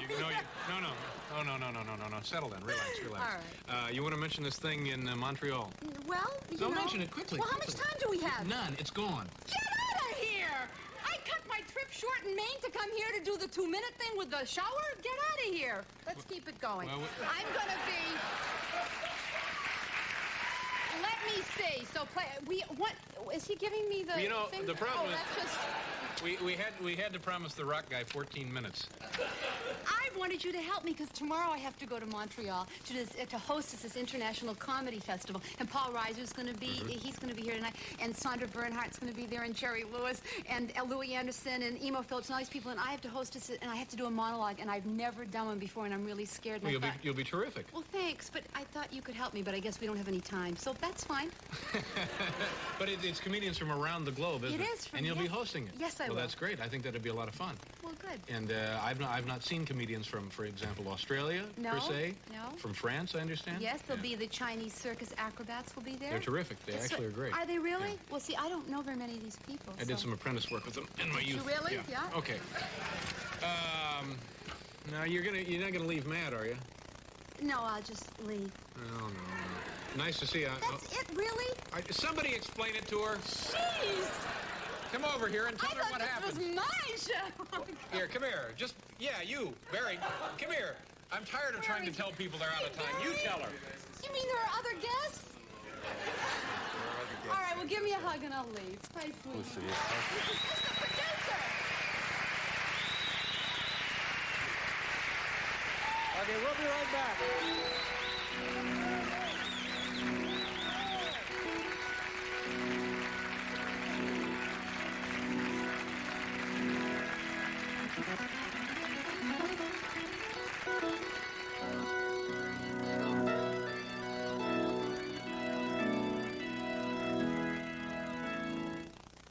Hello, Los Angeles conducting consumer research to be sure our products meet the needs in the consumer marketplace. So today we're at the corner of Hollywood and Vine to get the average person's reaction to Ed's new Bartles & James Premium Red Wine Cooler. However, we are still waiting for an average person to come by. If one does, we'll be sure to let you know what he or she thinks. In the meantime, please enjoy Ed's Red, and we thank you for your support.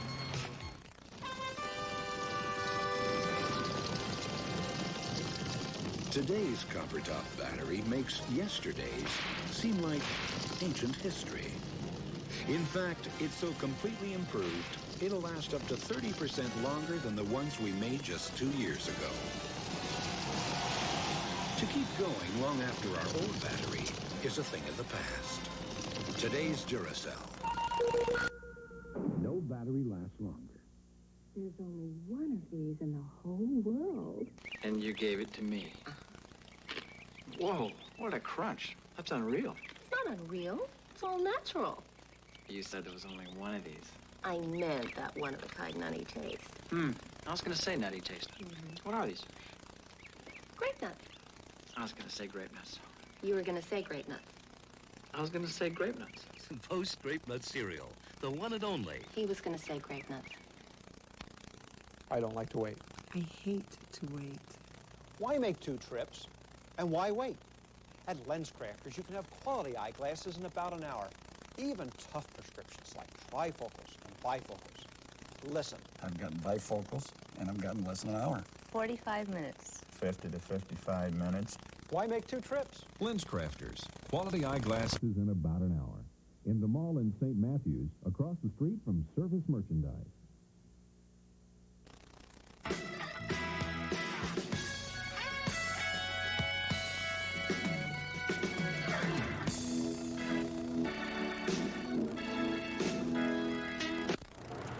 This is a big city. You'd think the perfect job would just be calling out, Molly, your dream job is waiting. But, you see, that hasn't happened yet. So I do the best I can, which is sometimes pretty good, and other times is, well, the best I can. Molly Dodd, something different Thursday nights on NBC. The Coors Concert Series presents David Crosby, Stephen Stills, and Graham Nash. July 23rd at Louisville Gardens, the magic lives on. Crosby, Stills, and Nash. Tickets to Louisville Gardens and all ticket draws, July 23rd. Crosby, Stills, and Nash. Produced by Sunshine Promotions and Ogden Allied for the Coors Concert Series. In recent years, most innovations in frozen pizza have come in the area of crust. Thicker crusts, thinner crusts, lighter crusts, crustier crusts. Double Top Pizza from Tombstone puts the crust where it belongs, on the bottom of the top. And our crusts are doing double duty, because Double Top doubles the toppings. Double the meat, double the cheese, double the taste. Double Top Pizza from Tombstone. You'll think twice before you buy anything else. $3.59 when dance class has you hungry. If I'm dancing and I'm hungry, I eat a Snickers, and then I can dance again. It fills me up. It takes care of my hunger pangs. Snickers bar, crunchy peanuts, peanut butter nougat, caramel and milk chocolate. The caramel and the chocolate are great, but the peanuts. Packed with peanuts, Snickers really satisfies. The peanuts. I'm so hungry.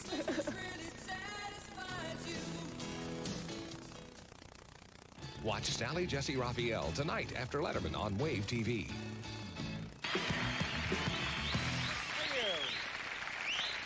Tomorrow on this program, folks, Grace Jones will be here and Max Headroom. Do you know anything about Max Headroom, Paul? He's a nutty, kind of an animated kind of kid, Yeah, isn't he? something like that. Anyway, Max will be here tomorrow, and also Todd Rundgren. You know anything about Todd? Him I know about, yeah. Is he going to play with the We're band? going to play with him tomorrow. Oh, yeah. is that right? Oh, that'll be good. That is tomorrow night. And later in this program tonight, comedian Paul Reiser will be here. And right now, it's always a pleasure to have this man on the program. He is the undisputed voice of the New York Knicks, the New York Rangers, WNBC sports reporter, and NBC Sports Network commentator. Please welcome Chris Elliott.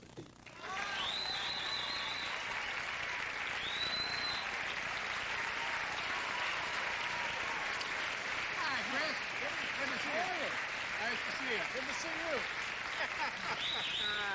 Yes, sir. Great to see you. As always, I'd like to say that you're not only one of the most popular personalities in the world of sports, but all of broadcasting. Well, yes, preceded only by your own high, majestic majesty. Thank you very much. I appreciate that. Yeah, bite me. Okay. I got something for you, Sure. Dave. My brother Al sells these, and he wanted me to give you one. What do we have? Take a look at it. It's Oh. a chocolate football helmet.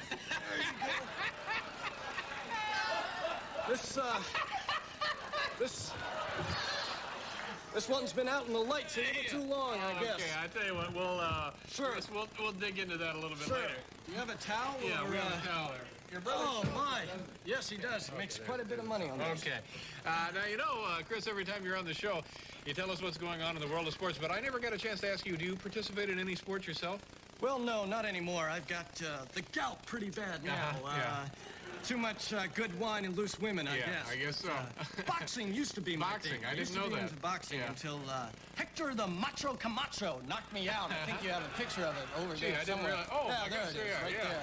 Oh, it's like a pretty nasty shot there. Yeah, I don't participate anymore. I after can that. see why, No. sure. Now, what's going on with the Knicks, Chris? Well, the Knicks are about 0-5 right now, which doesn't really put them in competing position. To be competing, you got to have at least a .9 average. Yeah, that's right. But we got this big All-Star game coming up tonight, and I think the National League looks pretty good there.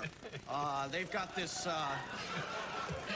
They've got this Paul Winfield, who is batting about 2.9 and has good kicking power, too. That's right. Now, Chris, the All-Star game, of course, was last night, and Paul Winfield was in the motion picture Sounder. Yes, he's one of the only people in the sports world to make that transition from sports into film. I haven't seen it yet. I hear it's terrific. Okay. Well, now, Chris, as always, you've brought with you some clips of the strange, the unusual. Yes, the wild and wacky in the world of sports. The Chris Elliott Achievement Awards. That's right. All right. With, our crack research team and my producer, Steve Katz. Okay. We've put together a fine group, so why don't we just roll the tape and we'll take a look at it. Chris Elliott Achievement Awards. Here we go. Here we go. We start out with the close play of the month. Clark is at bat. He hits one to center field. Foley scoops it up. He throws to first, and he's out. Ooh, that's close. Take another look at that in slow motion. Oh, good call by the first base ump. From there, we go to the bouncy sport of bodybuilding. And take a look at that. Look at that. Let's look at this one more time. Oh, yes. One more time. One more time for me. Oh, baby. Come on, drive it home. Oh, yes. One more time. Slow motion. Instant replay. Oh, that's good. Okay. Let's look at it one more I time. think maybe we better move on. Maybe just keep fine. going. We'll just go on. Just, oh! All right. God. No, That's good stuff. All right. There we go to the punch of the month in boxing, and take a look at Cornelius' right hand. It's coming up right here. He's got, oh, that had to hurt. One more time. Take a look. Oh, that's got to hurt the face of Martez. These are my aunts. That's Ethel and Louise. I don't know who that is. Yeah. I'm not sure. Handsome-looking group. Yeah.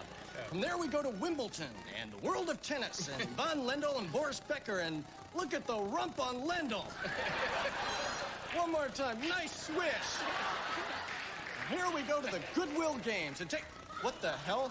What?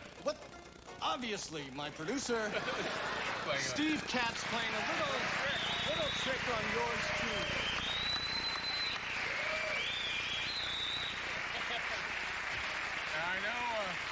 I know you have to get over to Live at 5, and you got some special visitors waiting for you. Yes, my brothers Al and Steve are here. The Albert brothers. Hi, gentlemen.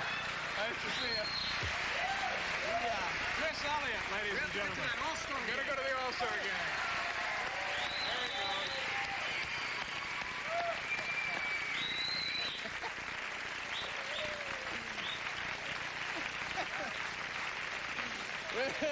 We'll be right back, folks.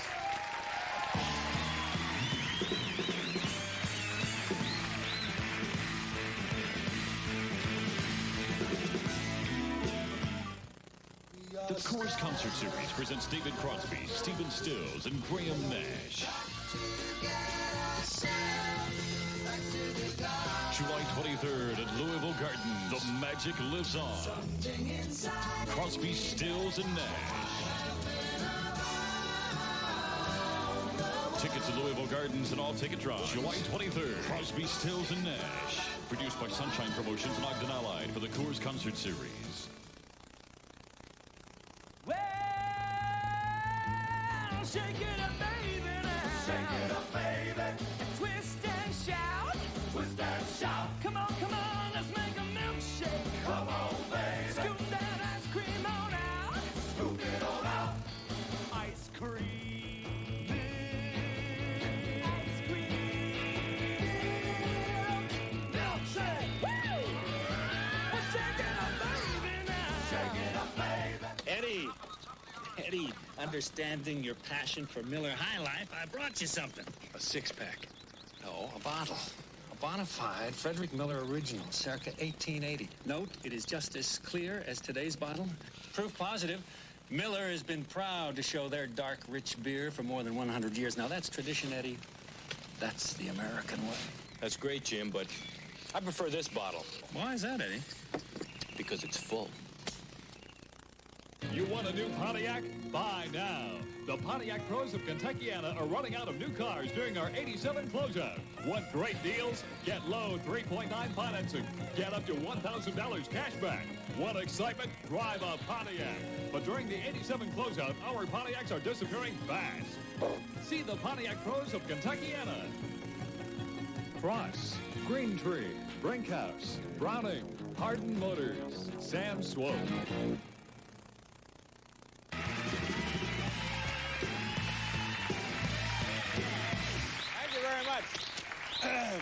My next guest is a very talented comedian and also an actor. He is one of the stars of a brand new motion picture entitled Aliens. Folks, please welcome back to the show, Paul Reiser. Oh, Paul.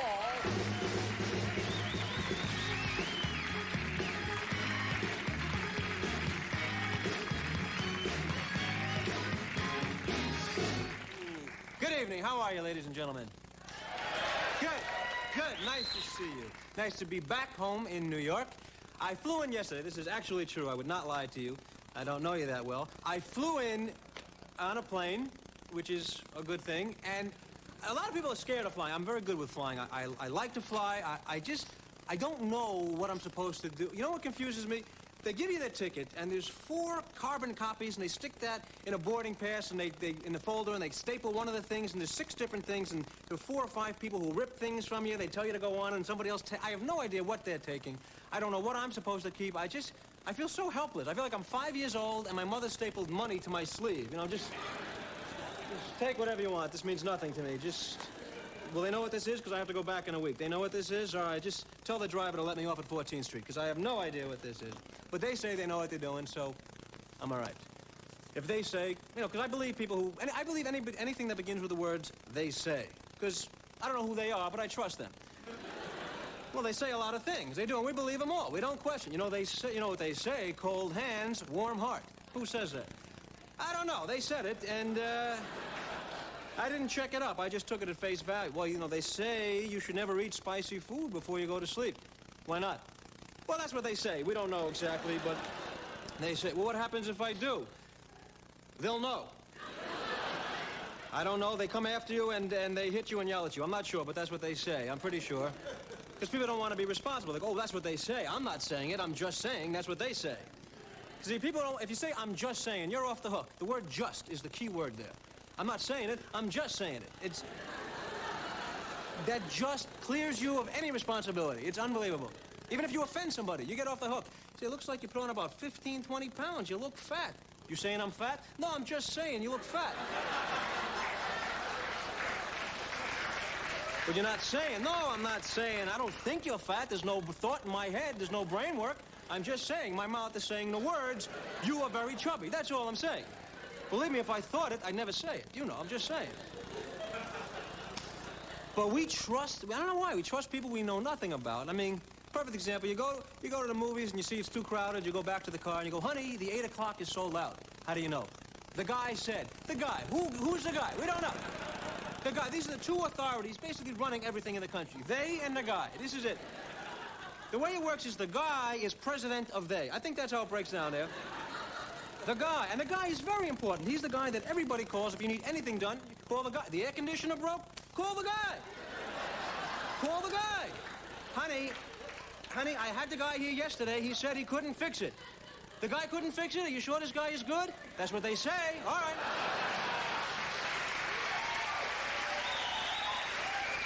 Why? Because we don't know. We trust people we know absolutely nothing about. And I'll tell you something. I don't understand the concept valet parking. I don't know who invented this, but it is a very, very dumb idea. You work hard, you save up, you get a lot of money, buy yourself a nice car, and the first guy you see with a short red jacket, give him the keys. Just give him the keys. Did you park? No, I gave it to the guy. You gave the keys to the car to the guy? Yeah, and the house keys, too. I feel good about this guy. I trust this guy. You gave him the car, you could get ripped off. Aren't you afraid of it? You think I'm going to get ripped off? What, do you think I'm stupid? You saying I'm stupid? No, I'm not saying. I'm just saying. That car's a gun. Thanks, folks. Listen.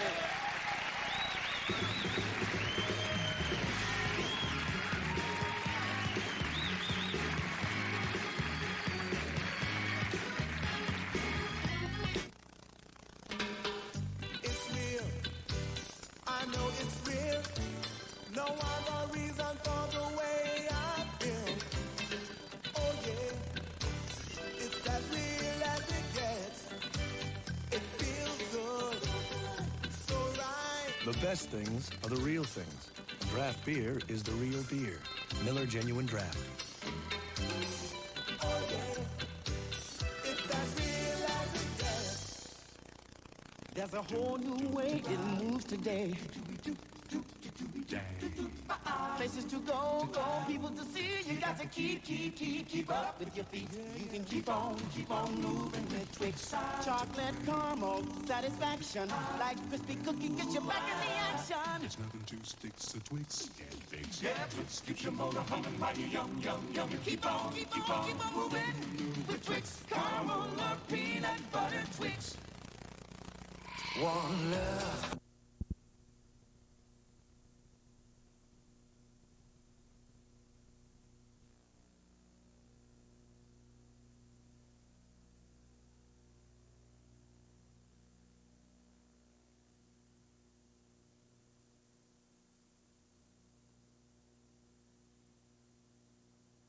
Be a serious setback. Look at the way the Congress is pushing these amendments on arms control that the president doesn't like. He's going to have to veto something, and it's called the appropriations bill. Absolutely must. Well, if George is correct, and I think he probably is, that the INF agreement, that is the Missiles in Europe agreement, really is all the agenda that the president has left. I hope I didn't misinterpret what you said, but if that's correct, then I think that agreement can be had. The difficulty is with our allies, not with Gorbachev. That agreement can be had, but think what that means, because we have 18 months of this presidency left, and I take it, and I agree with it, that it means that in that 18 months, this president really will have no capacity to put forward new programs of a serious nature, dealing, let's say, with AIDS, or dealing with matters of that kind. I think that's a serious problem for the American people. We have had now, not counting Gerald Ford, we have had, is it 4 presidents in a row who wound up their terms unhappily? Well, we don't know about this one yet. Well, his term isn't over. Well, no, I think that's what we're predicting here. But it certainly is not very happy at the moment. You're right. Nevertheless, half of the Senate, for example, seems to be planning or talking about running for president. That seems not to discourage anybody. Why do they do it? George, you were talking a minute ago about John Glenn and his last campaign. Well, this is the first open election with no incumbent president on the ballot with public financing. John Glenn was asked by Paul Laxalt before Paul got in the race, what sort of experience did you have in '84? And Glenn said approximately this: my family was humiliated, I got myself whipped, I gained 16 pounds, and I'm more than $2.5 million in debt. Except for that, it was wonderful. Well, I think John Glenn is seriously considering getting back in. You heard him right here on the program. He wouldn't say it. The rap on him in 1984 was he was dull. But, you know, dullness may be what we want this time after the glibness of a Ronald Reagan. So this may be John Glenn's year. Do we want a dull president? You got 15 seconds. No, I don't want a dull president, but I think a lot of people want to run for president to get their names known, perhaps to be in position to run more seriously next time around, to gain more political weight. A lot of people want to do that. Thank you. Thank you all. We'll be back with a few words about how to make lots of money, and it's not selling vacuum cleaners, in a moment.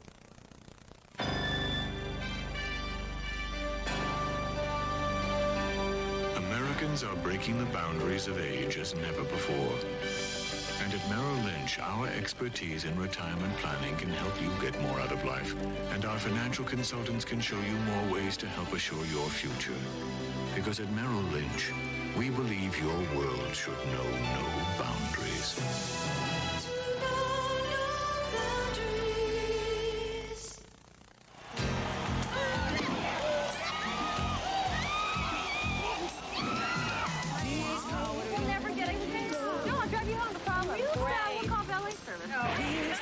Mercury introduces a new friend, Tracer. Oh, you're a friend of mine.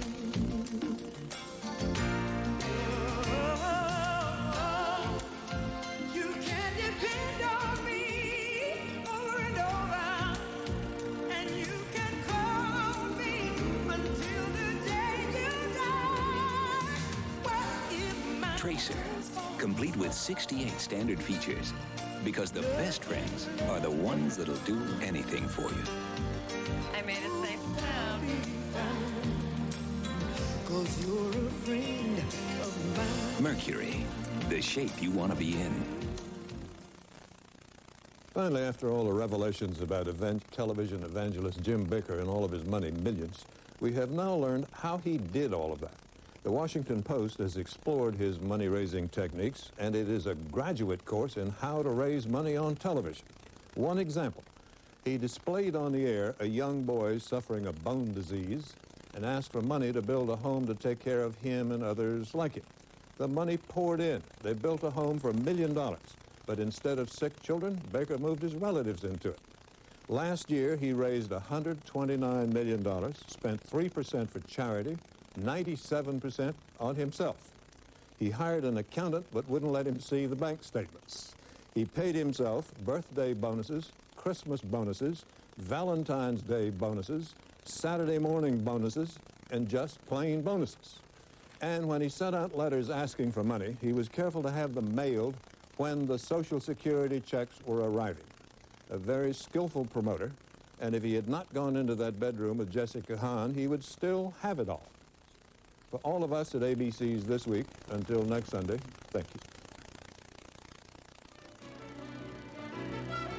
This Week with David Brinkley, brought to you by the new Lincoln Mercury Tracer and by General Electric. At GE, we bring good things to life.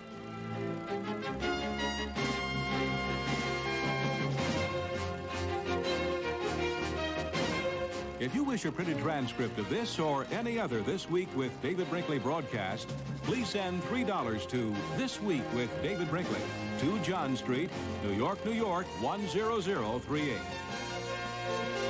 This Week with David Brinkley is a presentation of ABC News. The world heavyweight champion, a title steeped in a tradition of greatness. Now the youngest man to ever wear that crown, Mike Tyson, looks back at the great heavyweights of the past, plus the mini marathon from New York City, all on ABC's Wide World of Sports, Saturday. Kentuckians need more jobs. A right-to-work law will bring companies with more jobs to Kentucky. A right-to-work law means you can hold a job without membership in a union. There's a place for unions, but we don't have any place for monopolies. Vote for me, Dinwiddie Lampton Jr. for governor. We'll pass a right-to-work law.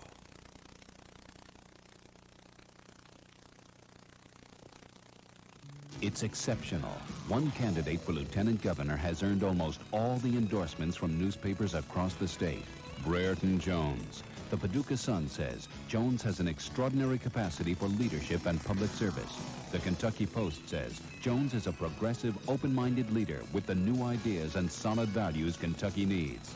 The Louisville Courier-Journal endorsed Jones as a proven leader, and the Lexington Herald-Leader says Brereton Jones is the Democrats' best choice for lieutenant governor. How much do we really know about Wallace Wilkinson? He's not telling the truth in his ads. He attacks John Y. Brown on taxes and the lottery. But everyone knows Brown was a no-tax governor and that he's not against the lottery.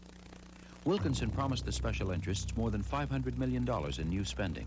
spending that will mean a Wilkinson tax increase. Wallace Wilkinson. False advertising, a big spender, and if he gets his way, a big taxer. That's the real Wallace Wilkinson. Steve Bergen with Weekend News at 6 on Channel 32.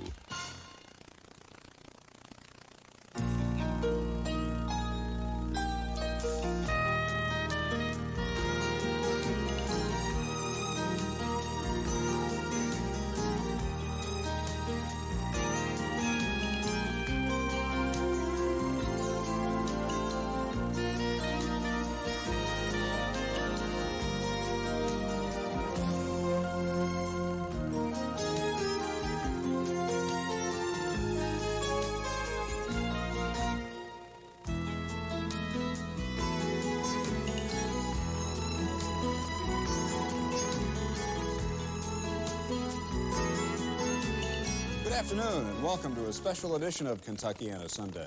Laura Bradshaw and I will guide you through this hour of features and discussions that include Marvin Meyerhofer's salute to a World War II fighter squadron. Laura and her guests will discuss Dare to Care. Tim Jordan of the Easter Seal Society will tell us about an exciting challenge competition, and there's lots more. Before we take to the skies with the 304th Fighter Squadron, let's pause for an update on the news and weather. Good afternoon, everyone. I'm Steve Bergen. With Election Day just 2 days away, all the candidates for the Democratic nomination for governor are using this holiday weekend to campaign. Grady Stumbo was in Ashland, while Julian Carroll, Steve Beshear, and John Y. Brown Jr. spent part of their time here in Louisville. Brown was scheduled to take part in a rally this afternoon at Shawnee Park, but he was a no-show. Earlier this afternoon, Beshear held his own rally at the Carpenters Union Hall here in Louisville. Wallace Wilkinson spent the day in Elizabethtown campaigning. Our Ralph Merkel was there. He'll have a complete report on that tonight at 6. Also at 6, we'll have the results of a special Channel 32 News telepoll on the Democratic race for governor. Looking at the weather now, the high this afternoon should be around 82 degrees under partly sunny skies. Tonight, skies will become partly cloudy with a 30% chance of thunderstorms, low about 63 degrees. Memorial Day looks wet with a 60% chance of rain and a high near 80. Reed Yaden will have the outlook for the week ahead tonight at 6. Also tonight at 6, Ben Story reports live from the Indianapolis 500. Today, the Indy 500 was won by Al Unser Sr. He became the second four-time winner and the oldest champion in the history of the Indy 500. The race was marred by an accident. A Wisconsin man died after being struck in the head by a flying tire during the race. We'll have complete details of that and other stories tonight at 6. Join us then. Until then, we hope you have a good afternoon. As an Army officer in the Army Air Corps, Carl Lochner of Louisville served his country during World War II. He told Marvin Meyerhofer this story about his exciting days with the Fighting 304th. The 304th Fighter Squadron flew with distinction during World War II. And although the story is about the 304th, it is a story that is a tribute to the veterans that have served in all the armed forces of the United States.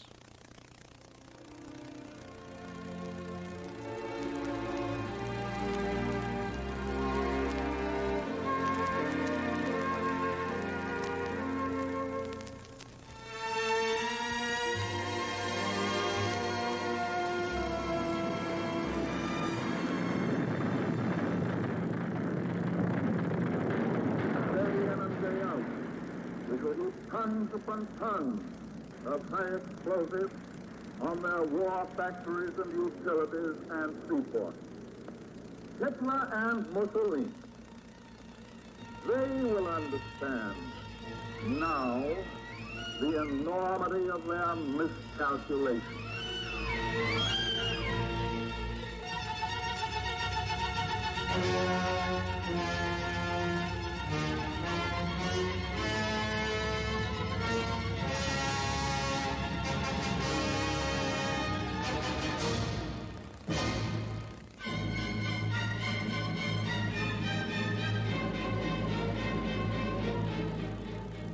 The Axis powers, with Germany and Japan at the helm, were at their strongest in mid-1942.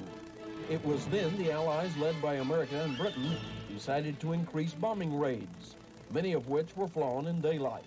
Because few fighter aircraft were available to escort the bombers, losses over heavily defended targets were great. Early in the war, the thinking was the bombers could defend themselves. But that line of thinking did change. And with that change, the demand for fighter aircraft for bomber escorts increased. Factories turned out the planes, and outfits like the 304th Fighter Squadron trained the pilots and the crews.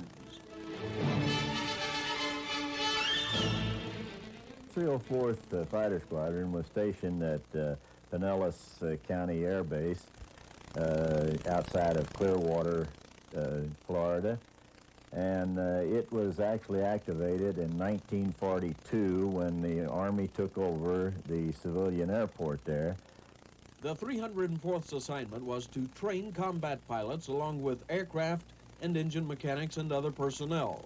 The 304th was a unit of the 337th Fighter Group. The pilots were just out of advanced flying school, and they had no fighter training, and we gave them about 40 hours of flying time, which included bombing missions and gunnery missions and so forth, and got them ready for combat, and they generally went overseas from our station. Many of the pilots, upon completion of their combat missions, returned to Pinellas to train new fighter pilots.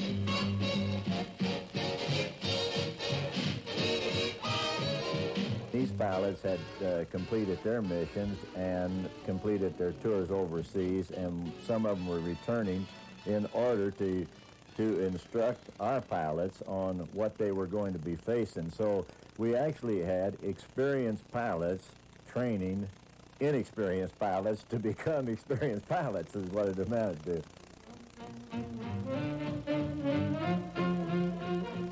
The 304th was first equipped with the P-40, a powerful pursuit fighter that brought down many enemy aircraft.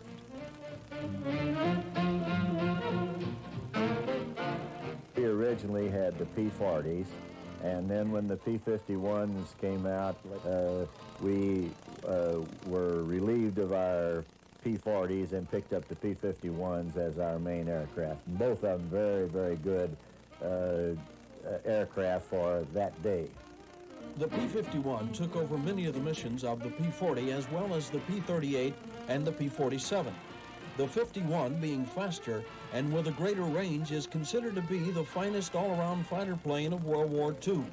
Its armor was 6 50-caliber machine guns. Other countries were not near as careful or with their pilots as we were, and the aircraft that they were using did not have the armor that we were using in our aircraft. In our training program and the dedication that I think that our people have towards their country, I think that we could outmaneuver just about anybody at the time, and I think it was proven that we did. The world will know that the first atomic bomb was dropped on Hiroshima, a military base.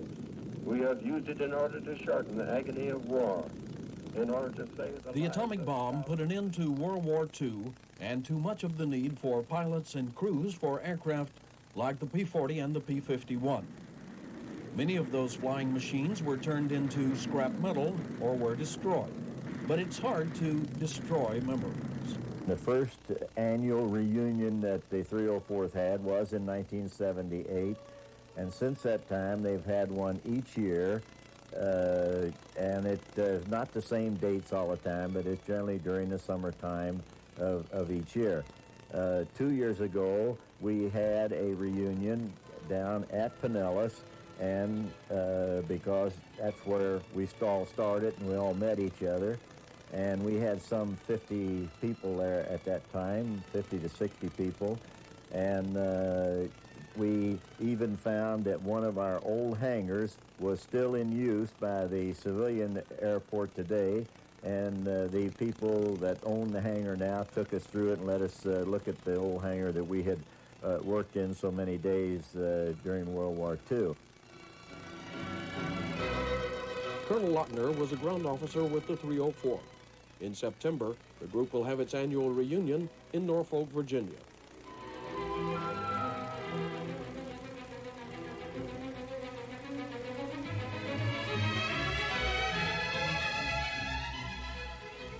On Memorial Day, we salute the 304th, and we honor those servicemen and women that have made the supreme sacrifice in the defense of liberty. I'm Marvin Meyerhofer.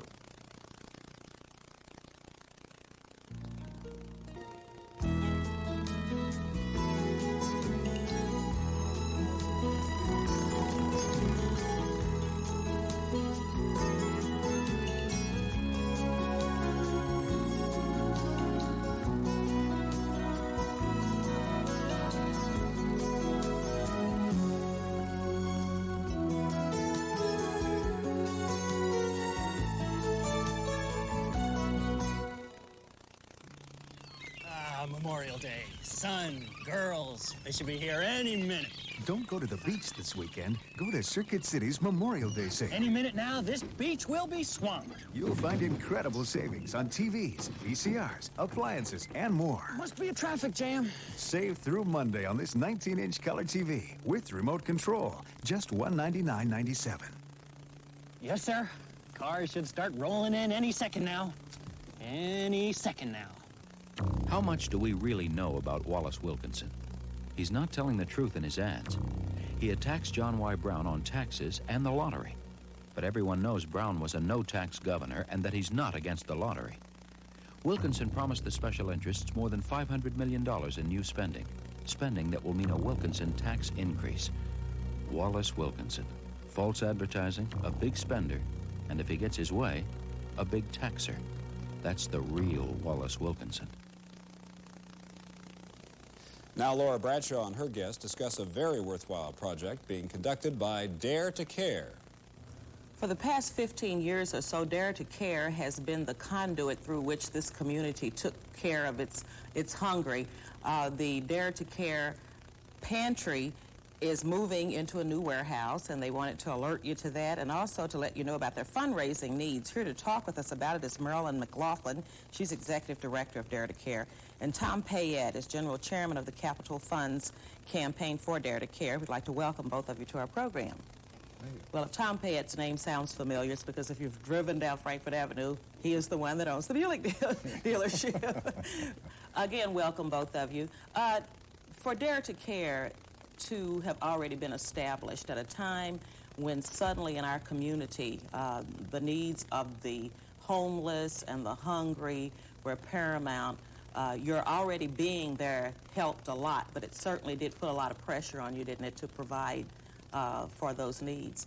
Yes, in our direct service, we have more than doubled since 1981. We are now serving over 80,000 persons a year in the community on direct service, where we provide food directly to families. So that's quite a growth in just a few years. It certainly is. Talk a little bit about the distribution, how it is that you distribute the food. We distribute it through 22 distribution centers throughout the city and county. People are served in their own neighborhood. They can get in touch with us directly, or they are referred to us by ministers, social workers, anyone who knows that they're in a crisis situation. We then tell them they can call, and we tell them which center is the nearest one for them to get to. They are served the same day that they need help. We supply up to a week's supply of food, depending on what the crisis situation is. Some people only need it for today because they've got a check coming in tomorrow or whatever. Others might be in chronic problems, and we will supply up to a week's worth of food 4 times a year. Are there particular guidelines that individuals would have to meet in order to secure food from you? Sorry. We're not means tested. We don't say that you have to have income at a certain level, because people can encounter crisis even if they're employed. We simply have you state that you are at risk of hunger, you're out of the resources to buy it, and then we can serve you. We try to encourage people who are in chronic problems to get on whatever programs might be helpful to them, such as government programs, because some people are in need of long-term, and amazingly, a lot of people who are entitled to food stamps and other government programs are not getting them. Well, one thing is for sure, and that is that the business community has responded to the needs, and Mr. Payette, I guess that's where you come in. Tell us a little bit about how it is that you go about involving other businessmen like yourself in helping to meet this critical situation in our community. Well, it's not as easy as one might think. I think that one of the avenues that we see that could accomplish that goal is to invite business people down to the warehouse, and as part of our fundraising, we're currently targeting certain groups of people, professional, business people, the clergy, to come on down to the warehouse to see exactly what's being done down there in an effort to garner their support. It's very difficult to visualize the work that Marilyn and her people are doing without actually seeing it. So by getting them involved at the warehouse, we're hopeful that they will see the possibility of donating some money to our campaign. Mm-hmm. So what you've done to this point has been to involve them in those kinds of ways. What kind of goal have you set? Well, our goal is $1 million. And, that's a big one. Yes. We are currently at approximately $730,000, much of which has been raised with city assistance, with the county assisting, with some large corporations that have helped, with some large foundations. The goal that I think I have shared with Marilyn and the board is to widen the group of people who are supporting Dare to Care. Currently, we have about 500 people in the Louisville metropolitan area, and actually considering the whole state of Kentucky, donating to us on some sort of basis, whether it's a contribution of $1 a year or maybe $10 a month or whatever it might be. We think that that's not representative of the people in this area who would participate if they knew the need, understood what we're doing, and recognized that without their help, much of this food that we're currently processing, if we don't have the facility to process it, and we don't have the facility to warehouse it, and we don't have the facility to pass it on to those people who are in need, it'll probably end up in a landfill. When you think of that huge waste, that alone is worth, I think, somebody taking a long, hard look at the work that's being done by Dare to Care. Mm-hmm. So at this point, you are moving outside of the corporate kind of contribution or corporate solicitation, and you want everyday people to just get involved. I'm sure that many of the people that probably have come to see you and have been recipient of your services never thought they would ever be there and may have at some point been donors themselves. Tell us a little bit about the Second Harvest connection, because I know we have a public service spot that's running now that the end says to call Dare to Care. Right. Second Harvest is a national network of food banks, and Dare to Care, in addition to its direct service, operates a food bank. What food banking essentially does is go out to the food industry, growers, manufacturers, retailers, wholesalers, and say, give us your surpluses. Let us distribute them for you. Food is surplus for many reasons, because it's mislabeled, the weight is wrong, the color is wrong, or simply overproduced, so they have inventory problems. That food is donated to Second Harvest on a national level and distributed to local food banks, and we also solicit corporations here around Kentucky who produce food. We bring it into the warehouse, we sort it, warehouse it, and distribute it then to agencies who have feeding programs, halfway houses, street missions, soup kitchens, shelters, anyone who is serving a poverty population and preparing food or distributing food to them can then come to us and get that surplus product from the industry.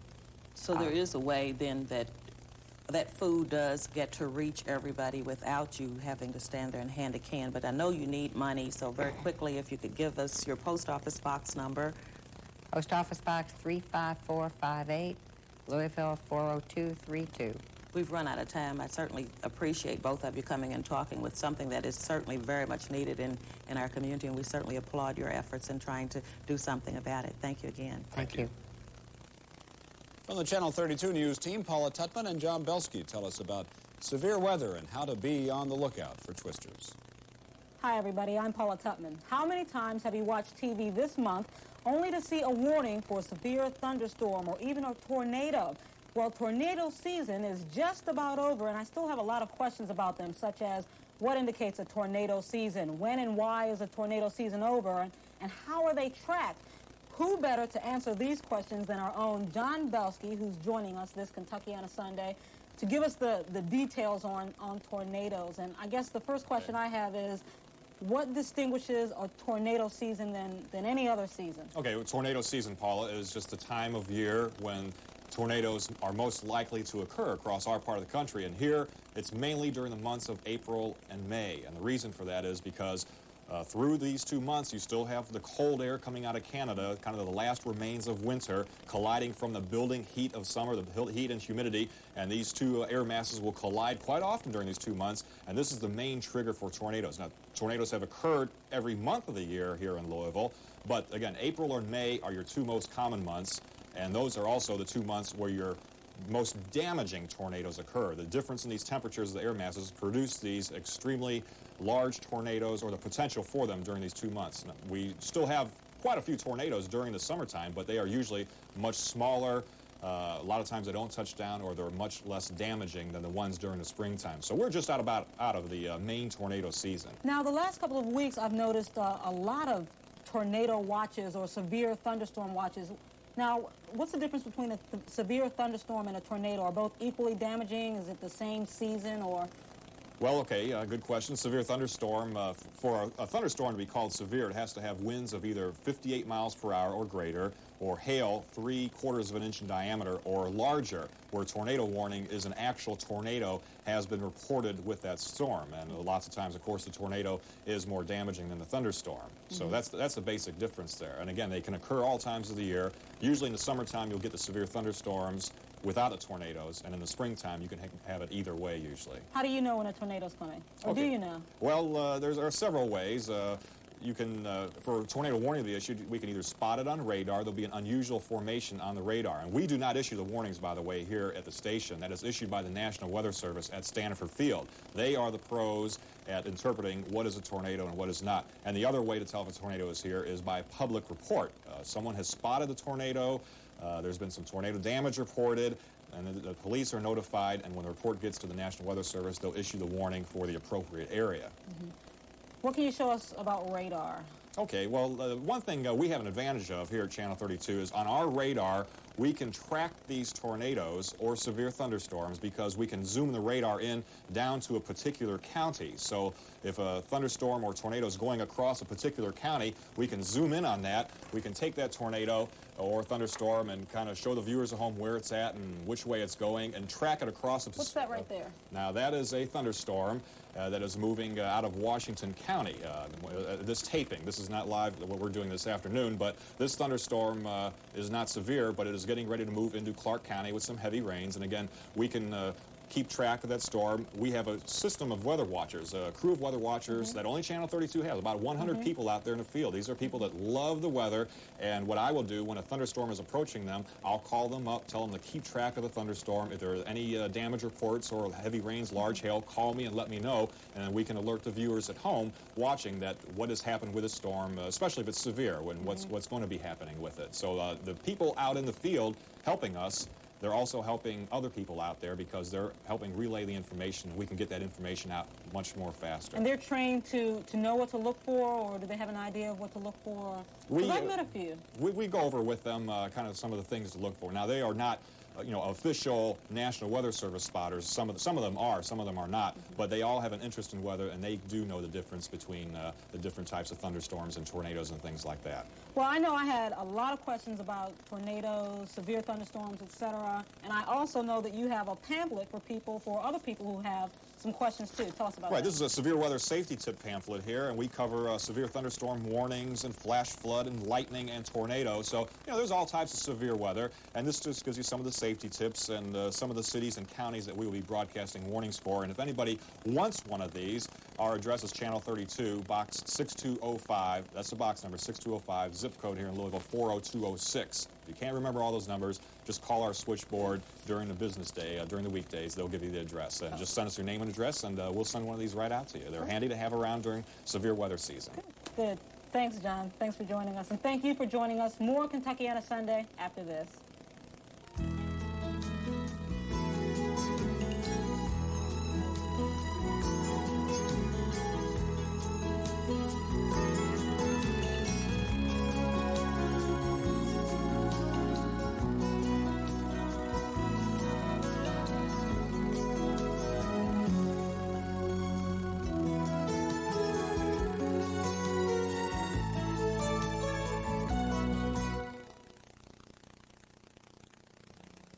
Winter Furniture is having our annual Memorial Day sale, and this year we are offering 12 months free of finance charges on any purchase over $398. Everything has been reduced for this sale. We have 3-piece living room suits, sale priced at just $388. 4-piece bedroom suits, sale priced at $298. Some items as much as 1/3 to 1/2 off. So come in and see us this weekend and save on that furniture you've been wanting and needing. That's Winter Furniture, 2530 Dixie Highway.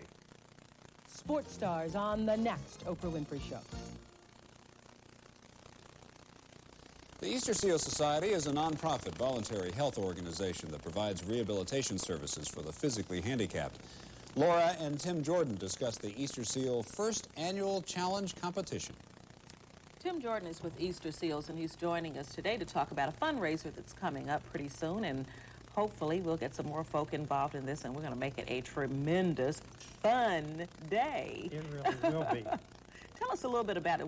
It's called Challenge. Challenge, the ultimate corporate games. If you've ever seen something like the Battle of the Stars and that sort of thing, where they have all kinds of track, field, and swimming events, well, this is something on that order for local companies. This is in conjunction with other challenge events that will be taking place all across the country. It's the first time it's been held in Louisville. It is for charities in each of the cities, and here in Louisville, it's for Easter Seals. Well, you know, that's just great. I think one of the things that people might do when they sit at home and watch those little competitions between, what sports players now, they're always doing them between basketball and football players and those kind of folks. And I'd always wanted to participate myself. I always think, boy, I bet I could outrun her. You know, well, here's your especially with chance, some Laura. star. Here's your chance. You can run, you can swim, you can do all kinds of things. The challenge is designed in such a way that it has some serious athletic events. There's a 5K run and some serious type events for true athletes. Then there's also something for the paper pushers. The people that are, the desk jockeys rather than the really jocks.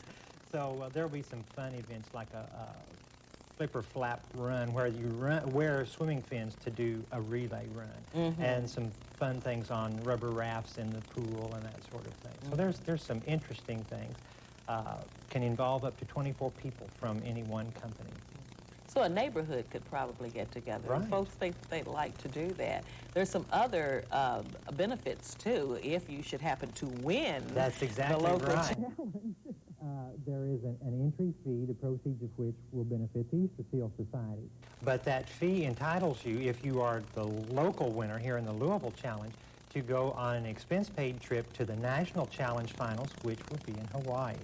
Can't beat that. No. That's worth the neighborhood getting together to do it if your company wouldn't. That's exactly But surely right. there are companies, though, that, and I know that there are a number that have already signed up. Right.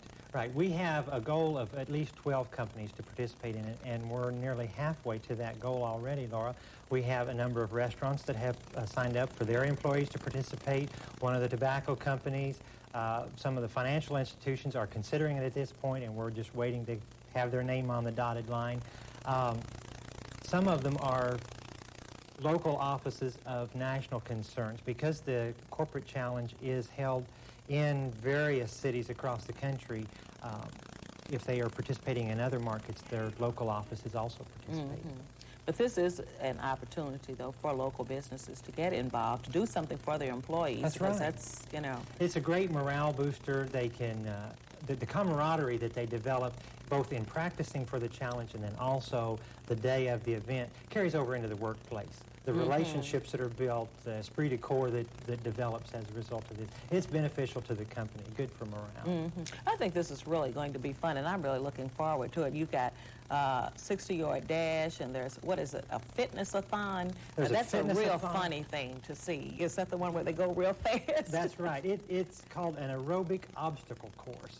So there's all kinds of things at every point of this. There's a frisbee throw, a golf putt, a football throw, a soccer kick. There's a 25-yard freestyle relay in the pool. There's a medley relay, 240 relay, 60-yard dash. Let's see, what are some? There'll be a tug-of-war at the end of it where the teams side off, and that's the grand finale. And there will be a mystery event. In each one of the cities, they have some event that is tailored to the locale. I don't know if it will be something related to the horse industry and maybe a play on a race that way. I have no idea, but the national director comes up with a mystery event for each city. Now, these teams, actually, as they're competing, are judged in terms of they get points. They get points on how that, they finish each that event. accumulate, right, the best in each one of them. The team members can get individual points as well as team points. And at the end of the day, teams will be recognized, first, second, and third place teams, and then also individuals in each one of these areas of competition will be recognized. So there'll be an opportunity, though, for those people who do sign up to find out what the events are so they can have ample time to that's right. practice. They're giving a training manual, training tapes. They can have access to the various equipment in advance of the event so their teams can practice for these specific events, because some of them do have a twist on the regular athletic events. So they're a little bit special, but they're furnished with all of this information in advance so they can practice and be prepared for it. And everybody that participates gets a T-shirt. That's right. They have a challenge T-shirt. Challenge T-shirt that they can wear that day and have as a souvenir of the event, in addition to trophies, and then there will be a team plaque for each participating team. And parties. That's right. And all kinds of good things. That's right, and especially the trip to Hawaii. Yeah, That's something really. really to work Tell for. me about it. That's true that a whole team would get to go to Hawaii for the finals would be 24 just members on the team, terrific. plus a team manager. So 25 people from a company can go. Companies, you hear them. That's right. Call Easter Seals. Our special events director is Beverly Bevins. Our phone number is 584-9781. So if anyone is interested that's watching today, our office is open Monday through Friday. So just have them call her at that number. Tim, we're going to have you back or somebody in a couple of weeks to keep us updated on how things are going, because I have to start circulating the slip here to get people to sign up. Well, we want to see we how want to many go of to the Hawaii, team too. members- All right, all right. Tim, That thank sounds you good. again. Certainly, Laura. It's always a pleasure to be here. It's potpourri time on Kentucky on a Sunday. For our first feature, we turn to Captain Larry Grant of the Jefferson County Police Department. In his Crime Stoppers segment, he tells us about the fire at the fort. This is the King Solver Grade School at Fort Knox. Shortly after 1 a.m. on April the 25th, someone entered the school and poured a flammable liquid on the floor of the northeast wing and ignited it. The fire spread through the entire building and caused $1.2 million in damage to the school. The Criminal Investigation Division of Fort Knox, Kentucky needs your help in solving this crime. Crime Stoppers will pay $1,000 cash reward this week for information that leads to the arrest and grand jury indictment of the person or persons responsible for this crime. Callers do not have to reveal their identities. Crime Stoppers will also pay cash rewards for information that leads to the arrest and indictment in any other felony crime. Help us help you. Be a Crime Stopper. Call 582-COUE. That's 582-COUE. Now Dick Akers of the Better Business Bureau tells us about time sharing, and he reminds us that it's almost impossible to get something for nothing. Congratulations, it's your lucky day. You have just won one of the following fabulous prizes: a new car, a diamond ring, a deluxe vacation, or $500 in cash. Good morning, I'm Dick Akers with your Better Business Bureau, and if you haven't already received a notification like this in the mail, chances are you probably will.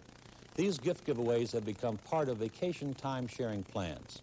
Now, time-sharing plan programs are only a little over 17 years old, but the practice has become big business, as hundreds of thousands of Americans have bought into the programs. Today, there are at least 900 time-sharing resorts in the U.S. If you aren't already aware of the practice, it works like this. A timeshare is a portion of time, usually measured in weeks, that you reserve at a resort or a property location, either on a permanent basis or for a period of time. The term timeshare was borrowed from the computer industry. It means that many individuals can gain access to one company's computer bank for a fee. In vacation timesharing, two basic types of units are sold: fee simple, where the buyer gets title to a fraction of the unit, and right to use, where the purchaser is entitled to use the unit for a specific period of time, but does not have an ownership interest. In a typical timesharing program, usually a period of weeks are offered at a golf, seaside, or ski resort at prices ranging from $5 to $15.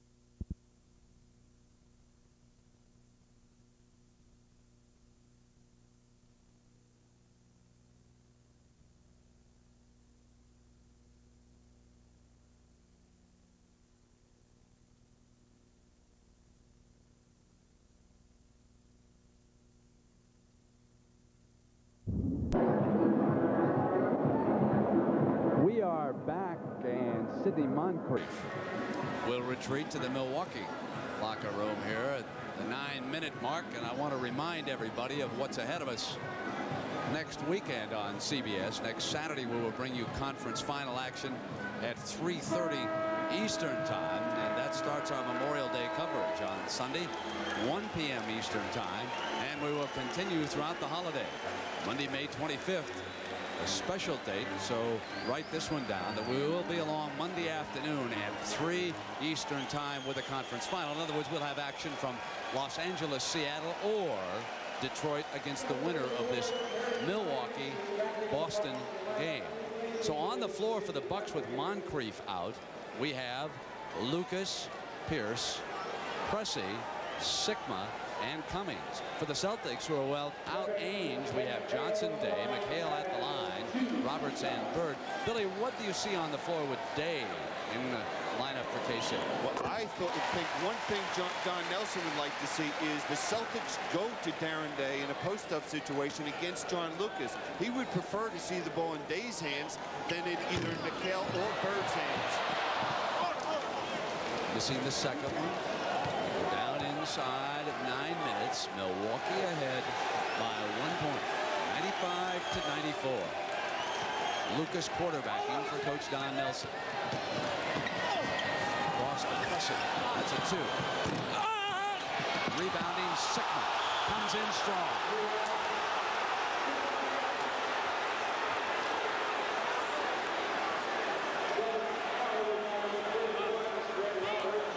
Now, if you ever wonder what offensive rebounding is all about, Jack Sikma just displayed it there. That was just sheer work, sheer determination to get that rebound because he had 2 Celtics surrounding him. And that will cause K.C. Jones to make the following move. Robert Parrish returns at the 8:39 mark. He has played a spectacular Game 7, especially when you consider that he was unable to play in Game 6 because of that injured ankle. Offensive rebounds, 23-5. The Celtics with an edge. Moncrief, the report is they are retaping that bruised leg of his. He took a blow in the first half. It's a 4-point Buck lead. I can imagine how frustrating it must be at this moment for Moncrief and for Danny Ainge sitting in those locker rooms. Turnover. Lucas pressuring on the pull-up over McHale. Hits the jump shot, and that's 20 against K.C. Jones and the Celtics for the left-hander. That was a clinic fast break. 3-on-2. The defense of the Celtics gave up the jump shot, and that's what John Lucas took. Day with the jump shot using the glass. He played in some big games at UCLA, and he played in the big one last Sunday in Milwaukee. And we see defensively the Bucks are scrambling, throwing the traps, trying to take the Celtics out of their strength, going inside and keeping Larry Bird out of the action. Bird chasing Pressey. Pressey hits Cummings on the cut through. Off and into the hands of Pierce. The rub of the green, if you will, for the Bucks. And now it is Sikma drawing the foul, and he will shoot a pair of free throws.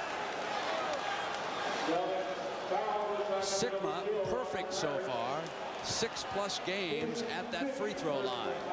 And also, it would appear that he will not foul out of this one.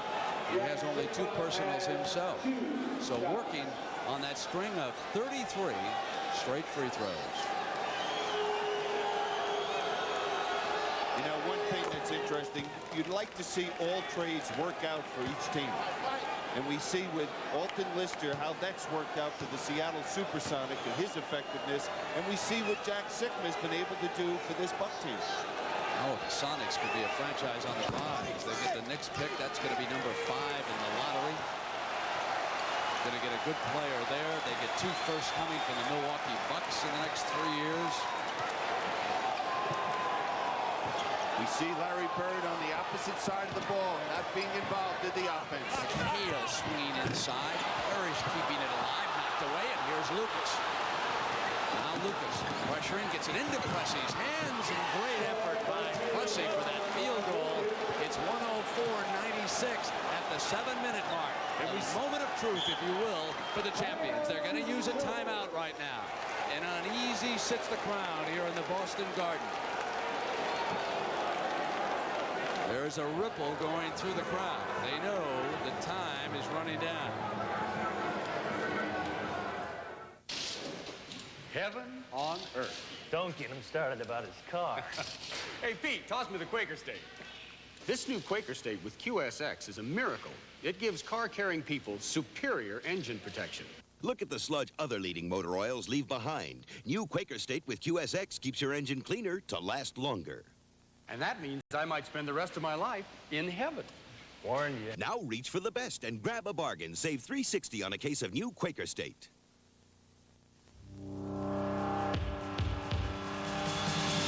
Time for the Allstate Good Hands Award. Based on his total steals and assist-to-turnover ratio throughout the season, Magic Johnson had the best hands in the NBA. And this no-look feed to Billy Thompson is one reason we can say, good hands, Magic. That's the Allstate Good Hands Award. And remember, you're in good hands with Allstate, a member of the Sears Financial Network. Are you paying too much or your rates too high? Leave it to the good hands people. Does your insurance bill make you want to cry? If you're not happy with your insurance bill, join the more than 6 million families who enjoy solid Allstate homeowners protection at sensible Allstate rates. So shake those blues and save some dough. Give us a call because our rates are low. Leave it to the good hands people. You're in good hands with Allstate. A member of the Sears Financial Network. Last year, it ended in a sudden death thriller. Now, some of 87's hottest golfers compete at the Colonial National Invitation on CBS Sports next. The Colonial National Invitation is next, the final round. The leaderboard will be joining that right after Game 7 concludes here. Billy, let me ask you about Larry Bird and his continuing difficulties in the fourth period. Well, because of the trap, forcing the ball away from Bird, there's one ingredient missing that's so important to Boston, and it's right there. Larry Bird. And if he's not involved in this, we could be going to Milwaukee. Bird is 1 of 3 shooting here in the fourth period of this one. Milwaukee on a 9-2 run. And against Bird and the Celtics, Paul Pressey has exploded for his playoff high of 28. So it is Seasting on the floor in this set, along with Johnson, Parrish, McHale, and Bird, and it's McHale's jump hook. Parrish's offensive rebound, staying alive on the inside. Now, one thing the Bucks cannot do, they cannot become tentative. They were not on that trip. Ricky Pierce took it right down off the dribble. 16 for the man who was voted the best sixth man in the NBA this year. Because so many times when you get a lead, you become tentative. Knocked away from Bird, and I must say, in our assessment of the superstar, we should not overlook the defensive prowess of one Paul Pressey. His confidence against Bird must be surging here. Well, he knows his teammates are going to come and give that help, like just there. Now Bird snaps in the jumper from outside. A 6-point Buck lead.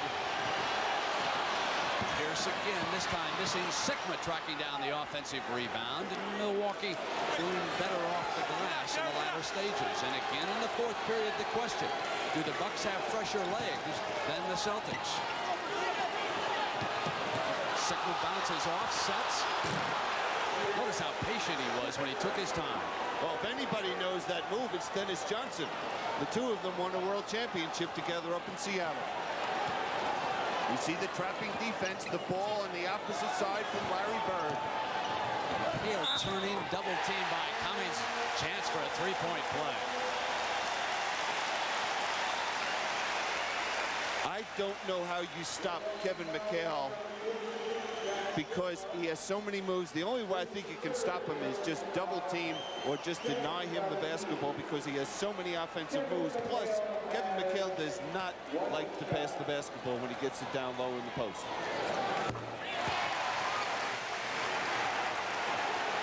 Seasting picking up Lucas. And Cummings to pick so Lucas can get in the middle.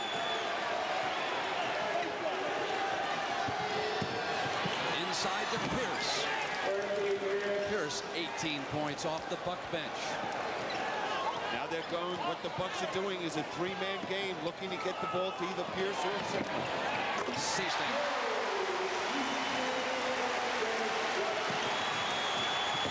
All the way is Pressey. An offensive foul is called. He was out of control, and that is his fourth personal. Nelson not agreeing, however.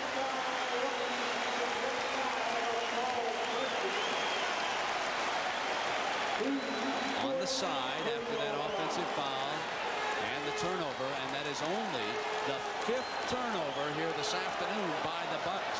I think that was a tough call on Paul Pressey. Seasting hit his last shot. Now it's 2 in a row. What happens now is that Jerry Seasting has gained the respect of the Bucks, and they'll play a little differently defensively against him. Now Lucas had to give a big shove to get Seasting off it. Cummings going to work on Johnson. Swings inside with a jump shot. A little too flat. Goes after the rebound. Tries to track it down, and it'll go over. Johnson bringing it up against Pressey, and the foul is called, and that's his 5th. And now the Bucks perhaps losing just a little bit of poise here, and they need their leader. And here he comes, Sidney Moncrief on the floor to see if he can establish a little poise with this Milwaukee team at the 4:30 mark.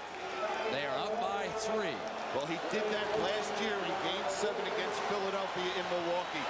He was the one that came in, and he steadied his ball club down, and they beat Philadelphia. He'll come with Seasting defensively. Bird, big moment.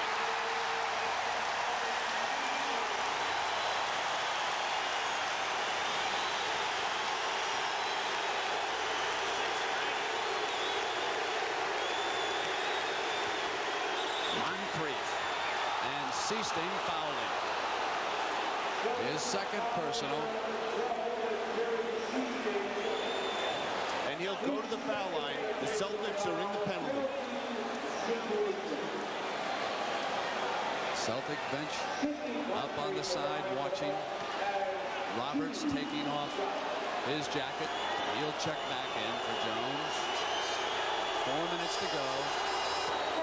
Moncrief makes it 111-109 with Lucas watching. Seasting receiving a round of applause for the 2 field goals he scored as Roberts replaces him. And don't be surprised the next time the Bucks come down the court, if Roberts is guarding Pierce, they'll go to Pierce and look to isolate him.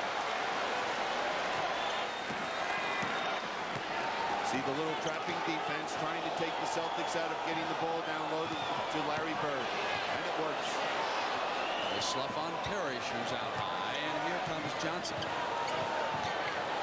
McHale starts his assault, bounces off Sigma, hits the field goal.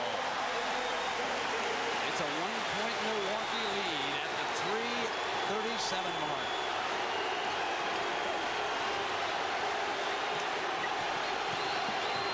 Cummings drives through, and he is fouled.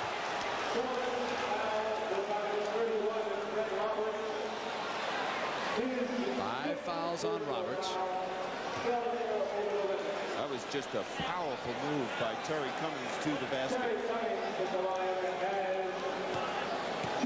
Milwaukee at the line has hit 27 of 28 free throws today. They have been spectacular, 21 in a row.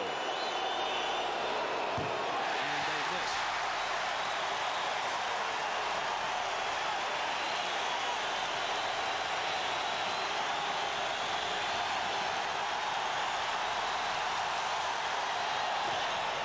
Hitting the second one.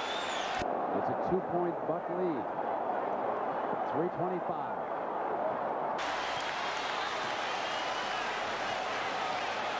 Celtic coaching staff up, barking out offensive sets. Cummings with Parrish. Parrish turns inside. McHale runs down another offensive rebound.